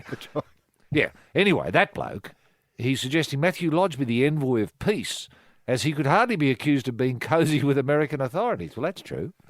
And carries a distinct charm that could cut through at the negotiating table. Well, he'd certainly have cut through.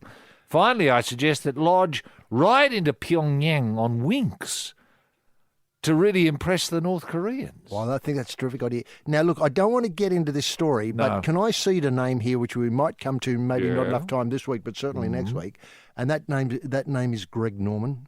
Inject him into this process. Yes. Well, he works the back channels like no one. He certainly does, and he's got enormous credentials. Not only people think, he's just an Australian living in America, but he's got his world gaze. He was working in Bhutan the other day with a problem on the Bhutan. With the Prime Minister of Bhutan. And a problem they've got on the border, North I think. border. Must be with China. Yeah. Trying to solve that. Well, if he can solve that, he's an absolute walk-up start to solve the problems in North Korea. Yeah. Do you think rugby... Just coming back, could rugby be... Remember in the old days when much younger, like maybe last century, they had a ping-pong diplomacy that opened up China to the rest of the world, and look how that's flourished. Could rugby do that? Yeah. Remember earlier when we started this show earlier this year, some people, Australians, I think, playing in the English rugby union competition were going to go in their off-season and explore North Korea. And maybe take in, obviously, a couple of Gilberts and see whether they could get a competition going. Well, that's borne great fruit. Yeah, I think it's a brilliant idea, HG. I've been working my ringhole off. Yeah, to try and get, say, the Pumas or the Wallabies or the England, Coastal Sharks. Yeah, to put on a demonstration game in Pyongyang. Right. Just to get people talking rugby union to see that it is an international game. And it talks all languages. And it's not nuclear war. No, and it's the sort of thing that Kim Jong-un might really like. Big people running each other, smashing into each other, bumping each other. He seems to love that sort of thing. It's got an inherent controlled violence that would appeal to him, you'd imagine. It's that time of the week when you forget you've got a wife and kids and focus on what's important. That's right, the footy's on, which means it's 4:20 pie time on the Sporting Probe with Roy and HG. The next billion seconds are the most important in human history as technology transforms the way we live and work. The smartphone, barely a decade old, has given billions access to information and capacities they've never had before. It's changing what we can do, and it's changing the shape of the future. So what does that future look like? Hi, I'm Mark Pesce, the host of The Next Billion Seconds, a new show on Podcast One. Join me as I speak to some of the brightest minds shaping that world, the people who are spending their lives forming that future. We'll hear about their work in helping shape those next billion seconds. Listen at podcastone.com.au or on the Podcast One app. Yes, the probe here for the pie, the 4 and 20 pie. Now with rampaging Roy Slaven and H.G. Nelson. Great story, great rugby league story, great rugby league redemption story concerning Russell Packer, the St George player. Yeah, St George front row forward. I think it might be going to West Tigers. Well, what a great get for West Tigers. He graduated this week, and the story will widen your eyes in just how Packer, who spent 12 months in jail for violence, alcohol-fueled or violent assault in 2013, has achieved what very few of the many thousands of rugby league players ever would or could. It's a hell of a story, this. On Wednesday, he graduated from the Wollongong University, and he'd like to work now alongside the game's leaders and decision makers at the NRL. I'd love to do an internship at the NRL before I retire. I think it means rugby league as opposed to life. The NRL is such a big business. I'm definitely be open for that, said Russell. I've got plans to do an MBA and an Australian Graduate School of Management at the University of New South Wales before I retire. When Packer walked out of prison, he never envisaged the desire to change course of his life, and that of his family would include a uni assignment at 6 a.m. before training or pouring through texts on every Dragons away trip flight. So he sits there using his time. He's not studying all the time. Studying all the time, not playing Candy Crush or looking up Tinder prospects. The boys would call me a nerd. Do they really? With my reading glasses on and my laptop out, but it's not how you look, it's what's going on inside your brain. That's so true, isn't it? That's a great insight. The thing is, the biggest... What was he studying? Sorry to interrupt. Was it accounting or something? Some sort of accountancy? Yes, a business... it's a business degree. He's got a business Wollongong University? That's right. Now, the thing is, the biggest wake-up call I got when I did get out of jail is I thought, I'm going to have to go and apply for a job. Now, there's so many... This must happen to so many rugby league players. What a common story. I went to write a CV and I couldn't write anything on it apart from playing NRL. So when it says previous experience, well, I can only got NRL. Front row forward. Correct. Yeah. Well, and that's then not list going the to games. open many doors, is it? So maybe 150 games, you know. Then he said, I didn't have any qualifications. I just played footy. I didn't grow up in a conventional upbringing. I said before, I was 12 when he first started drinking 12 or 18 beers a day. Imagine that, 12-year-old, 12 or 18. Wow. I mean, Sam Newman in the footy show opened my eyes to a problem of juvenile drinking. Here it is writ large. What can happen? Yeah. So footy was my skills from the age of 18 to 23. I went away, that is to jail, for a year and got out, and I had nothing except skills in rugby league, which means a lot when you're playing NRL, but I couldn't get a job as a butcher's assistant. I mean, that sets it in context, doesn't it? He couldn't get a job as a butcher's assistant. Did he apply to be a butcher's assistant, HG, or is he just... He was using rejected. This by example. Yeah, he was using by example. He Yeah, said, right. I went to Terry Wright's to see if I could become a butcher, and they said, the only skills I've got is passing a footy. I've got no experience of slicing up a sheep or, dropping a steer in the knot box or anything like that. Yeah, None of that. None of that. For the majority of people in the NRL, that is the reality of it, because the NRL stops graduating. It's a silver lining for everything I went through. I mean, you can see the upside here. There are those who say the game doesn't need a person who spent a year in prison and who cares if for 12 months after being released, Packer was sworn off the grog, needed to re-establish not only his football career but a relationship with his partner and his children. So he's gone really well. And Todd Greenberg told the Murdoch press, rugby league has always been about, Todd Greenberg, I should point out, is the boss of the NRL, the Gillon McLaughlin, if you like, of the rugby league. Rugby league has always been about giving people a second chance, and Russell has grabbed his with both hands. His commitment to making a success of his life on and off the field is an inspiration to everyone in the game. Everyone in the game. I mean, we're talking about touchies. We're talking about bunker people. We're talking about people who run on, like, what's his name, Terry Palmer or whatever it is, does the fixing up, patching up people and so on. Doctors. We're talking about everybody involved in rugby league. It's a great story. It is a wonderful story of redemption. Which often you do find in rugby league, HG. People often work their way through rugby league Big issues. to redemption.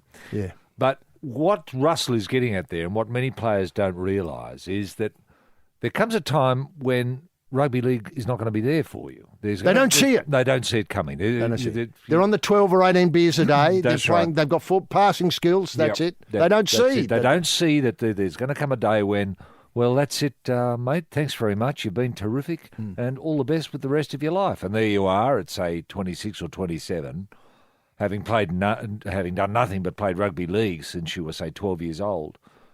And there's an enormous void in your life, HG. There is. There's a void, and you can't fill it because you haven't got any other qualifications. And you don't know how you don't know how to go about getting them. That's right. That's right. Now, what rugby league has got to do, I think, is institute some sort of scheme whereby players can be taught how to save themselves through study or acquiring skills.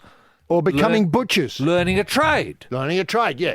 Of course, there's the great example. But that should be part of the club philosophy. You can only come and play at this club if you're prepared to do a course in getting a trade. Say butchering. Or accountancy. Look at Russell. Yeah. He's an accountant now, fully qualified, fully ticketed. Wants to be part of the rugby league. Part of the rugby league. Going forward, the business of rugby. Yes, the business of rugby league. Yes. And where it comes together so beautifully is like in a team like the Thirroul Butchers. Yes. Where dead centre up front, their culture is, skinning them, eating them. Yes.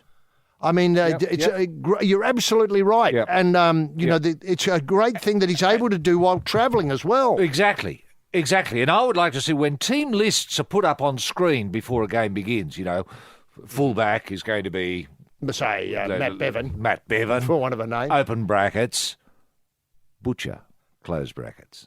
Or panel beater, or planner, tyre fitter, or whatever subject, bank teller, or course that he's studying. Yeah, legal affairs. So the kids at home are going to look at that and think, "Oh, he's studying to be a panel beater.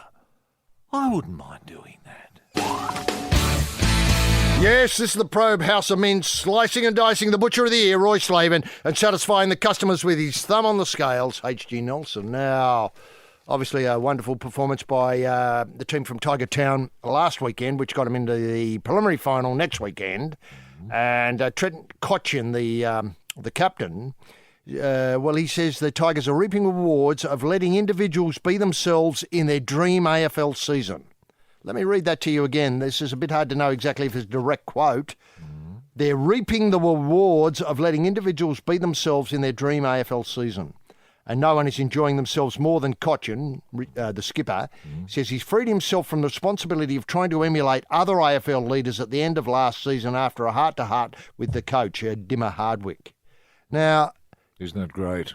God, there's a lesson there, isn't it? I was just going to ask. Be yourself. Did Grassy ever get the team down the Shamrocks and say, listen, we're playing too tight-assed, for want of a better way of describing it, and just be yourself, go out there. You can see this in the Tigers. They're loving it. Actually, no, because we took it as read that you were there to be yourself. Mm-hmm.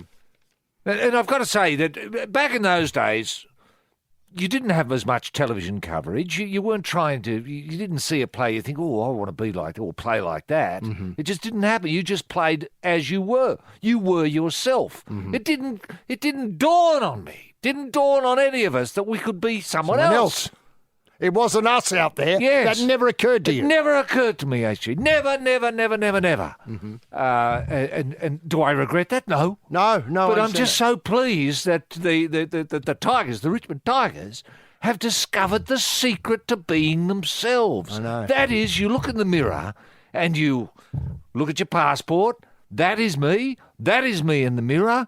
I am me. And once you realise I am me, it's reminding me of that. I am me as you are me, as you are he, as we are all together.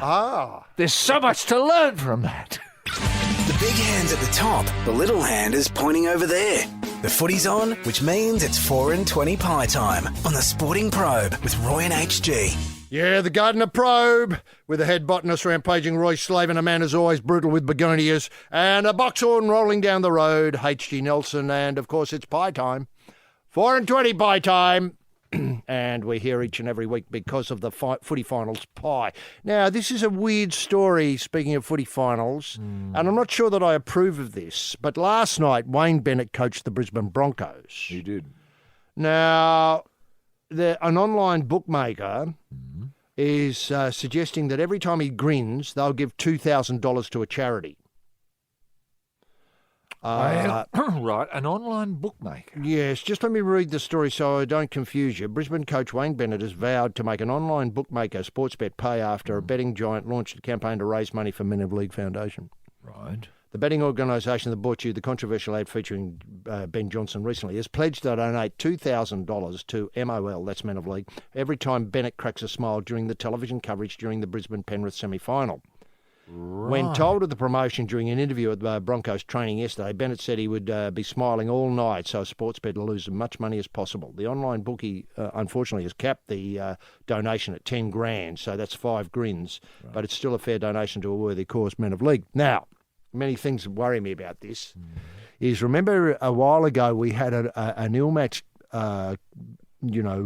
fixture in the FA Cup, and a large goalie offered to eat some pies. That's right. And whether he'd be seen eating a pie became a thing of what you could bet on. Unfortunately, the details elude me because they're not the sort of details that stick, because it wasn't a 4 and 20 pie that he was suggesting we'd eat. Now, here we have the idea that a coach who has to be, I assumed, filmed grinning on TV, well, there's a whole heap of problems there, is going to donate a couple of grand, courtesy of the online bookmaker, to the charity Men of League. Right. Now, who polices this? Who's your arbiter to say, oh, no, that's a grin, no, that's a smirk, oh, hang on, that's just a curl of the lip? And the difficulty was the last match last night was fairly tense. It was very tense. A lot of players got concussed. Well, a lot of Broncos got concussed. And there was an incident where a Bronco got concussed and the ref ruled that the player was in harm's way and so pulled up an obvious Penrith try looming. Yeah. Yes. So there's a lot of things. There was a lot going on. Yes. A lot going on. Yeah, you're absolutely right. Now, but how did it unfold? Actually, you may not know. I don't. Did Wayne smile at all? I don't recall seeing him smiling at all. No, that's what I mean. It was a tense game. It wasn't like a barrel of laughs. Yeah. That one side got out to, say, 40-0 in the first 10 minutes, and then they just cruised home. So there was plenty of chances to laugh and say, you beauty, we're in it next week. Sadly, I was totally unaware of this. Could I have got a bet on it? That's exactly my point. Right. That's where I was heading. Yeah. Did you get a bet on that? I got a bet on it. Oh, good. And I cleaned up. Right. I'd made a lot of money during the week on the Balaclava and Newcastle Cup. Yes. And I tipped it all into Wayne's smiling competition last night. Okay. And I just cleaned up. You cleaned up. Yeah. So did you get more than the Men of League got out of this? I did. It's all right. The donation's on the way. Now, the other thing is... And is Men of League... I'm always confused as to what Men of League get up to. Is Men of League there to transition players who have no skills into upskilling themselves by going to university and getting degrees in accountancy and that sort of thing? That's right, and becoming surgeons and obviously working with the brain and, obviously also, becoming CEOs and CFOs of some of our finest companies. Yeah. What about law? Of course you can get into law. You can become a law. Right. The only thing you can't become is a referee. You're not allowed to become a referee through Men of League. Right. You understand why? For the obvious reason. Conflict of interest. Yes, Shadow Probe on the pull in the cool store, rampaging Roy Slaven and Legless in the driveway. The 30% off a mixed dozen man, H.G. Nelson. Now, Roy, just one little button to finish up on. Eels hooker Cameron King went viral for his scrum antics against the Storm last weekend. We were told it's not the first time the cheeky number 9 has untied the shoelaces of an opponent during matches. Isn't that funny? It's understood King looks for any opposition player with a single knotted shoelaces before he pounces.